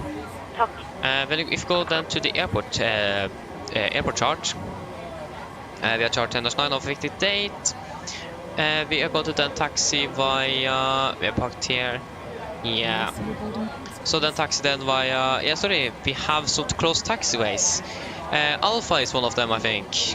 Yes. So we can't taxi there then. So we need to then taxi then up. If we could just go back here. We need to taxi down via Whiskey here. So we will just taxi up here on via Echo and Oscar, and then link 4 here to Hotel 1 and cross runway 34, and then continue down on Whiskey 1. Going back on the airport chart here. Continuing down Whiskey here, and then continuing all the way down to Sierra. All the way down Sierra, and we'll use full length from Sierra 7 today. That should be good enough. When it comes to any hotspots, we have one hotspot regarding our taxi route today. That is hotspot number 2. So proceed with caution, complex layout, potential for taxiing errors and runway incursion. So that is really, really important. That we are aware of that, so we don't do anything wrong here. Anything else regarding the taxi? We have to close taxiways, but Alpha and Echo 2 is like the closest one, so we should be fine. Other than that, yeah, we don't really have anything significant when it comes to the taxi. Other than that, the weather is looking alright again. Looking actually better than it was forecasted when we depart from Oslo. And runway condition for runway 10 right is also dry. So just stand by a moment. Go ahead. Just go downstream, so we don't need to wait ages for the load sheet. Hi, Captain. Just a quick update to let you know that the A380 is gone. Oh, that's great. We'll contact you again once we're done. Okay, thank you. So, regarding the SID then, so we are departing via the Route 8 Echo departure. This is on chart 10 Charlie, effective 6th of October 22. So we're departing on the red heading 097 degrees to Delta Whiskey 553, about 4,000 feet. And then we're going to take a left turn to Delta Whiskey 110, below flight level 90, then Lemta, and then continue to route below flight level 230. I would say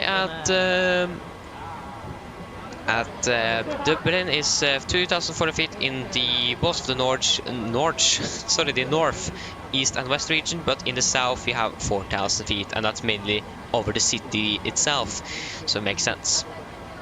Maximum 250 knots below flight level 100. Yeah. Other than that, we do also have some requirement when it comes to climb gradient. So we need a minimum of 9.1% and 3.3% for close. So this requirement will climb of 9.9%. But how much? Like for how long? Like we can climb at 2,000 feet. That's okay, but we don't know how long we're going to climb at 2,000 feet.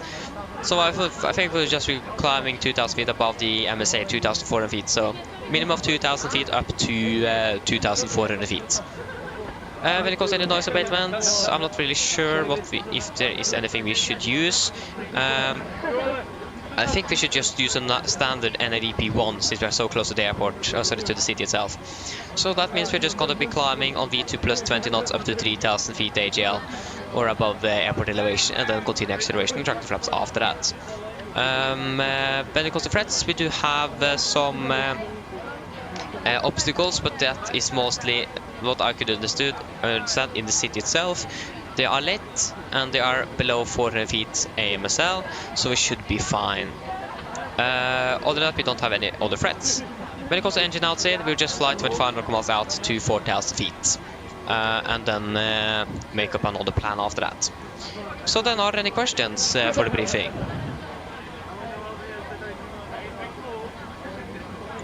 Probably not, then our departure briefing is complete then.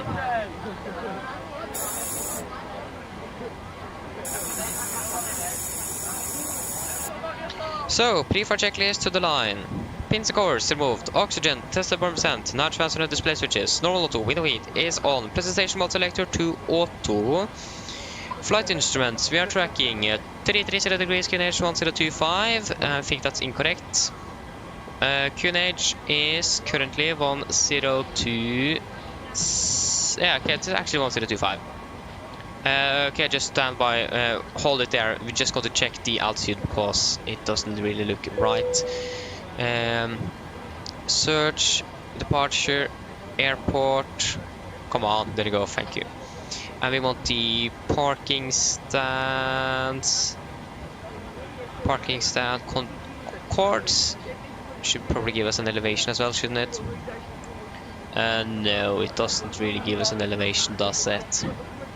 No.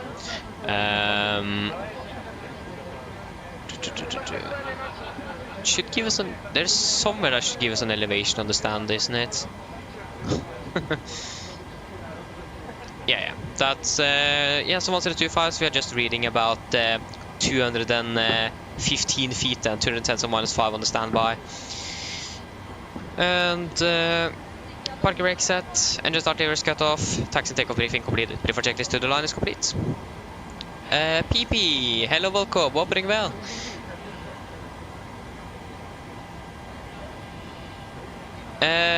Unfortunately, I don't have a full 7% cockpit at home, no. I just use mouse and keyboard. I mean, it would be fantastic though to have a full cockpit. Wouldn't say no to that, but I'm just 16 at the moment, so to have that now, that would be insane.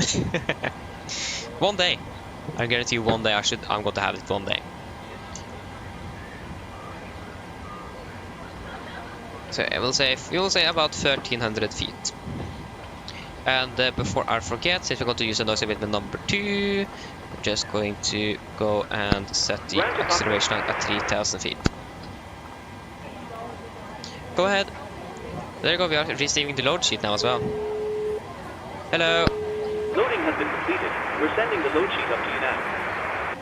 We'll contact you for pushback once your closed up. Your beacon light is switched on. Hi, Captain. Okay, here's the load sheet from ground. I've written the passenger count here, the crew count here, and the total number of souls, not including yourself, here. Roger. Thank you. Thank you. Oh, it crashed. Oh, okay, that's unfortunate. We will launch it up again. See, this is the travel flight simulation. It's always some issues here and there. Yes, we want to load up the last flight we had. That would be fantastic.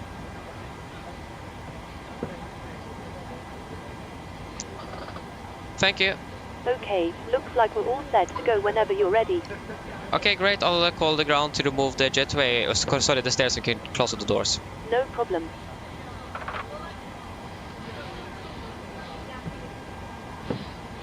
Okay. Ahmed, what now? Hello. Hello. Hello. Hi, Captain. Just to let you know that everyone's on board.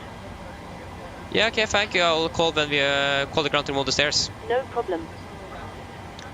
Okay, we will do a PA to the packs. We're going to be a little bit delayed, looks like, but yeah. Flight time 1 hour, 2 hours.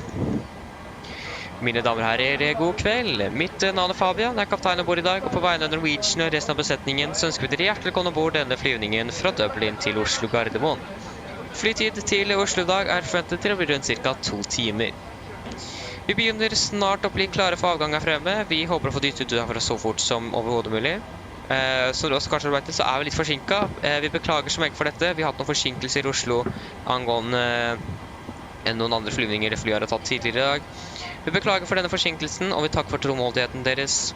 Men for at vi skal da klare å komme oss ut herfra så fort som mulig, så setter vi ned ta på sikkerhetsbeltet.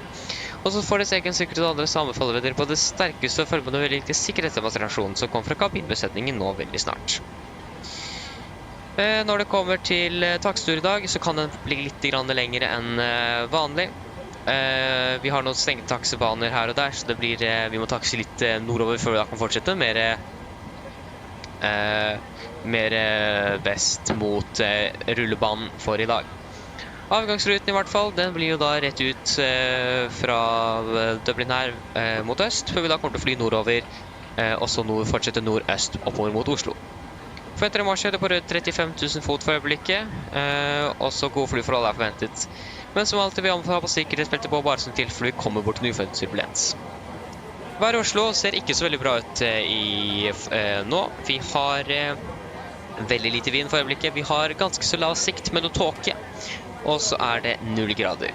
Men som alltid, vi kommer til å gi dere en værrapport når vi da begynner nedstigningen vår ned til Oslo.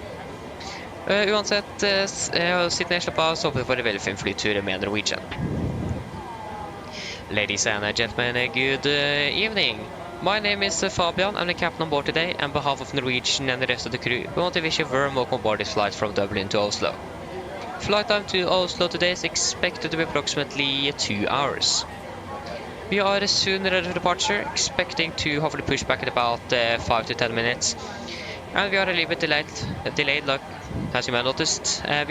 We apologize for this. It have been some issues with some earlier flights that this aircraft have done today that ended up causing some delays. We apologize again for it, and we're going to see if we can catch up as much as possible throughout the flight.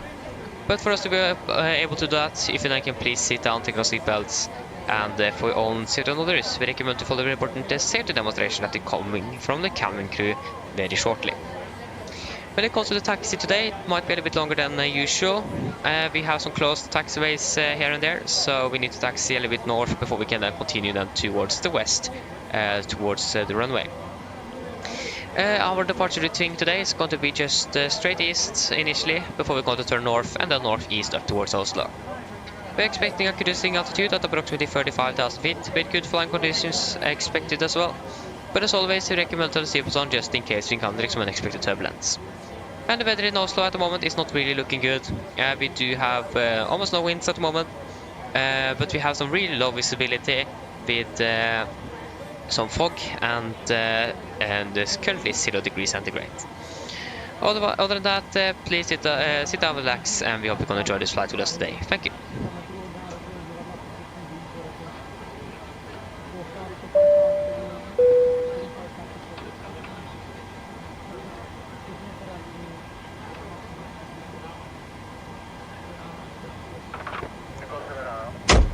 So first, winds are variable 1 knot, so 1 knot, 0 and 34.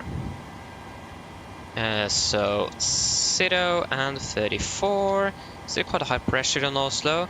What is the current winds? It is, yeah, we're landing, yeah, so 190 at 1 knot then. Expecting runway 01 right, that runway is definitely not wet. Calculate, so that's going to be 154, yeah, that's looking great. Runway 0, correction 10 right for departure, no anti-ice is needed. The current weather conditions, winds of 140 at 5, yeah, that's going to be 200 then. So 200 at 5, 13, 25, so 200, 5, 13, 25. 200, 5, 13, 25. I got the load sheet, performance, 64.5 tons, compared to 63.5 plus 800 is going to be 64.3, isn't it? 64.5, 6, yeah, 64.3, and we had 64.5, yeah, that's within. So 64,500, it's going to be 20.5%. 20.5. That is all looking good. We can just confirm, yeah, 2,688, yeah, that's looking good. Calculate. Takeoff to 3290.5, execute. Takeoff to 3290.5. Flaps 5, trim 5.8, 37, 39, 45, 37, 39, 45. 45, 197, just going to confirm that as well, so we have the right outbound track, yes. Can fire up the APU. Going to be cruising at flight level 35 initially, and it's going to be 700 feet in Oslo. There you go. Was 5.8, yeah.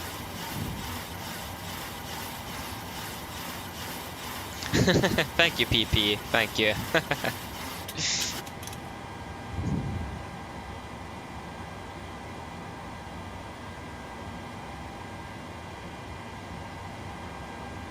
Yeah, Marcus, that's a fair point. Yeah, that's, I actually haven't really think about that, but yeah, fair fair point there. Yeah.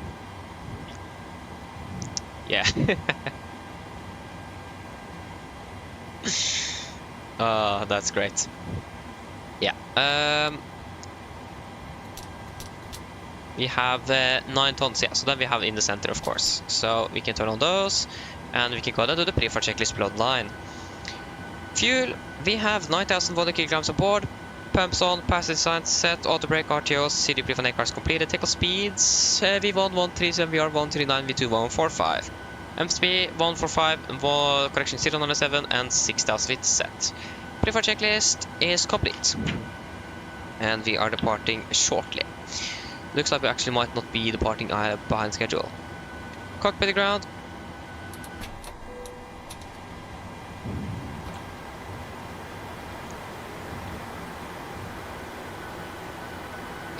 Go ahead. Please disconnect GPU. Maybe I should quit Norwegian fly for Ryanair instead. I like the voice from the Irish ground controller, ground handler here. So enthusiastic in his Ground voice. power has been disconnected. Thank you. It's great to hear.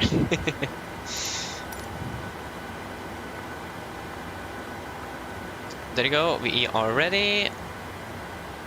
I just hope that the A380 is not behind us here. No, he's gone, thankfully.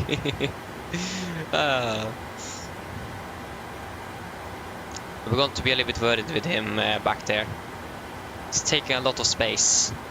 There you go. They are ready to with the gear pin. You can turn on the hydraulics. Should probably switch over as well. It's going to be reading the VR then. That isn't actually really optimal either, so we can just set 11110 or something. Ground to cockpit. Yeah, we are not catching anything with that. Go ahead. over to Unicom. Probably need something to eat on the way back. I'm getting a bit hungry. See if I can find something.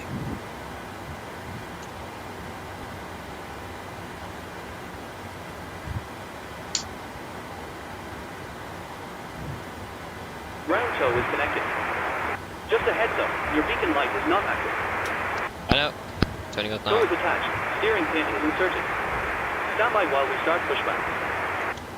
Okay, before start checklist. Flak the doors closed and locked. Door windows are closed and locked. And glitch light on. Transponder altitude off. Trim free and 0. Before start checklist complete. Dublin traffic. Nordic 6 Charlie Mike. Push and start out to stand 207. Dublin traffic. Okay, we are ready.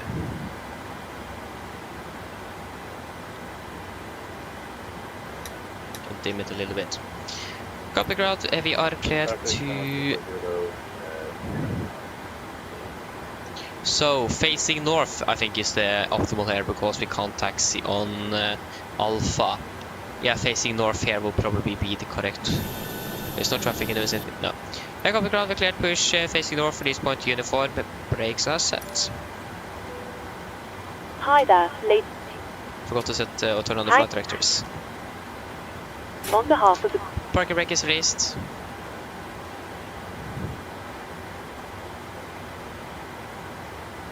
Like, what's the temperature here in Dublin? Okay, Captain. We're 13, clear of okay, the it's a stand. bit It's ready warmer. to start engines. Okay, thank you. Starting number 2. please listen. Okay, wait a little bit. I'm still in the stand and it says use minimal power, Then so I next think time. you should wait a little bit with starting up the engines. There are 2 So release point uniform, that's going to be you here, so we expect to push down like that.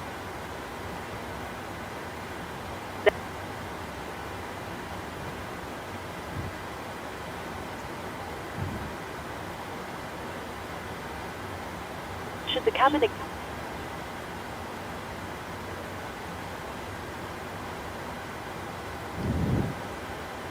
Oh, that's really close to that fence. I hope we didn't actually struck that fence. I have a feeling we did. Because we're just turning here, we are actually not really pushing. So that's not good. Okay, so we start up the engine then. Starting number 2. Starting number 2. Roger. There you go, firing up number 2. Oh, Is that the was wrong. unlikely- Nope, there you go.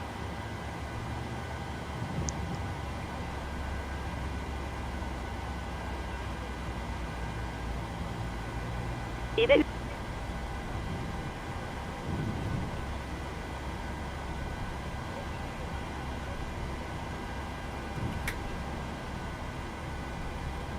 we are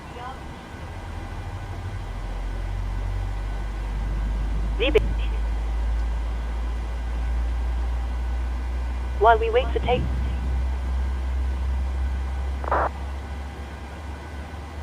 Mens vi venter på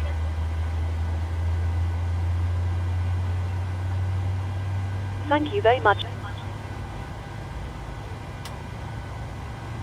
Takk for oppmerksom.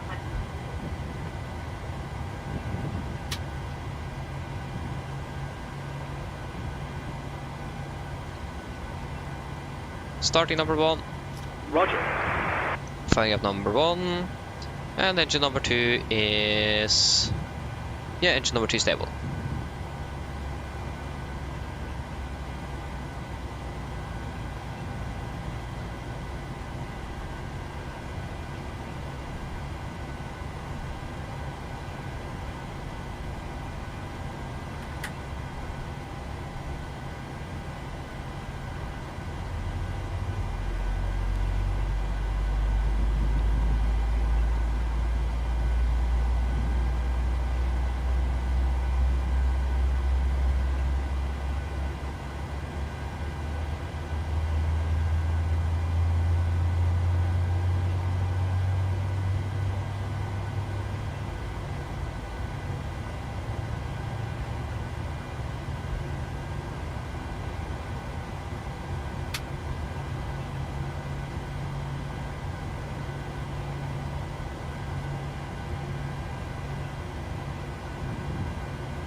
Okay, number 1 is stable.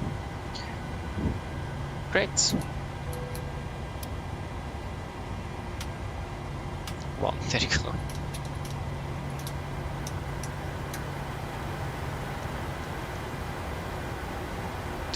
Kristoffer, hello, welcome. Hope you're well. From the fog. Nice. 250 is at the moment. Oh, yeah, that's quite low. It's even better in Oslo. I mean, the weather in Oslo is not really good. It's about 600 meters.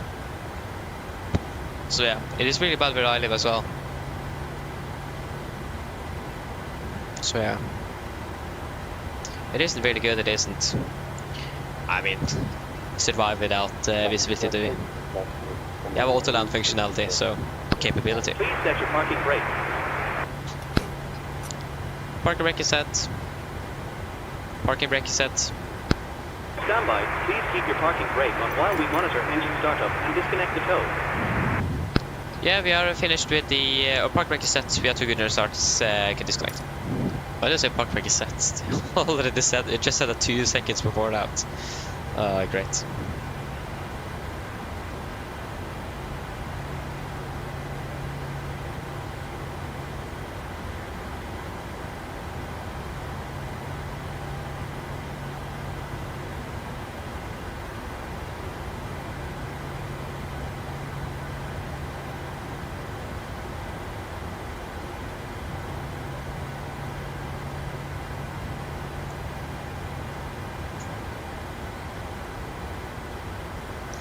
PP, I'm not going to say exactly where I am from for obvious reasons, but what I can say is that I'm living about 40 minutes from both Oslo and Gardermoen. And Okay, Captain. Looks if you like heard a good about startup on all Lillestrøm, engines until we I'm not disconnect living very far away from Lillestrøm, along Glomma. We'll get ourselves disconnected So yeah, now. So have that's a what safe flight. I can say. Look out for the pin on the left. And we'll Again, I see don't you think next it's a time. good idea to say exactly where I'm from. I'm not quite sure. Yeah, thank you for help. Pin on the left. Have a great evening. See you. Bye. Pin on the left. Pin on the right would make more sense.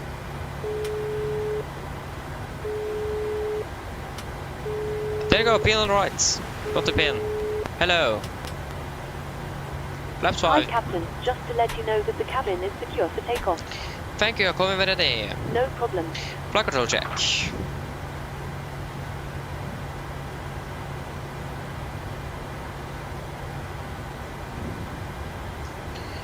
Before taxi checklist.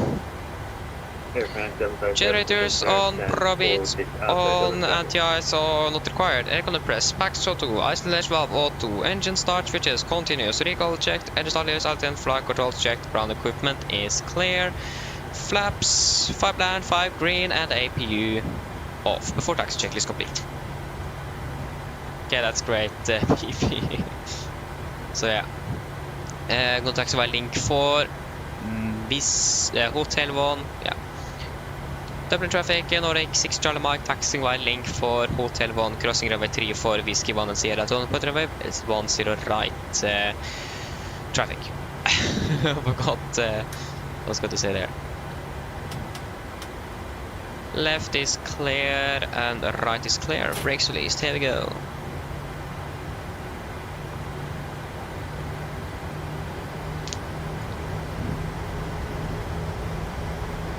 So I'm a bit behind schedule indeed, but yeah.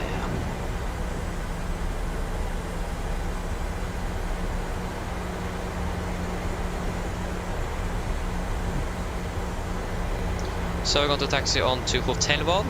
Yes, we will find Hotel 1 then.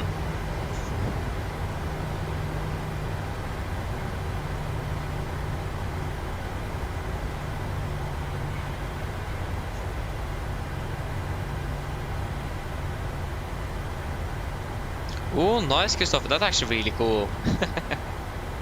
Like the older aircraft from DHL and FedEx and so on. That's actually really cool. I hope we're taxiing to the right holding point at the moment. Because Hotel 1 is right there. With a sharp... It's impossible to see anything here. Yeah, we haven't really flown much in here now, so it makes sense. Left clear, right is clear, of course. Oh, there you go, we have a departure. That's an Air France, isn't it? I don't know. Oh. So this should be Hotel 1. Yes, it is. Yeah, the right is clear, left is clear. We're crossing a runway, so on with you and you as well, just so we have more visibility. Yeah, Korean as well, forgot that. Qatar is also flying here with the cargo aircraft.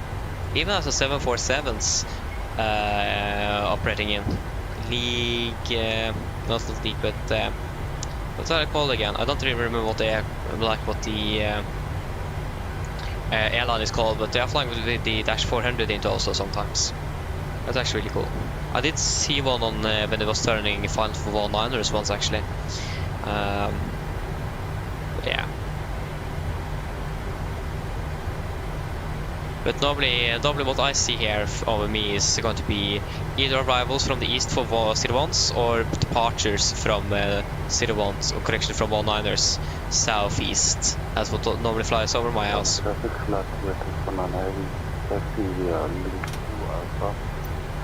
Oh. That was not what I was intending to do.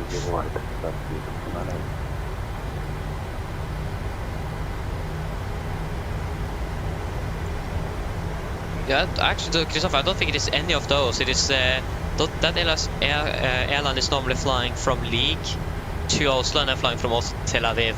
So, but I know it is not one of those. I just don't remember what the airline actually, what the actual name is. So yeah.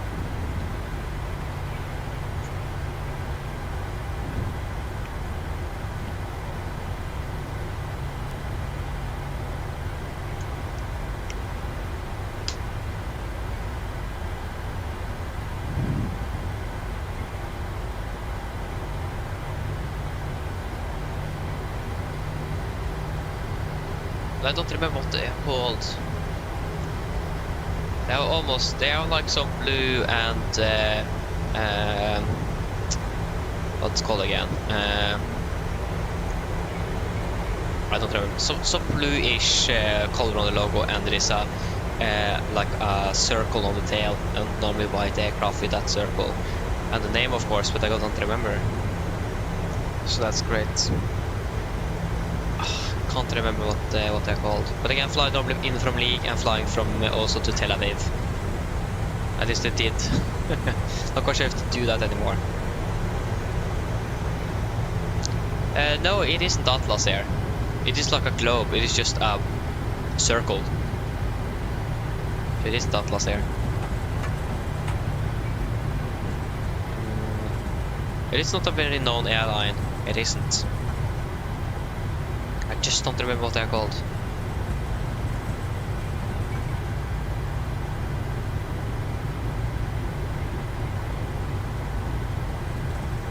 Oh, can't remember. Great. Okay, well, come on, there you go. Terrain there, please.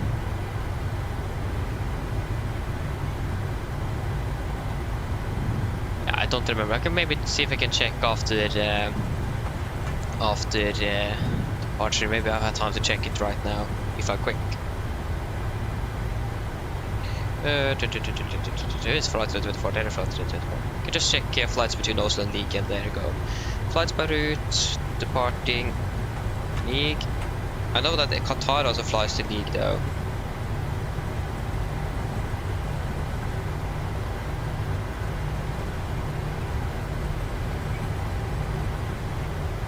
How do you even...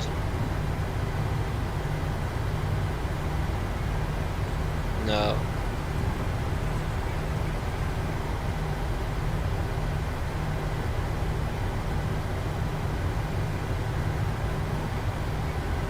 How do you even write that? Probably something Oslo. Oh, it's wrong. What's the wrong airport? Yeah. We found out.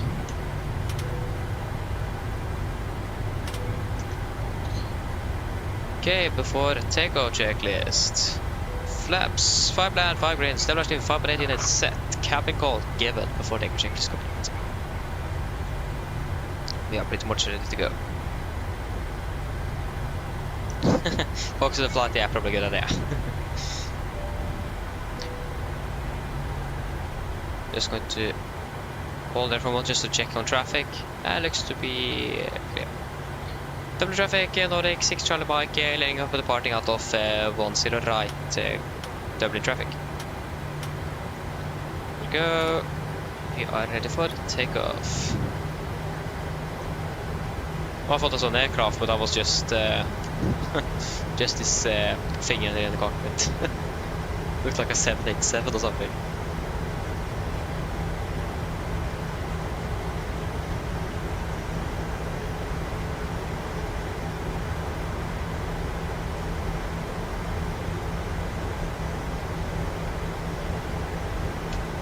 Okay guys, ready for takeoff or departure? Or in general, are you ready?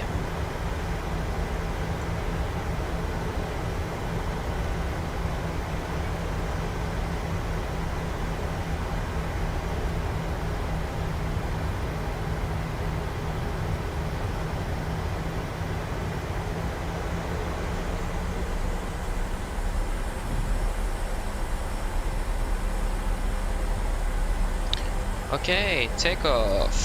Setting thrust. Okay, after windy at my Charlie, taxi 125 for departure. Takeoff reset.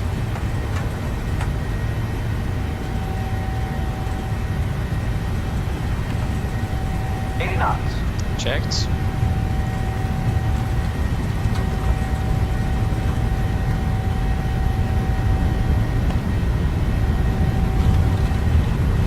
V1, rotate.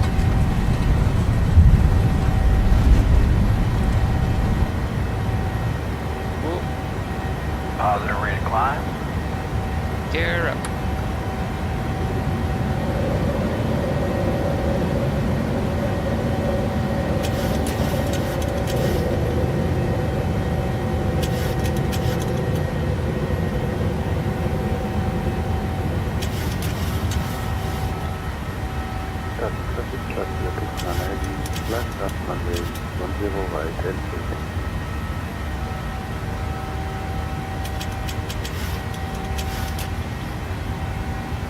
Dublin traffic, Nordic 6 Charlie Mike airborne passing 2,400 feet.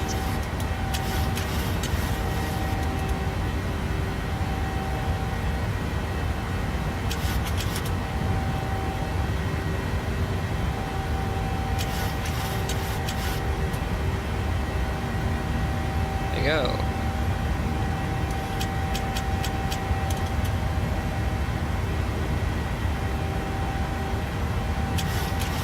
Flaps 1, speed checked.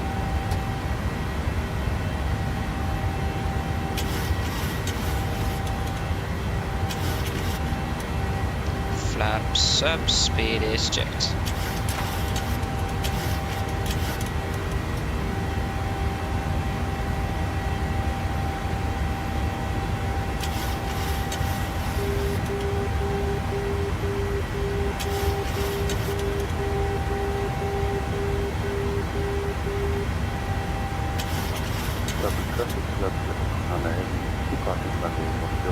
There you go.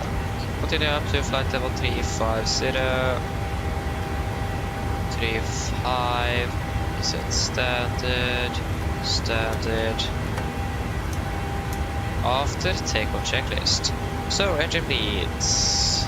On. Max auto. Landing gear up and off. Flaps up to light load to standard. Passing.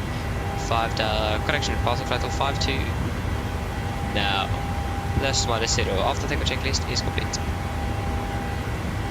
Dublin traffic, look from the cargo 77 Charlie, push and start 1617 Charlie, Dublin.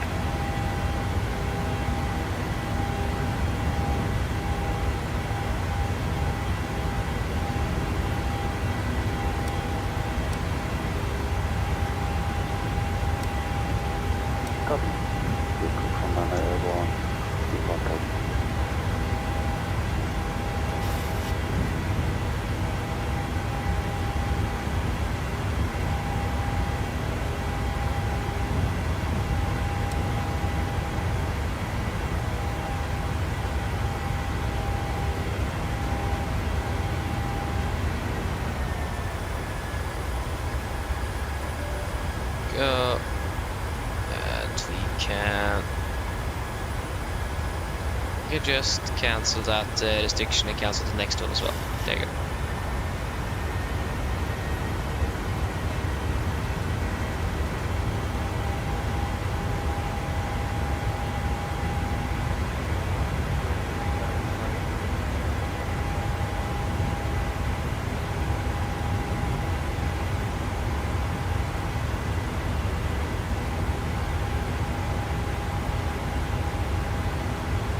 Yeah, pass flight of 100. There you go, that is all looking good. Yes. Fantastic. You're now up in the air. Okay, league. How do you write that? Starts with L. I think it is I. No. E. G. Leipzig. How did... What? Leipzig? How did that... A. No. I. Ibiza. No. There you go. Stable up acceleration. You can turn off the seatbelts. Fantastic.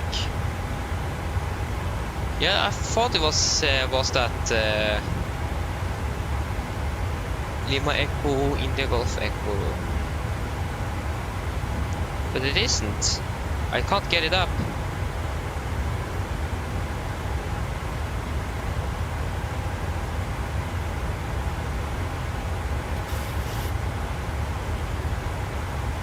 It is really strange.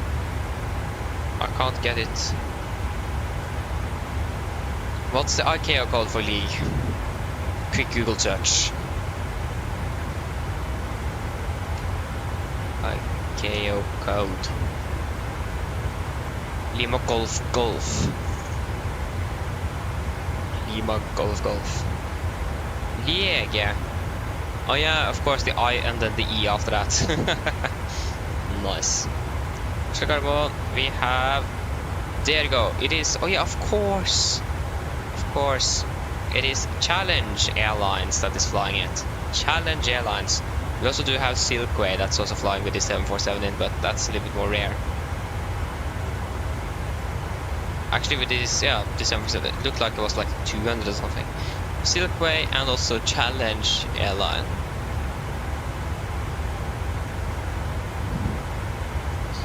That's what it was. Oh, great.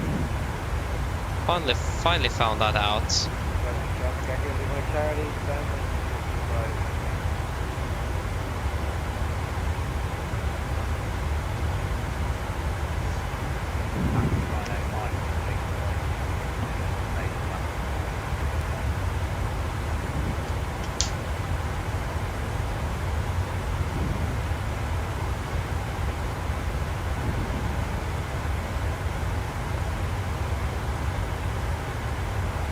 Fantastic.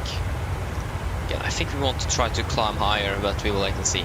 We are maximum we can climb up to 390, so yeah, that shouldn't be anything to be concerned of when it comes to like the cruise altitude or something.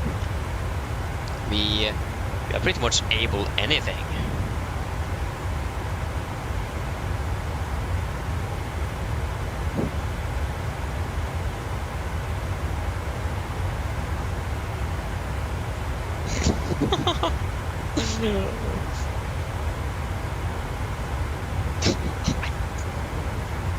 Oh, that's great.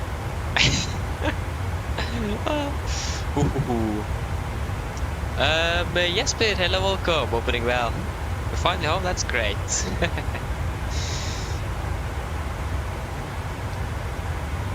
Ooh, some aerial refueling here. That's actually really nice. Yeah, Christopher, it does. Yes.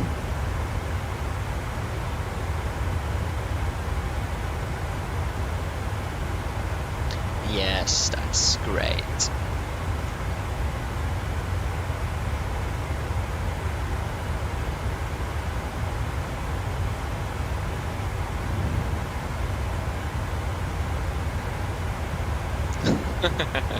Nice, yes, but I mean, understandable. There you go, we have fuel master caution as well. Just go ahead and turn off both.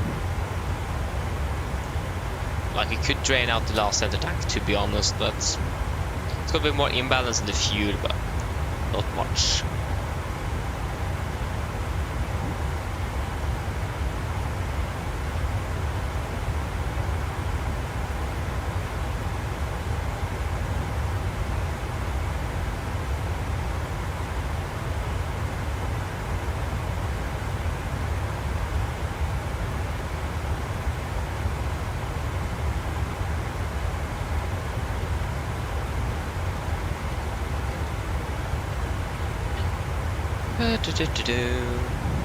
Still landing half an hour behind schedule.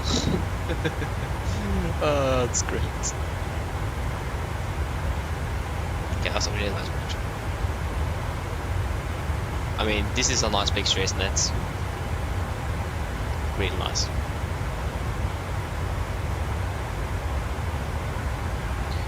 To Edinburgh, actually. Ooh. Oslo, Edinburgh.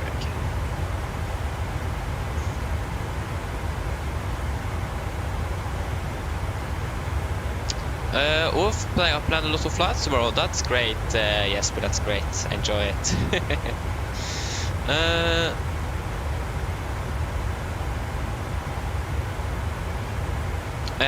No, I haven't really heard anything about Skybus cargo, Kristoffer.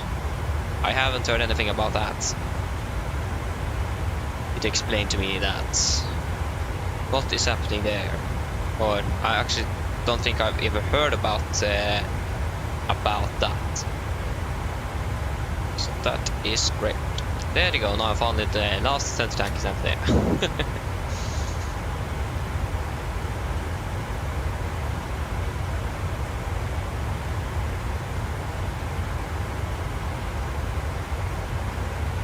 Oh, 1500-ish. Okay. I mean, that's not bad though. That's not bad.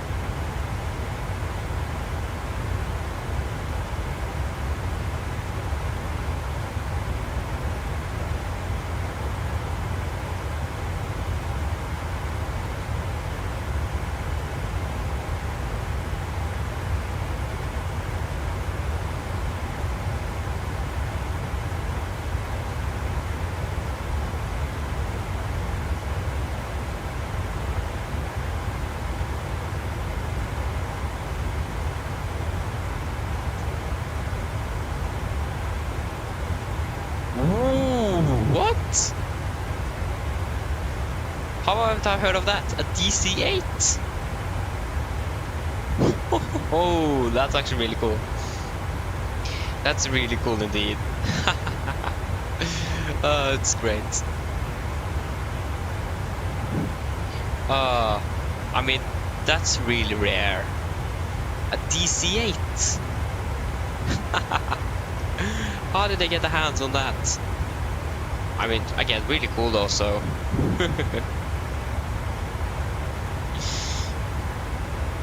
So there, that's great.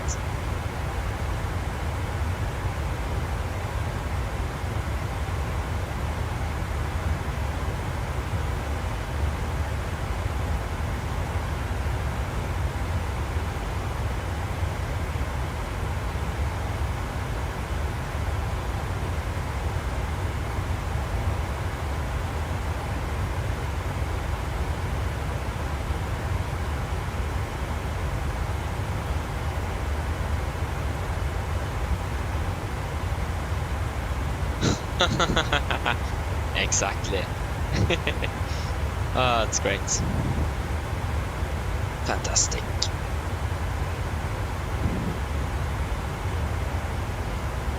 So yes, when are we reaching cruise? Very soon. We are soon reaching 30,000 here.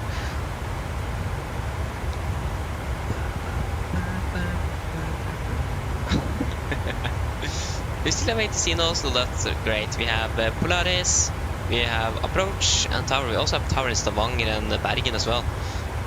Probably don't need those, but yeah.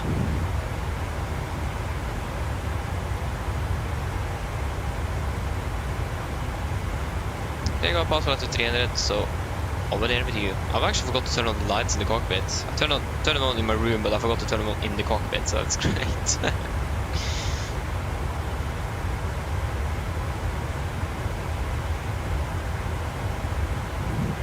I mean, Harstad is nice though. Also, that's also one of the airports we haven't been flown to in a while, is Harstad. But the thing is that they are normally flying a rotation is there, so we will stay up in Harstad. You're flying 3 flights, then you are up, then start from Harstad again. Yeah. So let's see when we're going to be flying to Harstad next. We will wait and see.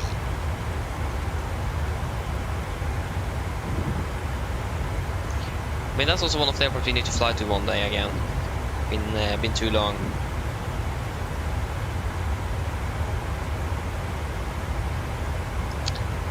Aalborg scenery for free. I actually don't know, 77. We are not really flying into Aalborg, so I don't know.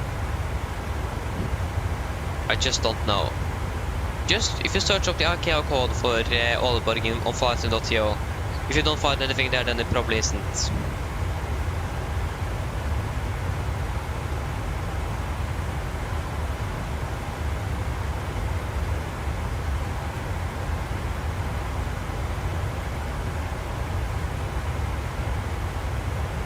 Yeah, I actually don't know. I haven't really checked. Oh, that's great.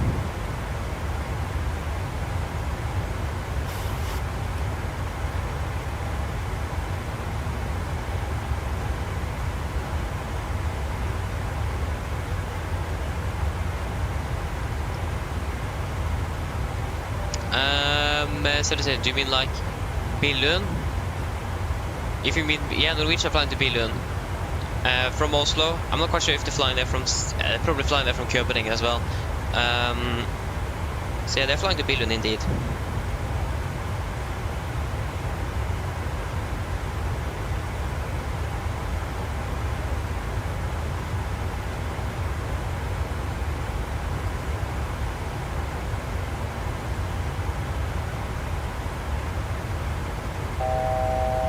To go. Great.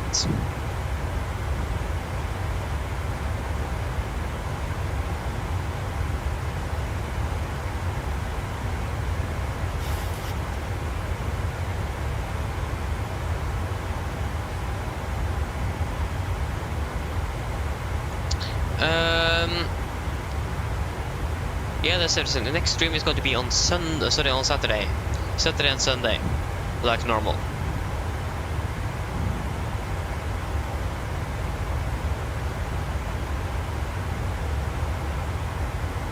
Okay, yes, but that sounds good though.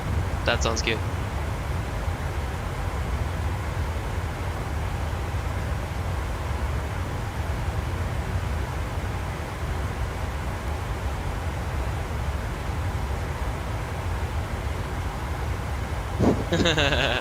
Nice, good. I mean, I understand what you mean with that. Yeah, I understand. So yeah.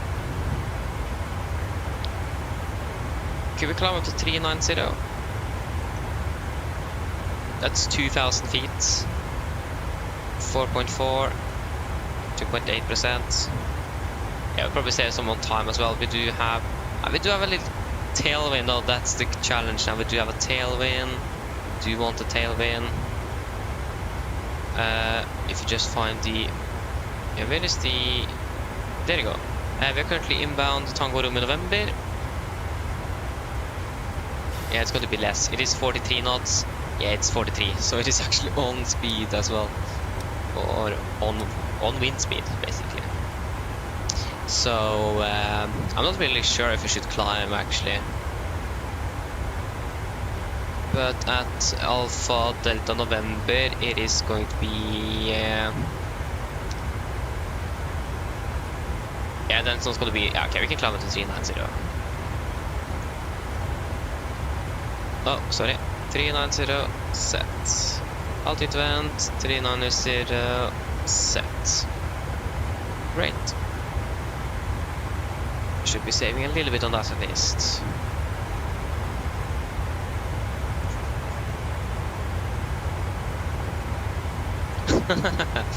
Yeah.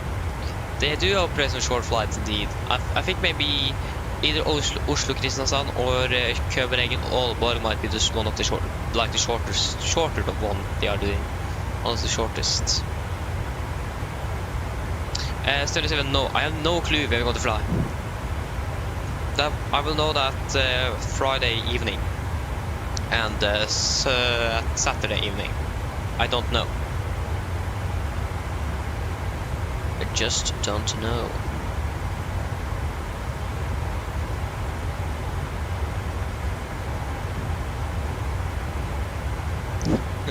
That's great, Jesper. I mean, it's a really nice airport to fly into, I need to admit. It is a nice airport. It is. Wish that we could have been flying more there. Yeah.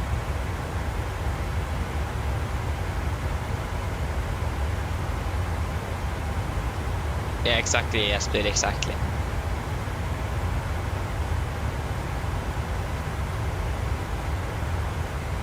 But I'll be flying 20 minutes, okay. Yeah, I'll be flying that long then.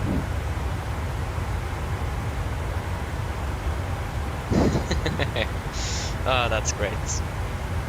I mean, I can agree with you.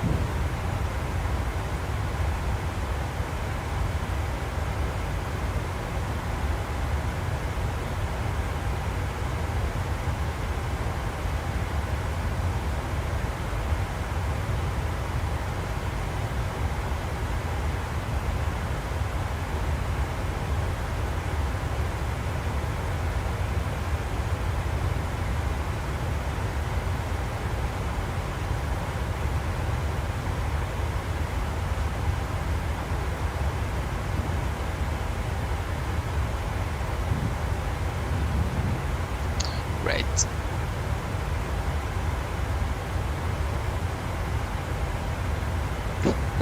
That's great, Jesper, that's great. Always nice with some company.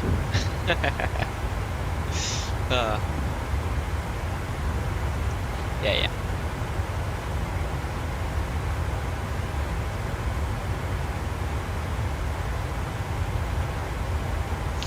Oh, we soon, yeah, it's 2,000 to go then.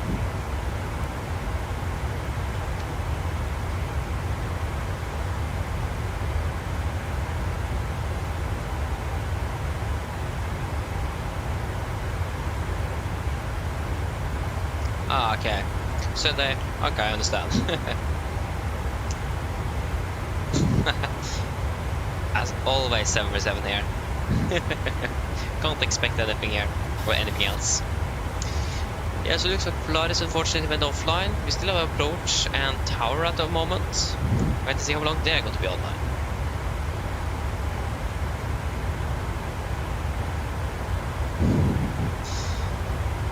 Yeah. I understand that one, Jesper.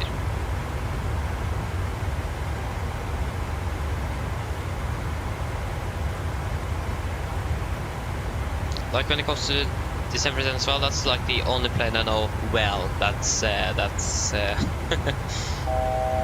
then. 1,000 to go.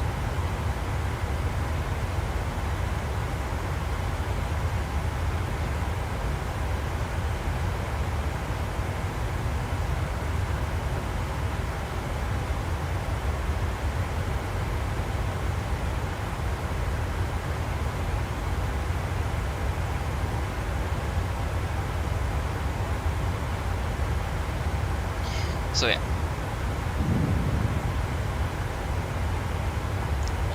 Yeah, of course, we have flown the 78 and the 777 as well, and I know those aircraft quite well as well. But again, that's just the special aircraft. Again, this 777 and the 78 does share the same type rating, so that's great.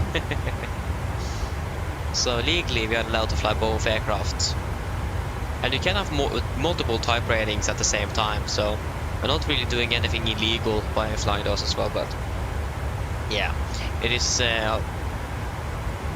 Yeah, we're not really flying enough, and I think actually that's a good thing. The main focus is the 777, so again we have some specials, so then we will fly with a good old 78 and 777. A wonderful aircraft to fly though, but I do struggle with the handling of them. But the only reason for that is because they have fly-by controls, and the 737 of course doesn't have that. So it handles differently. That's the only issue.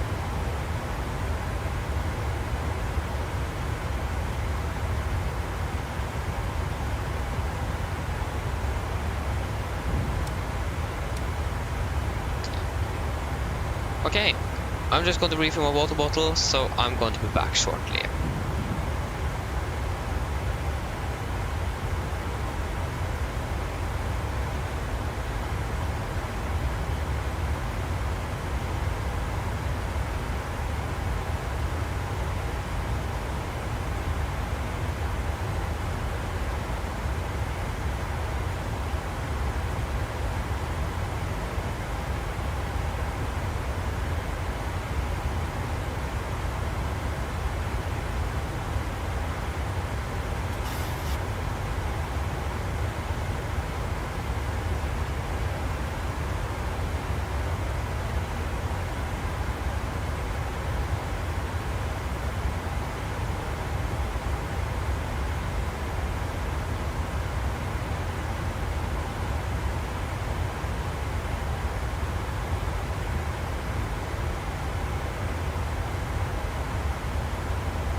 Class for Capital Fleet 86 name for Quebec on red.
Okay, I'm back.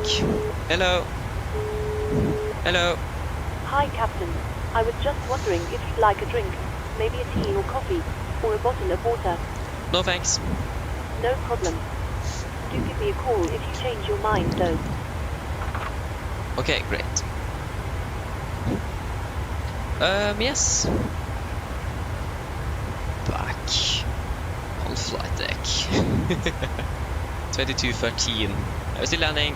I'm landing approximately 28 minutes behind schedule. Probably save up a little bit, depends.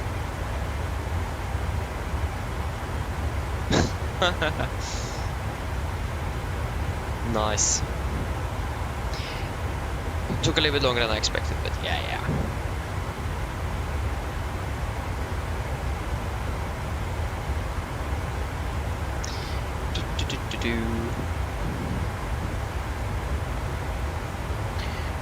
Is there anything here that is interesting?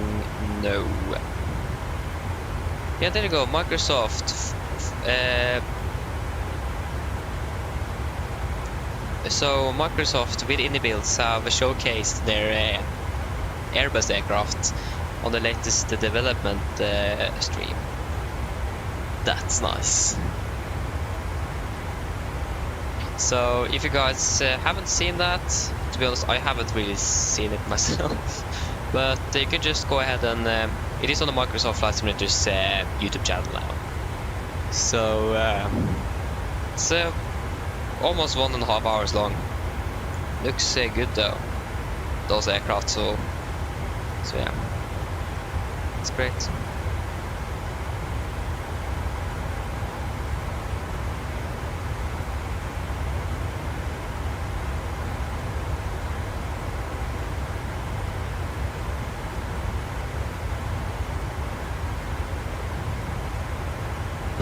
First to 2 now, that's great. That's great.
You only fly the Norwegian 737. That's great. I mean, that's the best, isn't it?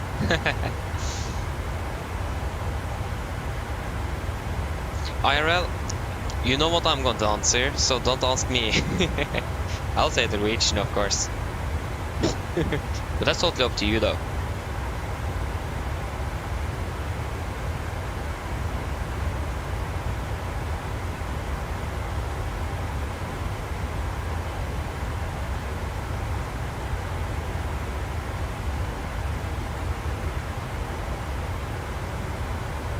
Yes, Norwegian, that's great.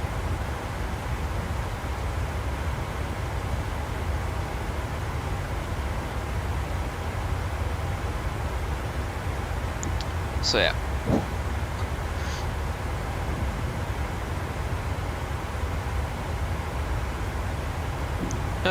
Yeah, again.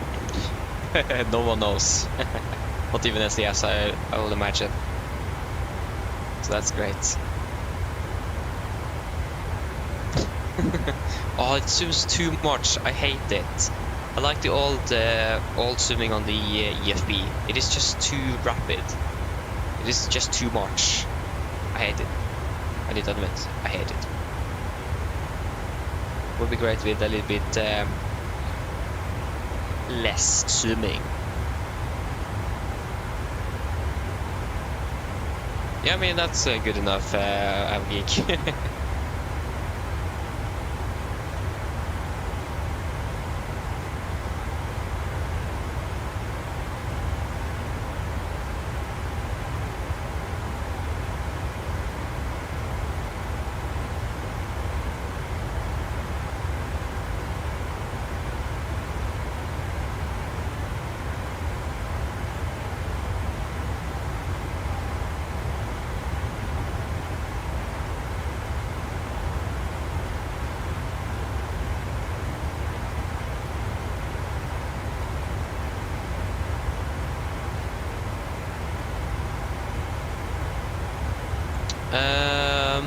Seriously, that's actually a really good question. I actually don't know.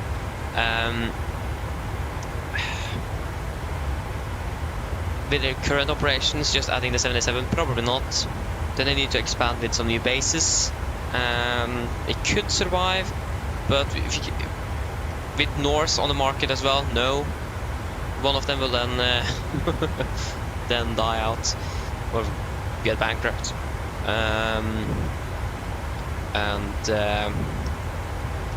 And yeah, so if Norse still fly, or if Norse then are still flying, no.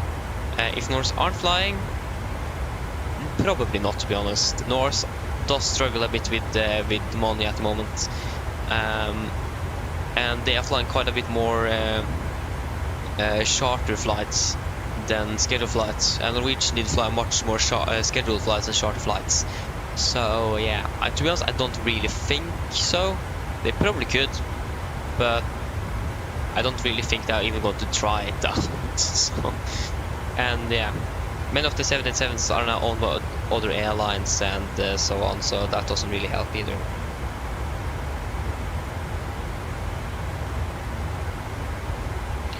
So yeah, actually it's really hard to say anything about it. So yeah, at least what we know for sure, they're not going to do it.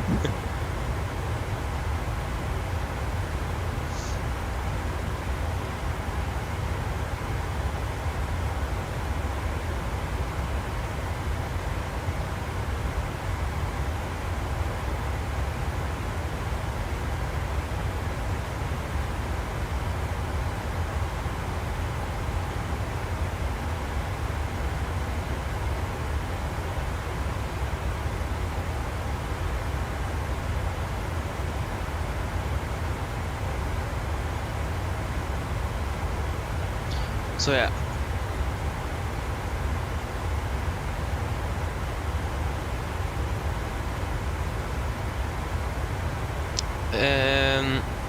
Yeah, I mean Norwegian aren't really that struggling, to be honest. I think that's the one Scandinavian that doesn't really struggle much.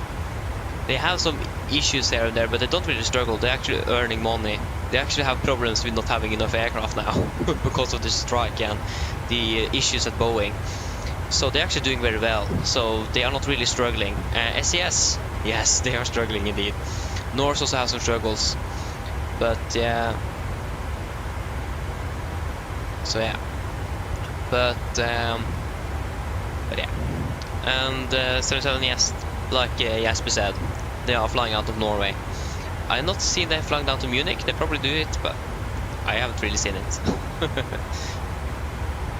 Probably with the E2 at least. Can't fly down there with the turboprop aircraft. That will take ages. Okay, they do. That's great though. I've never seen Widerøe fly down to Munich, but that's actually nice. 37, yes, they have many aircraft on order. They ordered 50 aircraft not too many years ago. I think it was in 2022 actually, 2 years ago. So they have more than 40 still on order or something, if I'm correct. So yeah, they have more than 3 billion Norwegian kroner, 3 milliarder, more than that invested in Boeing with their aircraft orders. So yeah, they have. So they also said that one of the reasons they had lower expectations, or like they didn't earn as much the third quarter than they did last year, was because they haven't received the aircraft on schedule. Ryanair also said that they also are expecting a few flights available from them, a few passenger numbers, because they don't really receive their aircraft. So yeah, flying to Hamburg. I actually knew that they were flying to Hamburg, so that's actually nice. So yeah, the NG isn't in production anymore, so it is just the Max 8. And I also think they may be also ordered the Max 10 actually. So for compensation from Boeing. I think they're also ordering the Max 8, sorry, the Max 10. But yeah, the NG is not in production anymore. I don't remember when they finished it up, but it isn't many years ago. So you can't really order that anymore. Just the Max. Why? Probably because they ran out of orders and the Max is there.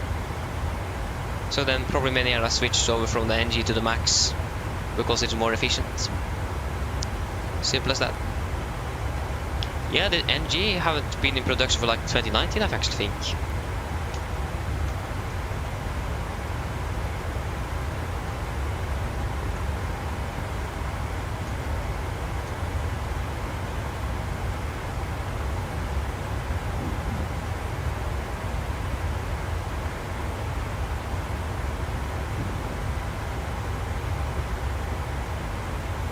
Yeah, in January 2024. Oh, sorry. The most ordered variant of the Boeing stopped assembling commercial center engines in 2019 and made the final delivery in January 2020. So yeah, they stopped in 2019, but the final delivery was in 2020.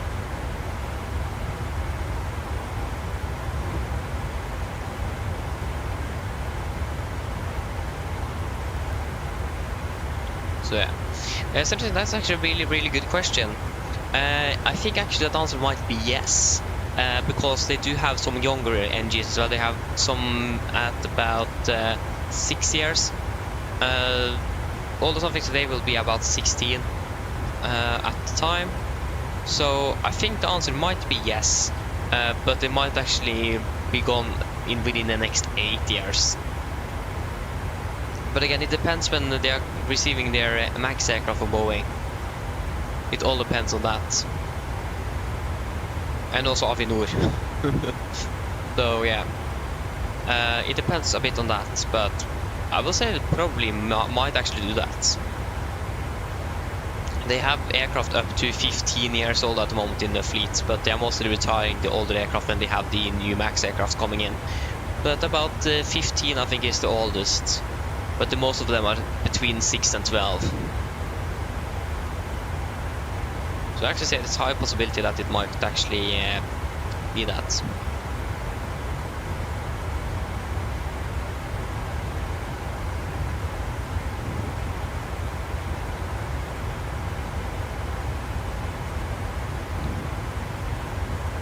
They didn't fly the Dash 300 for very long,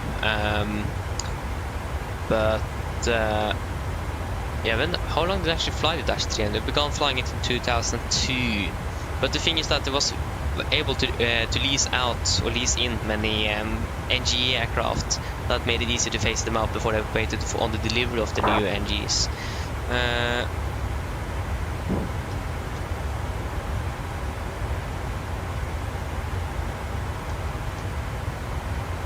I think they stopped like in 2015 or something.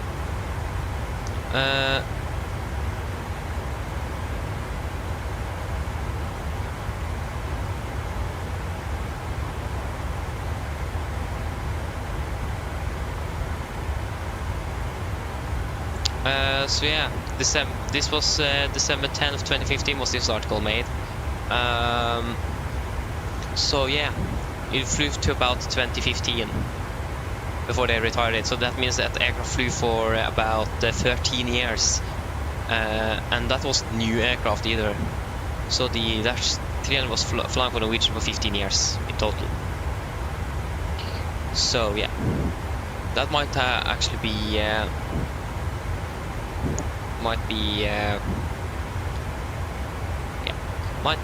they might be flying it, but we'll just wait and see. That's great, 77. Again, they're still going to fly the 77 the next 10 years, so so yeah, maybe not the NG, but wait and see.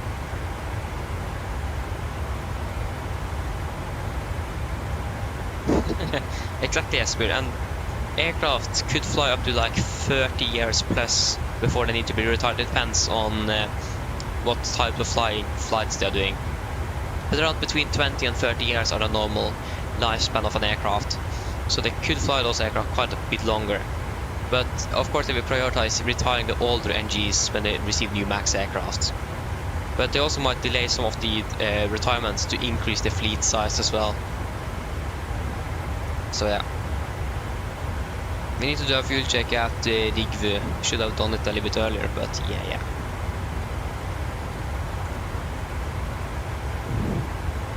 But I mean, many of the aircraft aren't that old, and they are doesn't look very used either. So yeah. But again, it all depends on how many hours they have and the pressurization cycles and so on. That's what actually matters, because the airframe can just handle so much before it wears down. So yeah.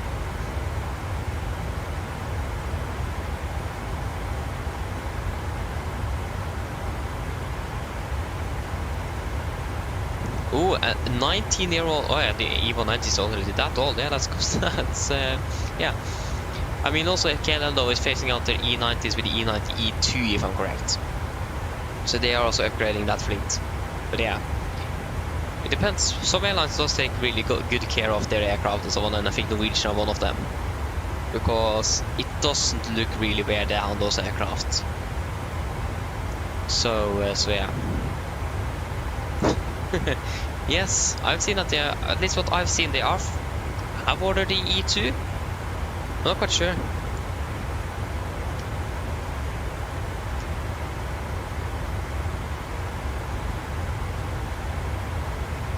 I think that's one of the few airlines that actually have ordered it.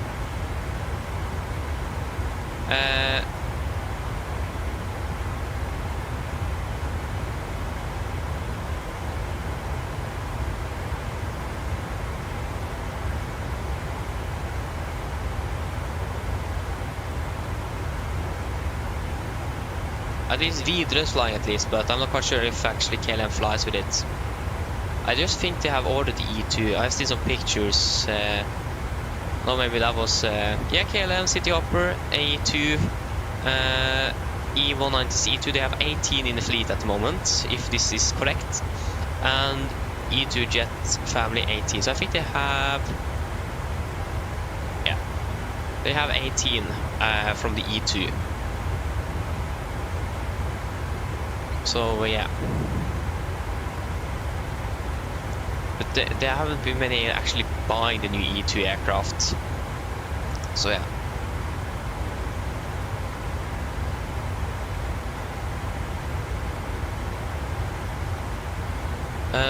Does the E175 E2 even exist? Might be. I don't think so, but might be. But they probably just replace it with the E195 E2 then. Yeah, I think I'm not quite sure if they ordered the E195 as well, or like the 190. I'm not really sure.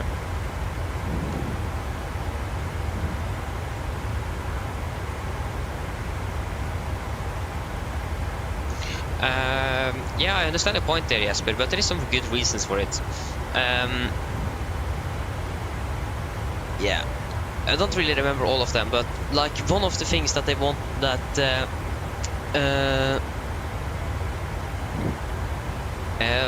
like the well, like one of the markets that Embraer was trying to get into was the US regional market with the E2. But the problem is with the contract the pilots unions have with their airlines and so on, with the maximum weight of the aircraft, the E2 is just too heavy because they are not allowed to fly any heavier. That's why they're flying the E70, because the E2 have new engines and they are a little bit heavier. Even though Embraer have made it lighter than the E190, it is still too heavy.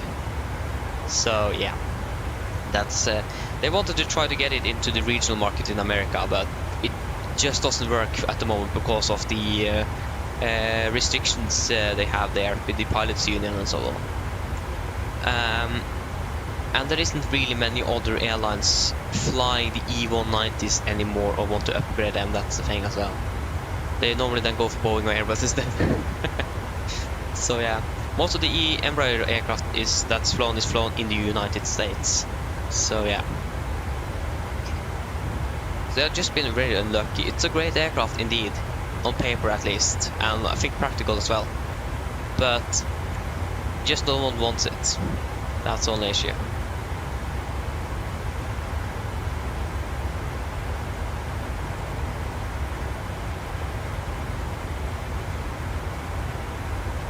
Yeah, exactly. Yes, but I can see that. I also see that they're just flying the E170. They are not flown the E2 into Oslo. I'm actually not quite sure if they even got delivery of the E2 aircraft, or if they just have it on order at the moment. Not really sure. But yeah, either into Oslo it is the E170, so the E175, E190, or the 737. Kristiansand, probably just the E-jets there as well.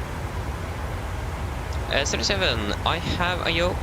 I actually have two yokes. The other one is actually broken, so that doesn't really work anymore. But I also have a side stick. I have the Airbus side stick from Thrustmaster. I am not really using it. I haven't used it for a long time now. So yeah.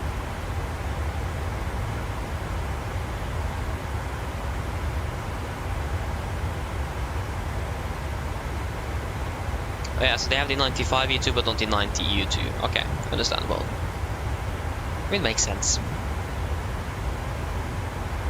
There isn't really much separating those aircraft. Just the length basically on the airframe.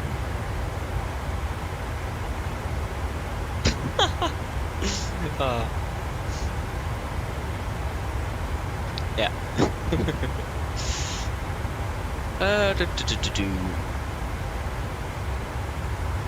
So how is the weather in Oslo?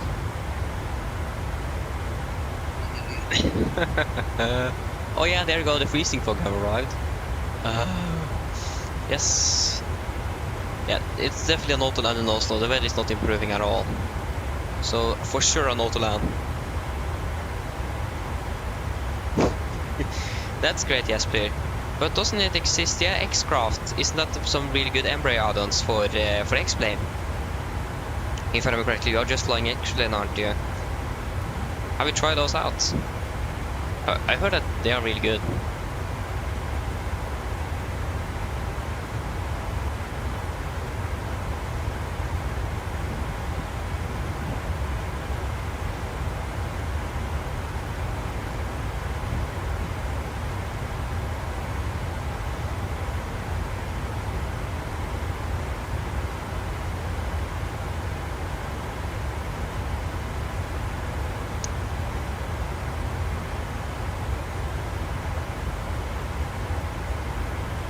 How am I supposed to read this? View stats. What? No. Yeah, allow.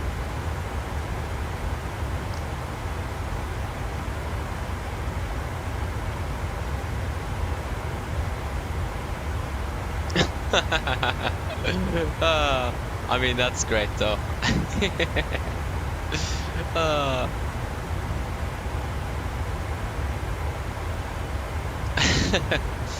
I definitely see that. That's great.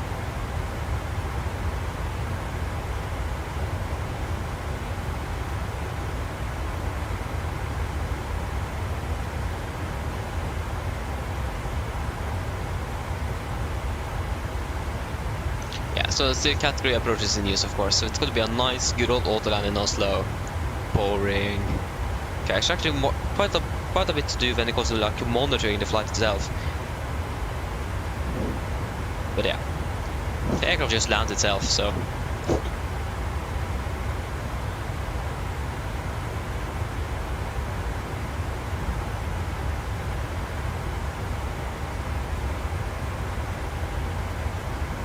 Hey, that's great, Jesper, that's great.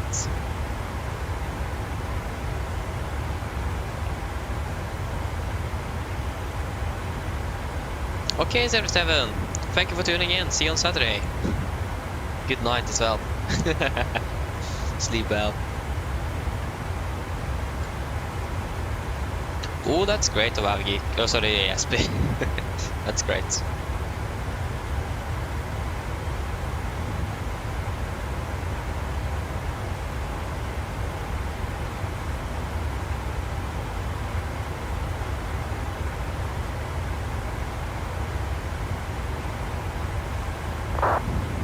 To be honest, I haven't really gone much plane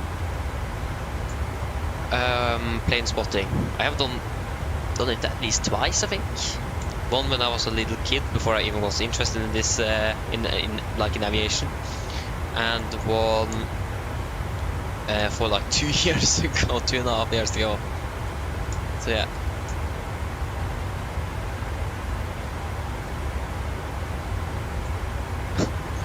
That's great, Jesper. To be honest, we should actually have been landing also in about 30 minutes, but it is more in about 1 hour. So that's great.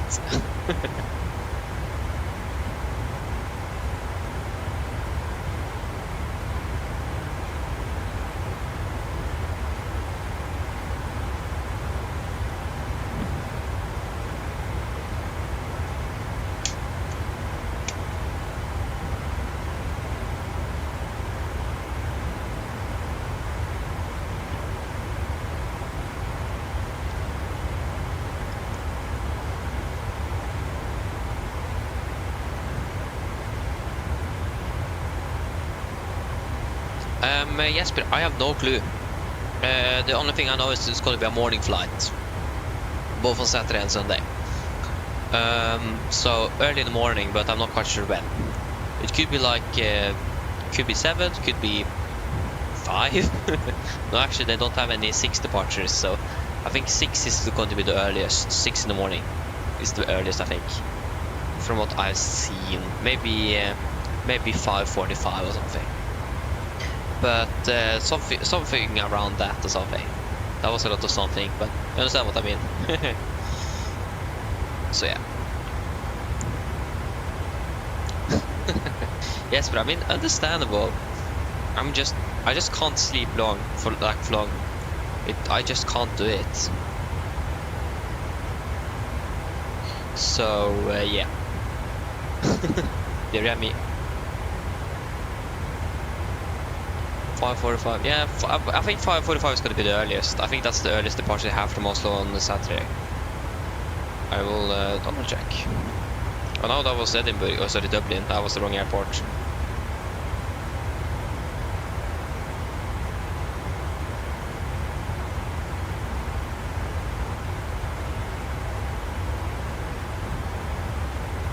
So this is Saturday. The earliest departure they have is 6:45, so there's going to be 5:45.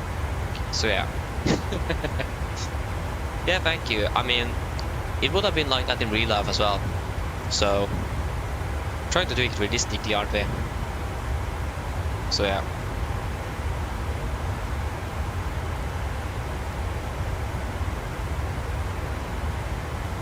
So yeah, well, it is going to be random. So wait and see what it's going to be.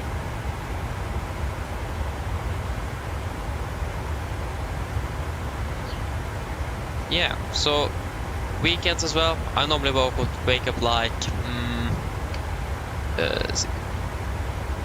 maybe around 4 in the morning, between 4 and 5, depends when I'm starting up. And weekdays in general, it is around 7. Between 6:30 and 7:30. Somewhere in between there, depends on the day and so on. So yeah. 4 indeed. Need to wake up, if I'm going to take a shower for example before I'm starting up, I need to wake up 2 hours before. I found out 1.5 hours is just too little.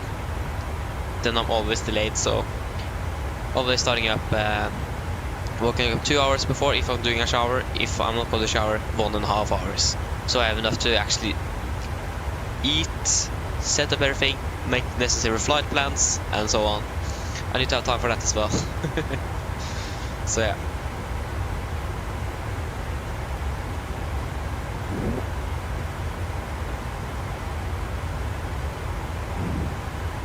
Again, if it would have been real life, I probably would have been need to wake up earlier. I mean, the good thing is that I don't like need to make the flight plan and so myself, but I need to then drive to Gardermoen, and that's like 40 minutes. So yeah, maybe I should begin with that in the simulator. Begin to drive to Gardermoen. We have cars. It's hard to manage the speed limit though, since we don't really have any signs. But yeah, speed limit signs. But yeah. Maybe I should begin to do that. Spawn at my house and just drive. Okay, should we do a fuel check then? At Rivgu. Rivgu. Where is Rivgu? There you go, Rivgu. 4.7 tons. We have 5.7, 1 ton. Yeah, we need to 4.7 plus 800. So that's going to be 5.5. And then 3.4. And 2. 3.2, almost 3.4 actually. And 1 hour 2 minutes. We'll be flying 1 hour 3 minutes. We're behind flight time wise, so that's great. The car in MSFS indeed. Like, I actually did find an add-on for like a tanks and so on. So I've been driving around in the tanks, you know, at Gardermoen. So that's it had some fun as well. It's so strange what people have made up for this simulator. Like, people have made up like Titanic and so on, like an oil tanker and everything. Really creative.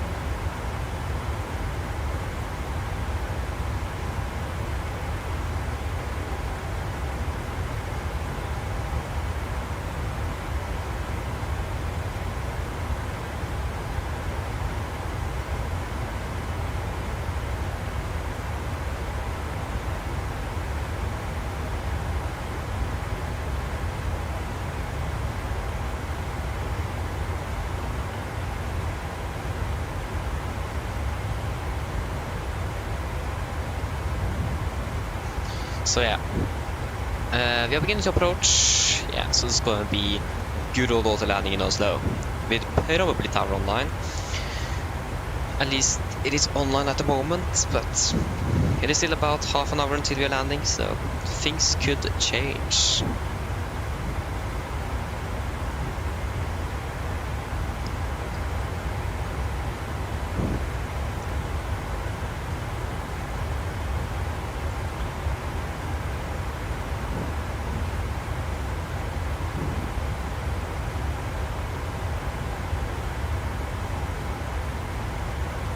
So yeah.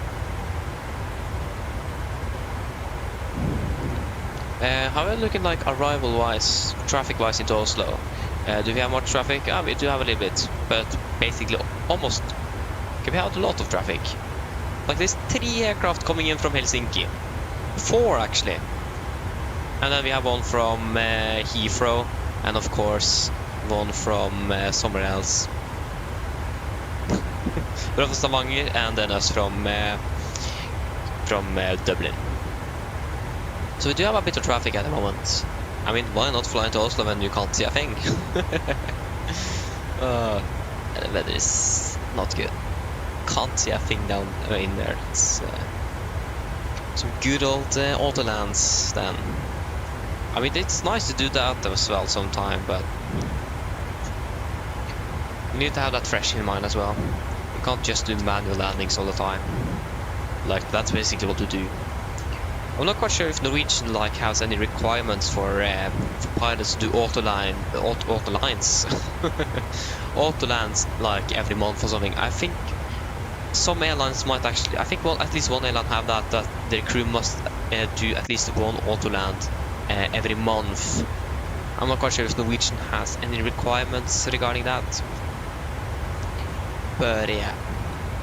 I'm not really sure. Again, I don't really have access to any of their operating procedures or anything, so can't really know that then.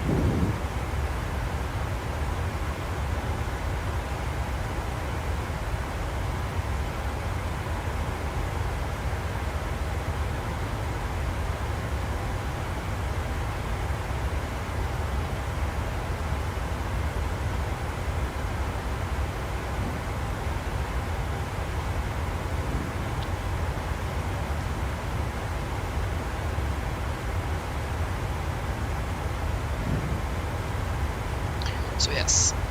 Oh, that wasn't in the simulator. 119, yeah, I should begin to prepare soon.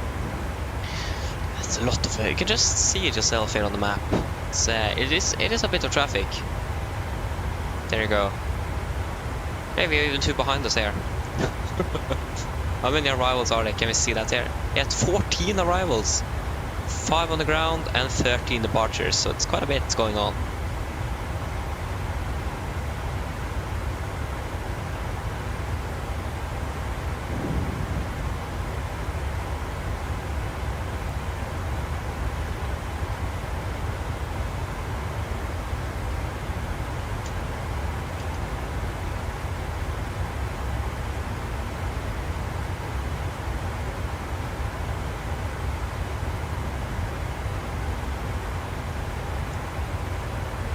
Yeah. Well, Gardermoen is actually one of the busiest, the 15th busiest airport at the moment because of all the arriving traffic. So that's great. So we're on 15th spot. That's great.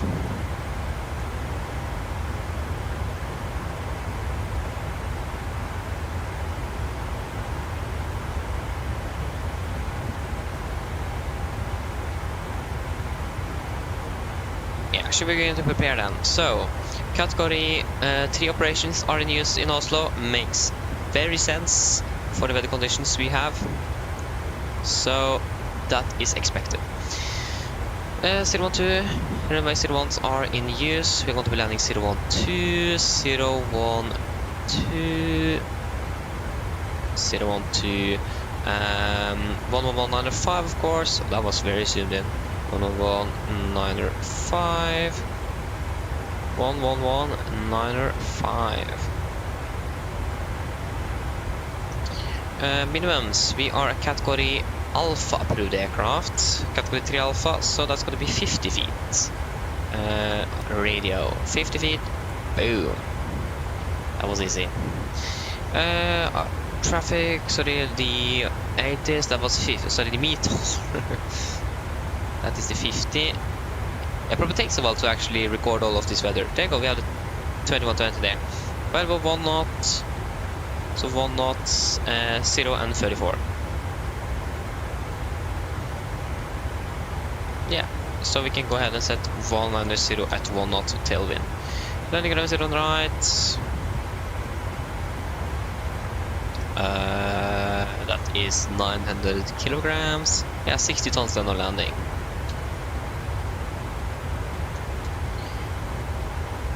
There you go.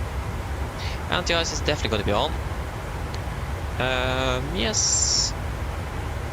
Should actually be landing with flaps 40 since it is on autoland.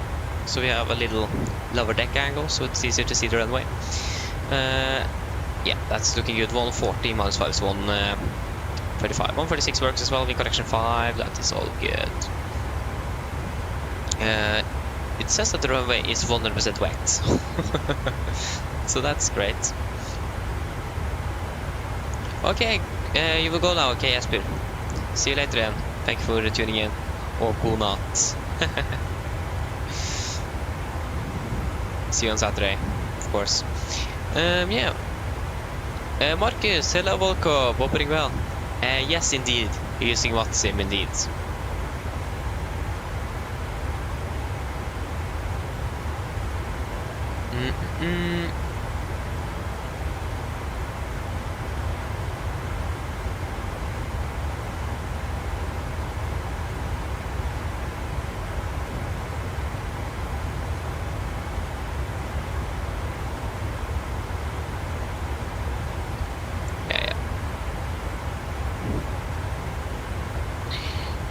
Yes, I think that should be it. There is nothing else significant.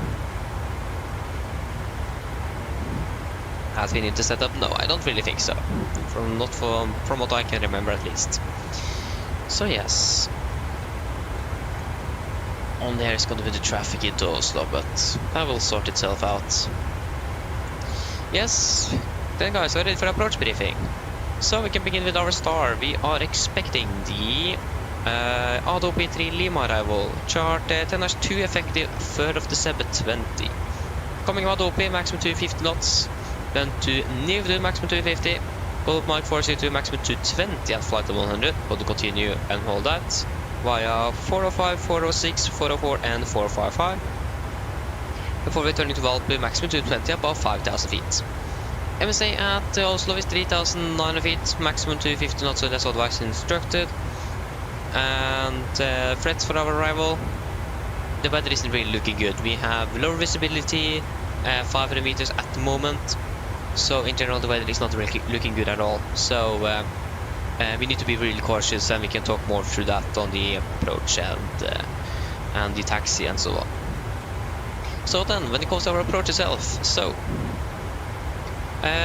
chart 11-2 alpha, effective 1st of December 22. So this is then the category 3 approach for the ILS runway 0 on right. Category 3 operations are in use in Oslo because of the low visibility, so it's going to be an auto land for us today. The heading is 012 degrees, ILS means 111.95 Oscar November Echo. It's going to be an 1-3 degree glide, minimums 50 feet radial and not barrel like we normally use. So yeah, transition level 7.5 for our mist, climb on track 012 degrees to DME 2 by Oslo November Echo, turn right and proceed on track 048 degrees to 4000, expect vectoring by Oslo approach. We're also going to fly minimum 160 knots into 4 DME. When it comes to, since this is auto land, we are going to go around for any abnormalities above, below 1000 feet above the aerodrome. If we encounter anything abnormal, just go around. Again, it is an auto land, so we need to monitor and make sure that the aircraft is doing what we want to do. Really important. Yeah, that is basically it. We are landing with flaps 40, so we should be able easier to see the runway. With the VRF for 136, wind correction 5, idle reverse thrust, and the manual braking. We should just probably have Gardermoen on standby, just in case. Gardermoen VR, and yes. Again, if you don't see the runway as well, we're going to go around. Again, we're doing an auto landing, so that means the autopilot will do the go around for us. So that's also important that we note or remember that if you hit the toggle button, the aircraft is going to do an automatic go around, as if you're doing a dual channel approach now. Important to note that as well. So, for the taxi, airport chart 10-9 effective 5th of September 2024. So we're landing on 01 right here, runway conditions, not quite sure what it is currently. It says that it was 100% wet, but it says that it is 5 and good, so we are just going to say it is 5 and good then. Yeah, landing 01 right, got to try to make it Bravo 6, if not possible Bravo 7 will also work fine. Again, LVP conditions, or LVP is in force in Oslo at the moment. We have 500 meters visibility, so it isn't much. So taxiing, we need to take it slow and make sure that everything is clear around the aircraft, so we're not colliding with anything. Really important. So we're also expecting stand 40 or 40 for our parking. So chart International Bravo effective 5th September 24. Stand 40 is down here, so you could probably expect them just straight by Juliet to stand 40 if you're vacating Bravo 6. Bravo 7, Sierra, Juliet, 40. Maybe even Tango. Other than that, we don't really have anything significant to Oslo. Just again, make sure that we are slow and make sure that we're not colliding or having any conflict with any other things in Oslo because the low visibility. So that's the main threat and the concern in Oslo is the low visibility, but we should be fine with this as well. So yes, are there any questions for the briefing or for the approach itself? Probably not. Our briefing is complete then. Descent checklist. Presentation, landing altitude set to 0 feet, recall checked, auto brake off, landing data. VRF 136, minimum 50 feet radio, and approach briefing completed. Descent checklist complete.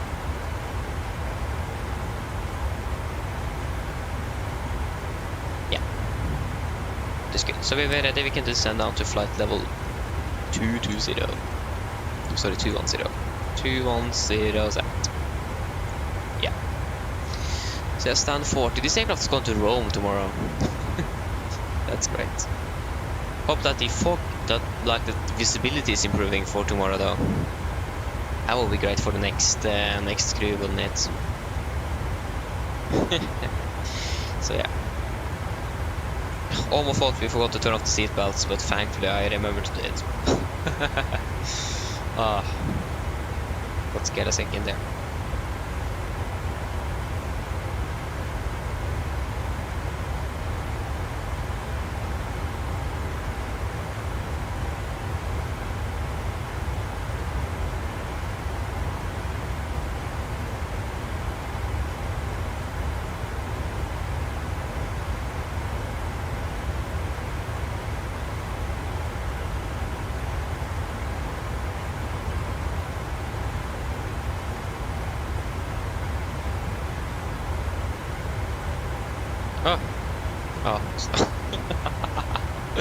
Oh, great.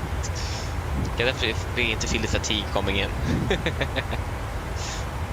What is happening now? One of the Helsinki flights are now circling around the border between Sweden and Norway. What is this guy doing? And there's another guy then catching up on him, and yeah, it's great, just great. Ay.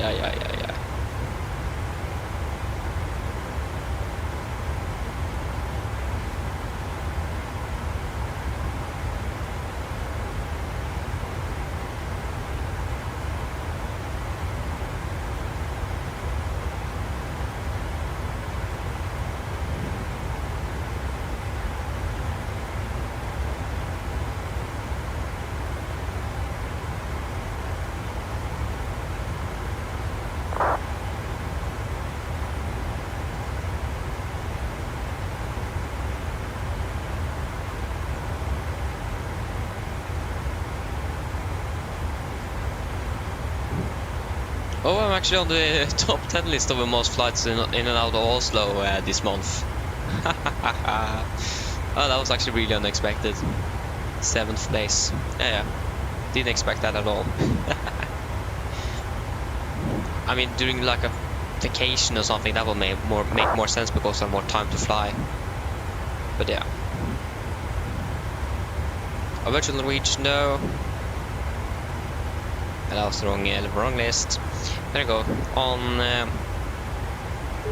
quite far down. Hello. Hi, Captain. Would you like some food? No thanks. No thank you. No problem. Actually, I won't, but If you I change don't your have mind, anything. just give me a call. Of course. I don't really have time to eat anything either, so...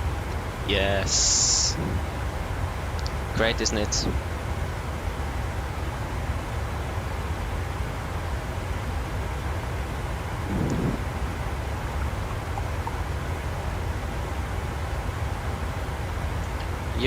Yeah. At least was a soon landing though. We should have been landing in Oslo in about 5 minutes though, so... We are delayed indeed. I think the real aircraft is ahead of us as well. Because I didn't want to bump up the cost index, I was a little bit scared. So yeah. They got a passing 19,000 feet already. Like they got a direct straight to Valby or something though. Like they don't have any aircraft around there. There is no other aircraft landing in Oslo at the moment that's close to them. Oh, there's an SS from the Heathrow, but still. Norwich is closer. So, but we have like a million aircraft coming in, so that really works out for us, doesn't it? Frustrating. There's like 3 aircraft in front of us. And one of them like circling around, and the other one is just flying straight through it. Feel bad for this guy.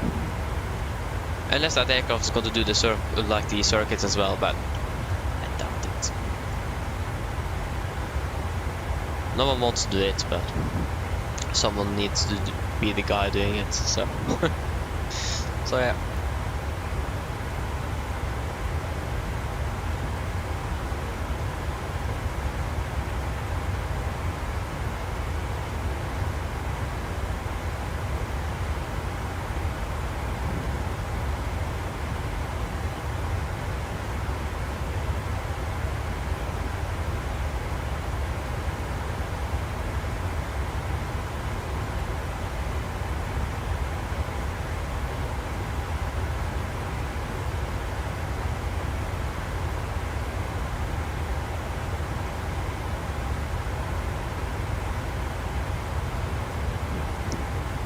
Yeah, we're descending in short levels, so that's great. But still the traffic situation here though isn't really optimal. Novak, hello, welcome. Opening well. Velkommen. Great. Chefen også. Yes. Yeah, we should have been landed also by 5 minutes, but yeah, still in the air. That works as well.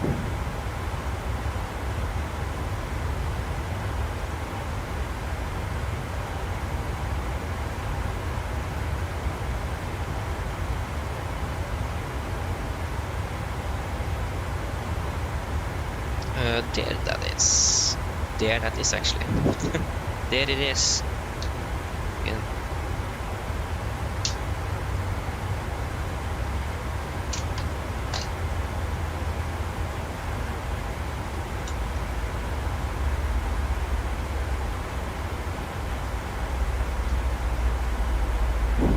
There you go, we're beginning our descent as well. Fantastic. To be honest, we didn't really save much by climbing 2,000 feet, but sorry, actually 4,000 feet.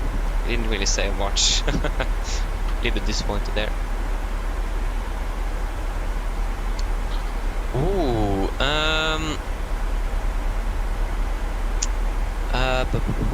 I'm actually if I say it, you will know where I live, so I don't think I'm going to say it. Unfortunately.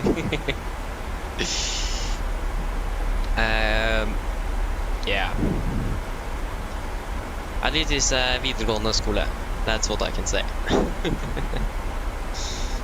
Close to Lillestrøm. Nope. Ikke i Oslo. Nærme Lillestrøm, ikke i Oslo. Yeah, so we have begun our descent. We are expected to land at approximately... I can't really expect that direct, to be honest, but I expect to land 10 then. So in about 30 minutes. Mine damer og herrer, dette en liten oppdatering her fremme fra Cockpiten. Som dere kanskje har merket til, så nå blir det nedstigningen vår ned til Oslo Gardermoen, og vi forventet til å lande på rundt ca. 30 minutter. Været i Oslo for øyeblikket ser fortsatt ikke så veldig bra ut. Vi har veldig lite vind. Det rundt 0 grader, og så det fortsatt lavere sikt og tåke. Ellers, vi har fått en veldig fin flytur med oss i dag. Vi tar klart å fly med oss, og så håper vi ser faktisk neste flytur, og så ønsker vi dere en fin kveld videre. Og så igjen så beklager vi for forsinkelsene som har medført gjennom dagen. Takk. Ladies and gentlemen, quick update from the flight deck. As you will notice, we now begun our descent down towards Oslo Gardermoen, and we are expecting to land in approximately 30 minutes. The weather in Oslo is still not really good, or very good. We have almost no wind.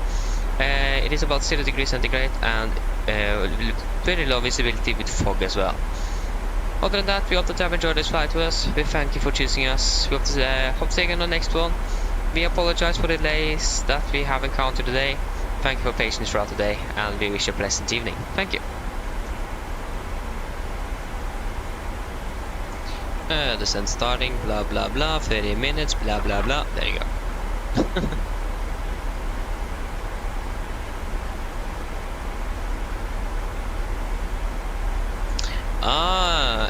Elebak. Nice. Nice. Good question. To be honest, Novak, it is one day a week, like a weekday I can fly. That's today. I finished 14:20, and to be honest, I actually don't really have much homework. I have had something through the last 3 days. I have done some math the last 3 days. So yeah, but other than that, I actually don't have anything.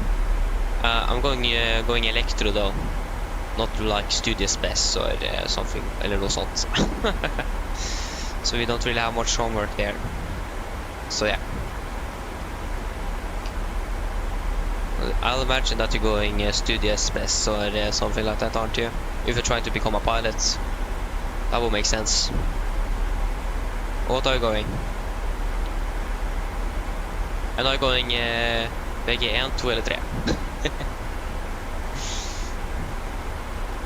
Ungdomsskolen? I don't know.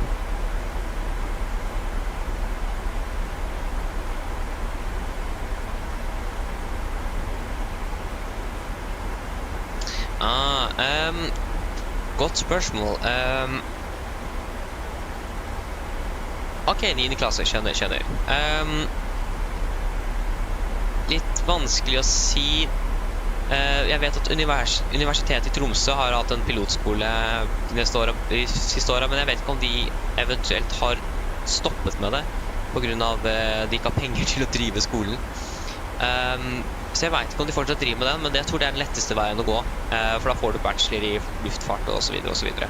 Da får du basically flylappen, og det er jo også da finansiert av staten, så det blir gratis.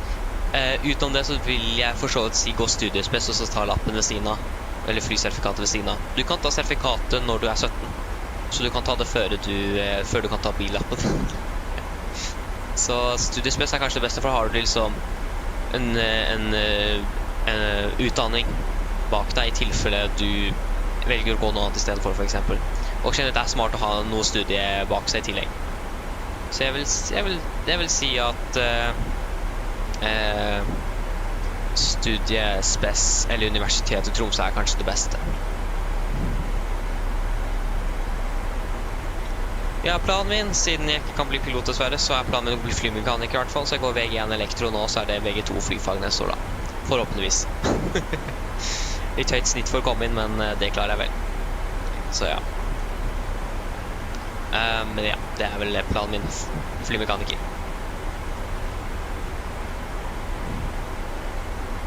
Ja, grunnen til det Novak på grunn av synet. Det ikke bra nok. Alt for dårlig. Kan du ikke få lappen engang. Så dårlig det, så det ja. Litt trist. Men ja. Får ikke gjort noe med det. Kan ikke få gjort noe med synet heller, så det sånn det Men kanskje en dag teknologi og alt sånt blir forbedret, så kanskje det kan bli fikset en dag, men for øyeblikket kan ikke den fikse noe med det. Ja, ja litt trist er det, men ja, sånn er det.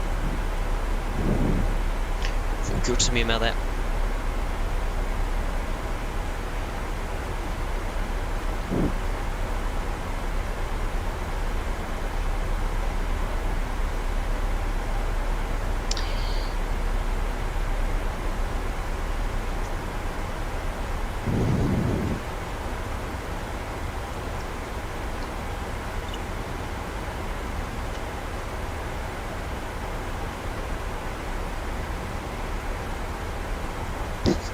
Takk skal du ha. Takk skal du ha. Ja, jeg gleder meg til å kunne begynne å være lærling i flymekanikk. Det gleder jeg meg mye til. Så jeg jobber hardt nå for å prøve å komme inn på flyfag. Som sagt, snittet er jo langt over 5, tror jeg. 5,1 var det for 2-3 år siden, så jeg er sikkert høyere nå. Så det er ganske høyt snitt. Så ja. Men jo, takk.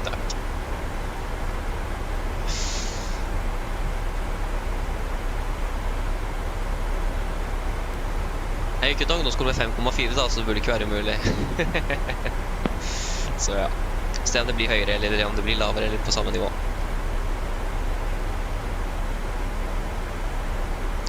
Ja, det var som sagt, snittet mitt ut av ungdomsskolen var 5,4, og så vet jeg ikke snittet mitt på videregående ennå. Det finner jeg ut etter jul. Snittet skal søke med også, så det er litt sånn stressende. Men ja, det virker som jeg gjør det ganske greit da. Jeg har vel høy måloppnåelse på egentlig basically alt. Så det er ikke noe å stresse med. But yeah, should we probably go focus more on the flight itself now? Approaching soon 2-1, so we can continue on to 120. 120 is set. Boom. And again, we expect to land 10, aren't we? Yeah, something like that.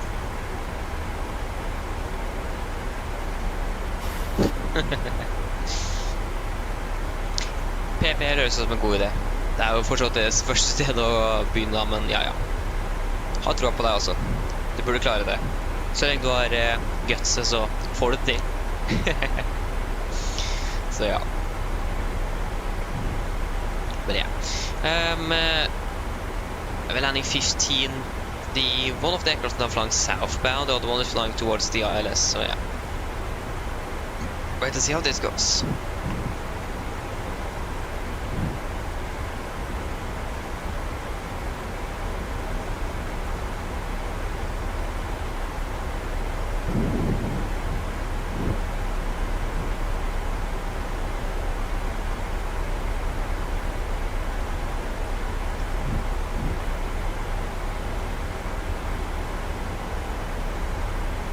Yeah, like this aircraft is flying directly, so okay, it's flying the star, yeah.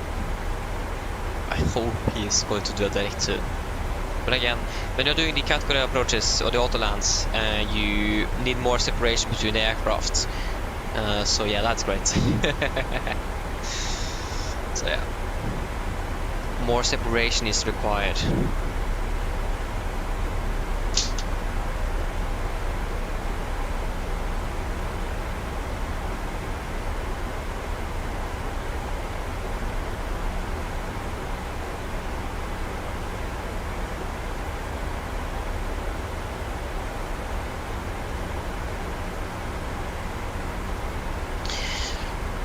So yeah.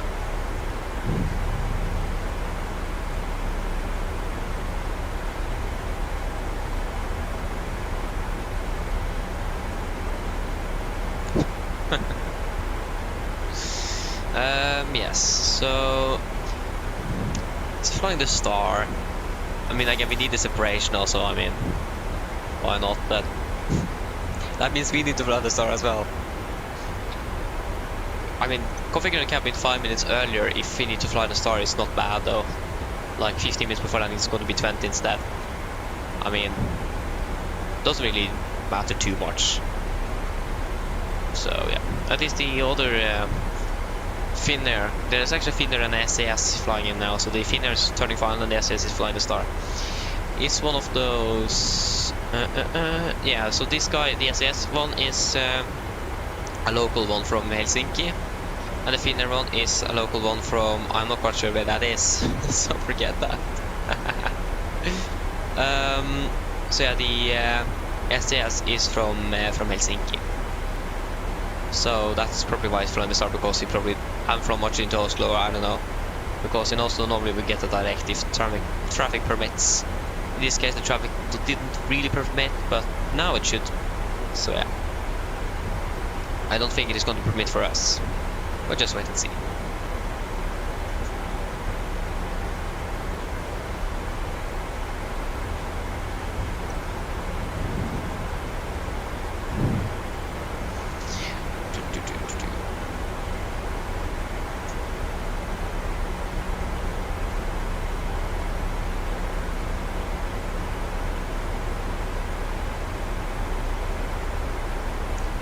Maybe Novak, I actually don't know. I don't really have much time. When I'm flying here live. I'm not really flying outside that. I don't really have much time, unfortunately. I'm sorry. I just don't have time for it. Again, I can't. The only time I can fly is actually on the weekends and on Thursdays. I could theoretically fly on Mondays as well. But I have corps, so I finished at the same time today on Mondays, but I have corps, so I don't have time then. So yeah, that. Try to move the lesson to Wednesdays instead, but they didn't have time, so it didn't really work out. Auto brake in what I've known from Norwegian, it is pilot discretion. I feel it much better to use manual braking.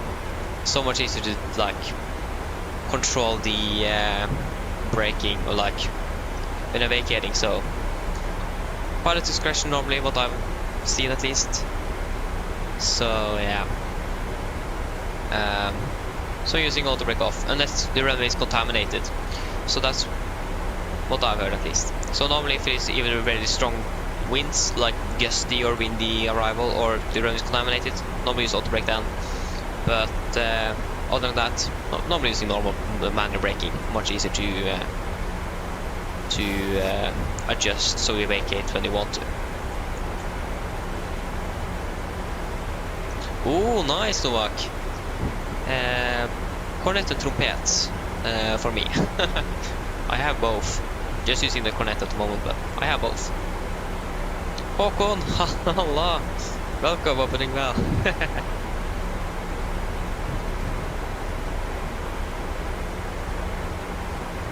Okay, this took yeah.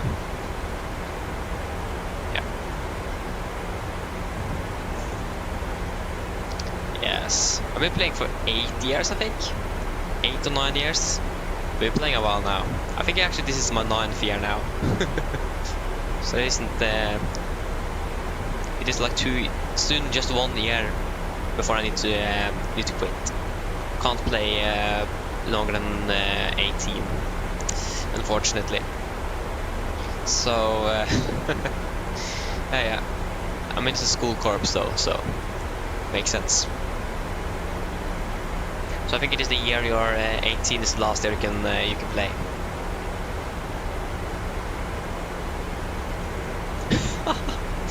Oh, loppemarken, ja. Yeah, have that as well. So yeah, we definitely have that. Yeah, we passed 150, so now we need to prepare nevertheless. Oh, sorry, that was the wrong way. Yeah. Cabin crew prepare the cabin for landing. And yes, there we go. Yeah, currently 16, turning 17 in March. So yeah, 16.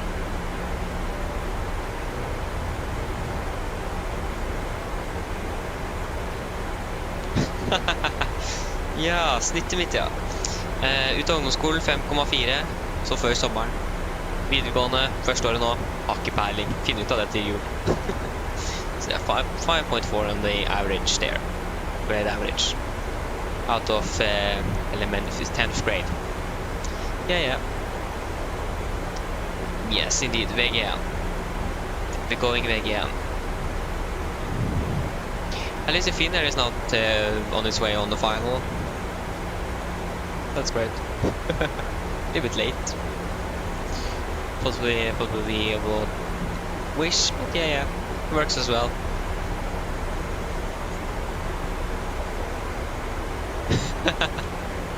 Ja. Sorry for that voice crack. Ja, cool. Da var vi en landsgjennomsnittet, så what was that? Da var vi landsgjennomsnittet i hvert fall, så det er bra. 1000 go. Didn't have to flight of 100. 100%.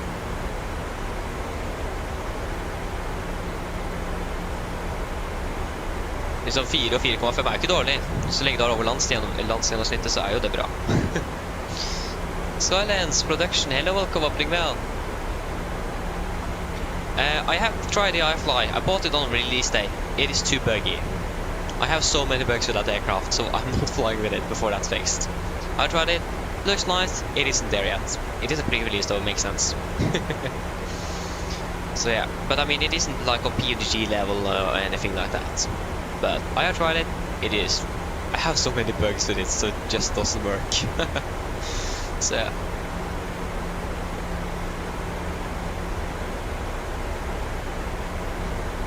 Oh yeah, sorry. Jeg har ikke tid, Håkon, jeg beklager. Jeg har bare ikke tid. Nå ser jeg om jeg får det tid litt senere, men skole og så videre og så videre. Så jeg har dessverre ikke tid, jeg beklager. Få prøvd å få til noe snart igjen. Så ja, få se. Nummer, ja, jeg burde klare å bli på 5,4. Jeg tror ikke snitt har så veldig mye å si så lenge du får pilotlisensen. Så ja. Ok, we can fly direct to Valpo then. Here is Valpo, there you go. Valpo, confirm, execute.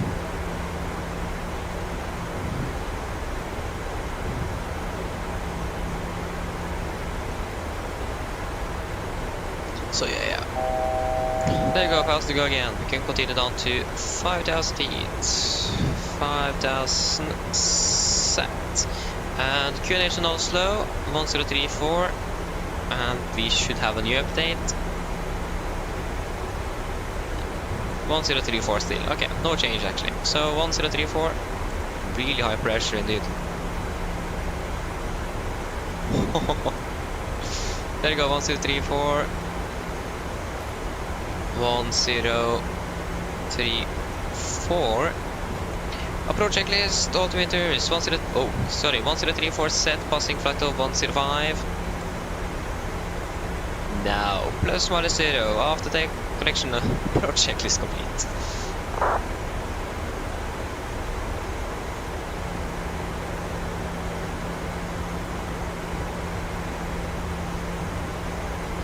So yes. Finally soon landing. And there you go, the SES is final. Probably that's what, yeah, that's the SES. Traffic. Tower is offline? Yeah, tower is offline. Oh. There you go, pass flight to 100. Hello. Hi, Captain. The cabin is secured for landing. Thank you, Colby, ready. No problem. Great. So, we are past 10,000. Yeah, that's good. Yeah. Just do that there.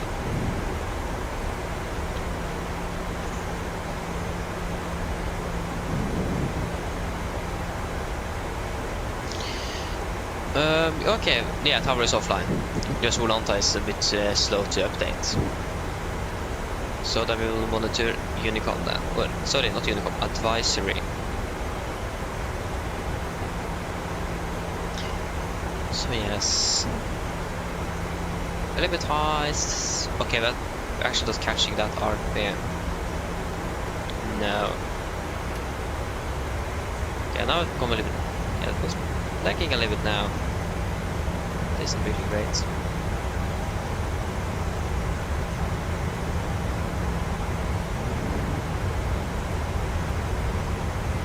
Yeah, there you go. Great.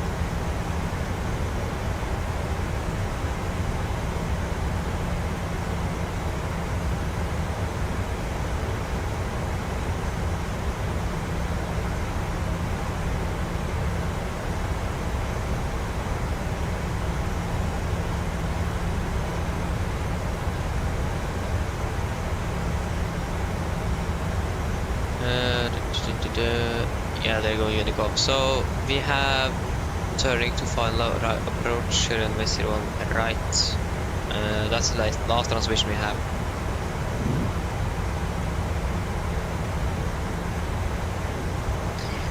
Great. Need some more speed brake here. And speed is 2020 to 20 sets.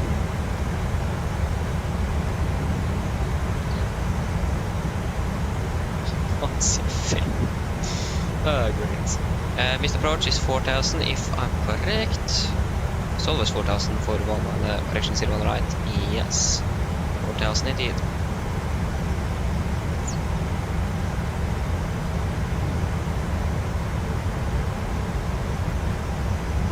Yeah, we sit high with almost 700. Okay. Okay, continue down to 4000 feet. 4000 sets. We're just waiting for the vacation call, or vacated call from SCS there.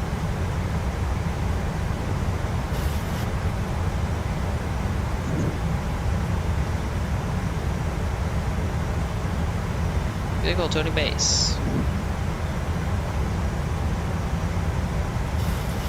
And we are catching half grid.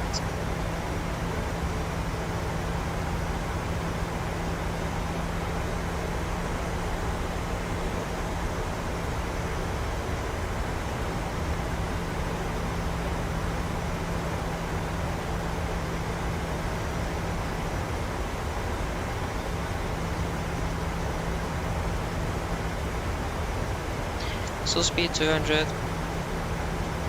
sets, flaps 5, speed is checked.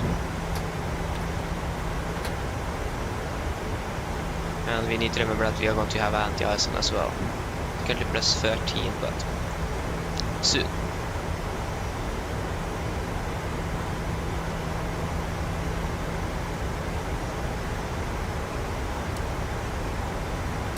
Yeah, okay, we will go to terrain here on my side and weather on your there. That's great. 1000 to go.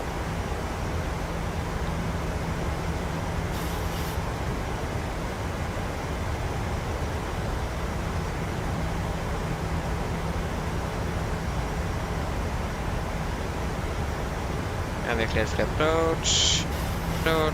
Lock cluster captured, heading 012 degrees. There you go, 012 seconds.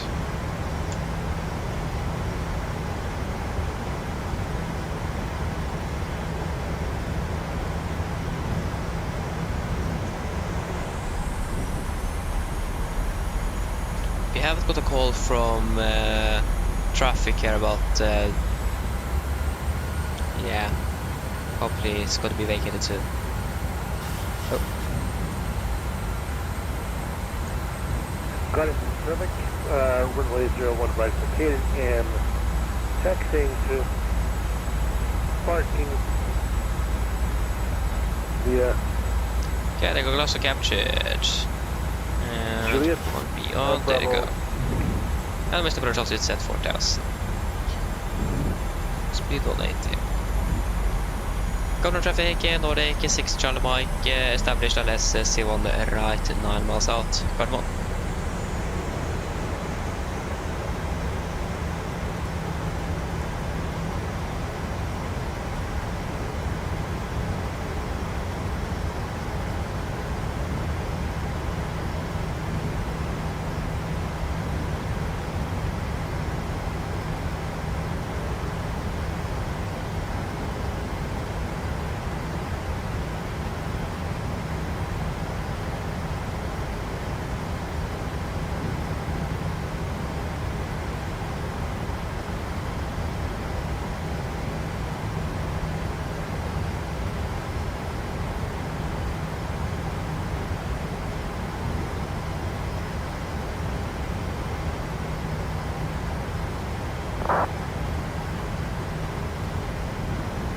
Okay, 160. Get down on flaps 15. I just landed in a big pea soup fog and it's very, very low visibility. Be careful on approach. You can't see really done to see runway at that side. And I mean, at the Camera crew, please visit the landing. So be careful. Yeah, taxiing too. Parking. Land checks to flaps, chemical given, and start switches, continue, speed brakes on, landing now, flaps holding 15. Bravo 7 and there you go, engine anti-ice. and Juliet. On.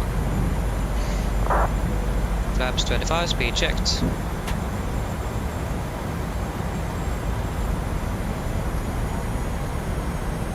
And you guys gotta keep your eyes open also when approaching. Flaps 40, speed checked. What do you see on runway? I acknowledge you. This is extremely dark over here. I mean, taxiing here, it's very dark. Okay, complete line checklist. Flaps for the plan for the grill. Line check is complete. Pressure fastened, we are stable. Cleared to land.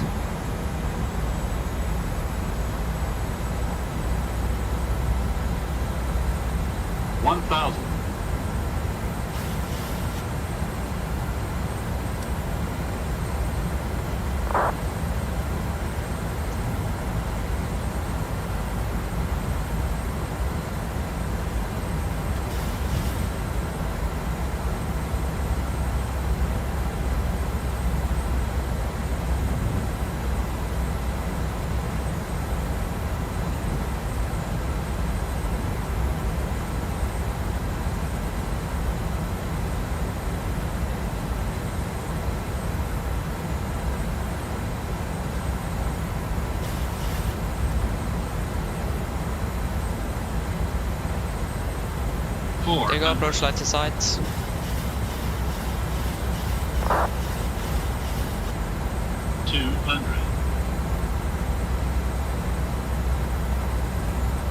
Approaching minimums. 100. Minimums. Continue. 20. 10.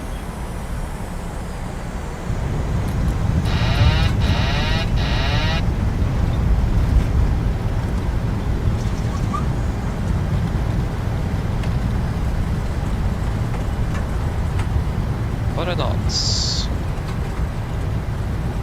80 knots. 60 knots. There you go, guys. Welcome to Oslo. Flight time 1 hour 53 minutes. That's a lovely landing indeed. I'll catch up with the chat just in a few moments. Need to finish up some things here first.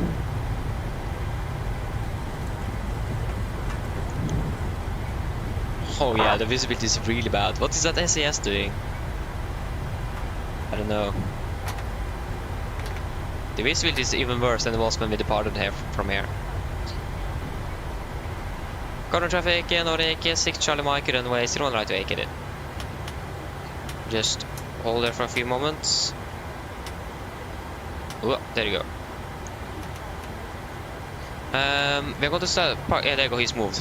There you go. Then we can continue. So we just go to taxi Denver, Juliet to stand.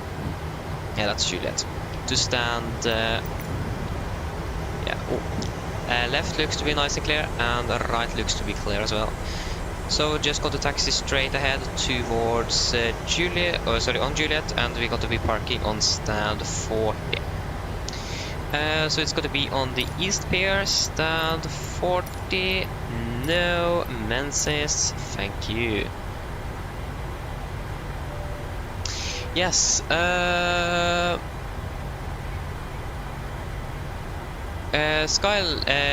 Skylens, yeah. So the bugs I mainly have is some flight model issues when it comes like to handling. Why is the fire truck here? Okay, we just got to ignore that. But yeah, so my aircraft want to bank, especially like on close to the ground, will bank left and right without me commanding it. Also the autopilot struggles with that. So it is banking without anyone's command. Nose wheel isn't animated. Half deflection on my rudder pedals physically is full deflection in the sim. And things like that. and bugs and general bugs everywhere. So yeah, there is just things like that basically. I don't really remember everything. My nose gear isn't animated if I didn't say that, so it's things like that. Ja, Håkon, jeg går for øyeblikket elektro. Elektro det jeg går. Flymekaniker for målet, så første år elektro det er. Okay, stand 40. Is this stand 40? That was 48, sorry. Yeah, Novak, I've already sent, like, in the Discord, there should be an FAQ page, and the graphic settings should be there. On the FAQ page, so check that out.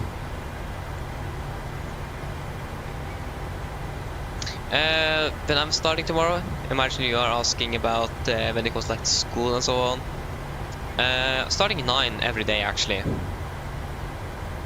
I think that was actually stand 40 here. Yeah, stand 40 is occupied. There's one easy simple thought. Yeah, we can just do that. Just remove the SAS A330 there. That works as well. We don't really need that traffic there anymore either. We are basically finished. So yeah, starting 9 every day. 0900. So I do get enough rest at least. So that's good. Okay.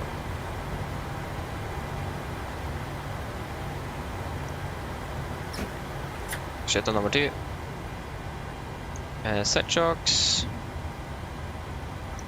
Yeah, actually GPU card here and request please. If you will let me. There you go, thank you.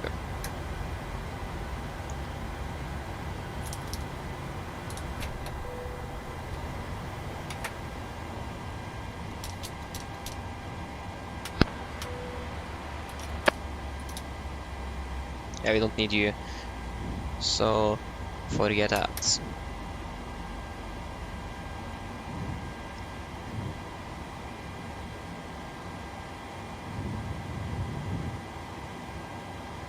Uh, 25, there you go.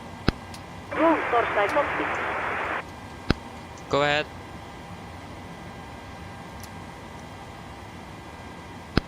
Hi Captain, microphone check please. Read you loud and clear. Roger. Over Captain, roll fodder ES available. Stand by, DLL start getting you uploaded in a couple of minutes. Okay, Roger. So, some light here as well. There you go. Shuttle checklist to the line, and we can also request deboarding. The boarding request. So, fuel pumps off, probit off, hard pulse set, flaps up, no light, parking brake set, engine start, levers cut off, weather radar off. Shuttle checklist to the line is complete. So for the rest, flight time, here it says 1 hour 52 minutes and 13 seconds. 1 hour 52 minutes.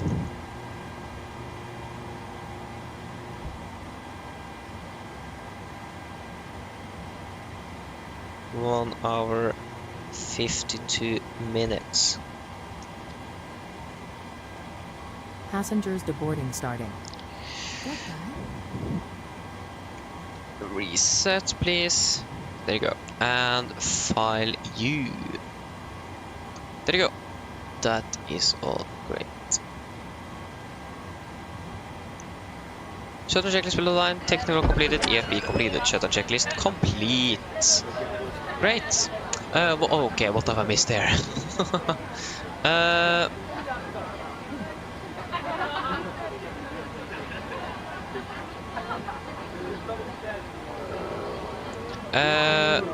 Was Holek Hello come up in well? I hope I pronounced correctly. I apologize if I didn't.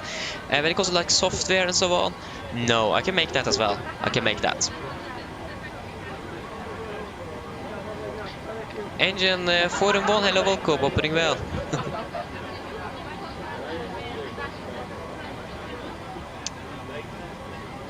Ok, Håkon. Da ses vi sikkert en dag. God natt.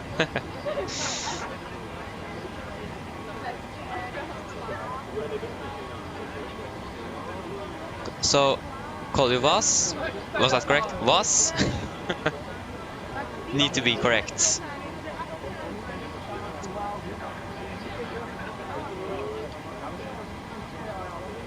Just to confirm, was. Sorry, was. Hope it is correct.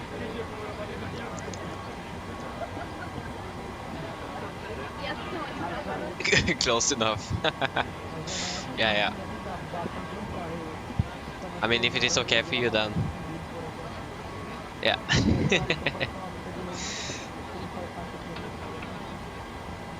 So how did autopilot do it? That was a good flight, 1.11 Gs. That wasn't a good flight. We landed about 20 minutes, 25 minutes behind schedule. No, 20.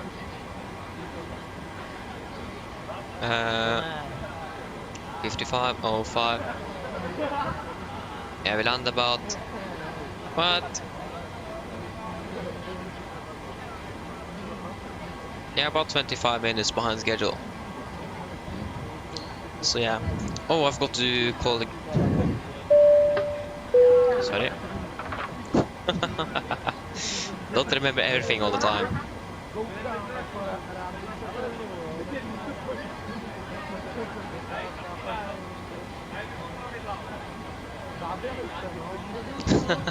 Nice.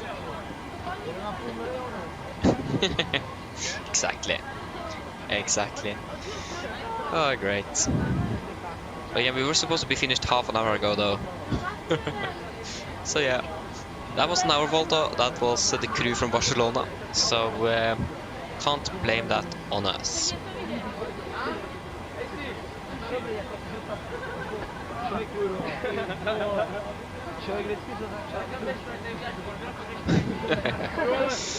Yeah.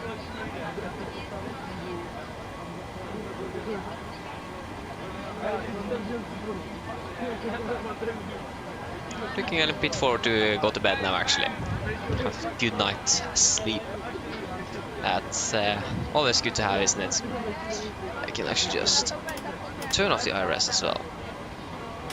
Boom. Don't really need that on anymore.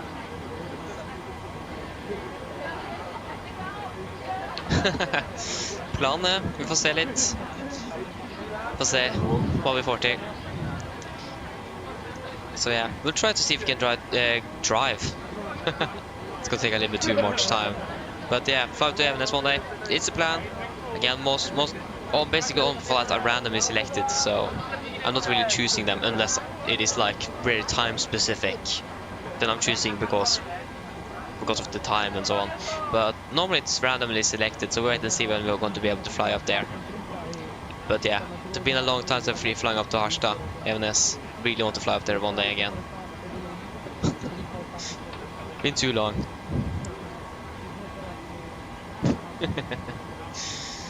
Evenes one day. To be honest, I miss Evenes. It's a really nice airport to fly into, especially the RMP into runway 36 or 35. It's a great one. Sett på kaffen. Nice. Nydelig.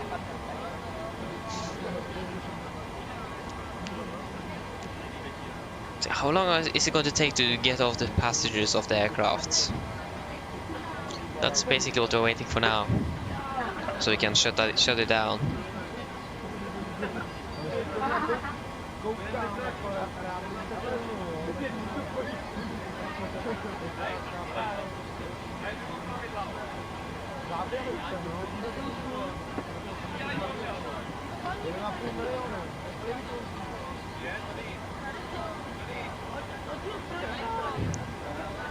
I see like 70 packs or something on board, so it's going to take a little while.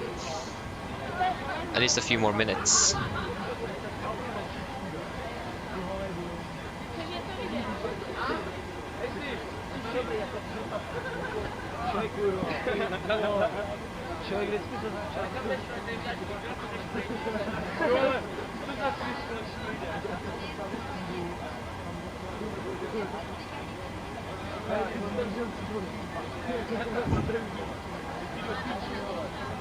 What? Look to the right. Huh? To be honest, I didn't understand.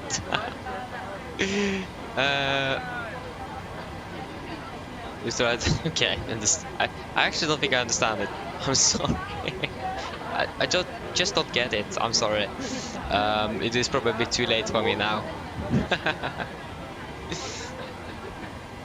Oh yeah, of course. Yeah, now I understand. Yeah.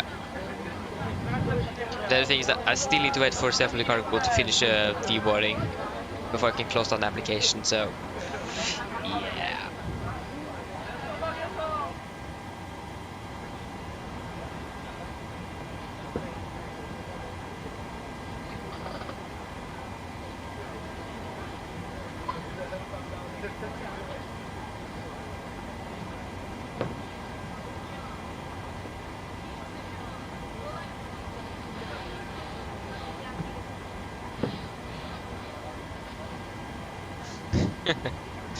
So yeah, just about 20 packs left of passengers, so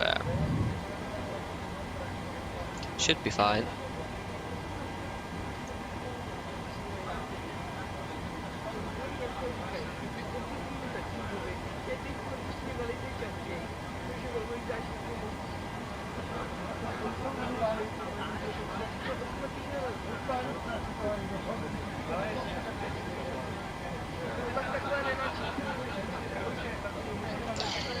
So yes.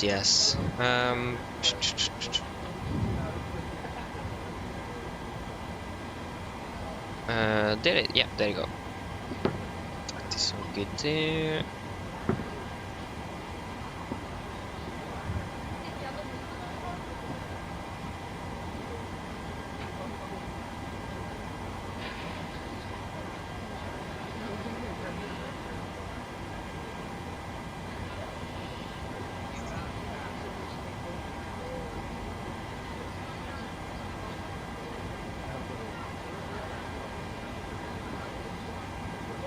I mean, that's really understandable though. So yeah, probably get home as well, maybe. If you're not going to a hotel, for example. If you're on base, you will normally go home though. So yeah, yeah, that's really understandable. I feel that as well. To be honest, I'm really happy that I don't have a 40-minute drive home. So yeah, because that's what I have from Gardermoen, 40 minutes. So yeah. Hello. Hi. All of the passengers have been offloaded. Yes, that was an A+ flight. How was that Landing, possible? by the way, much appreciated. Thank you. Call me if you need anything. Of course. Go ahead. 40 minutes is a bit too much. Hi, Captain. Okay, all bags have been offloaded. Your crossing is now empty and I'll see a hostile you next time. Roger. There you go. Just going to close down that application so I don't forget it, because I've done that before. Okay, why is the performance suddenly so good? It was not really good just a few months ago. Yes, overhead looks good up there, looks good there, looks good there. You should go off. Off, please. No. Oh. Nice. And you should go off. Yeah, we don't really need to set any MCP altitudes or anything. That's going to be reset when we shut off the aircraft. So yes, should we go ahead and do the secure checklist. So IRSs off, emergency exit lights off, window heat off, packs off, GPU off, battery off. Okay, that was a little bit too quick. Shutdown checklist is complete. Correction, secure checklist is complete.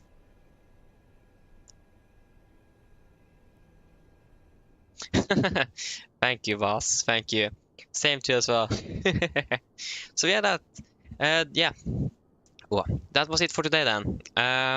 Again, the next one should be on Saturday morning flight as well, and same for Sunday if everything goes according to plan. Just wait and see how it goes. But yeah, that was it for today. Hope that you guys have enjoyed, and hope to see you all again on the next one. So have a great evening for probably most of you, and see you later, or hope to see you again on the next one. Bye bye.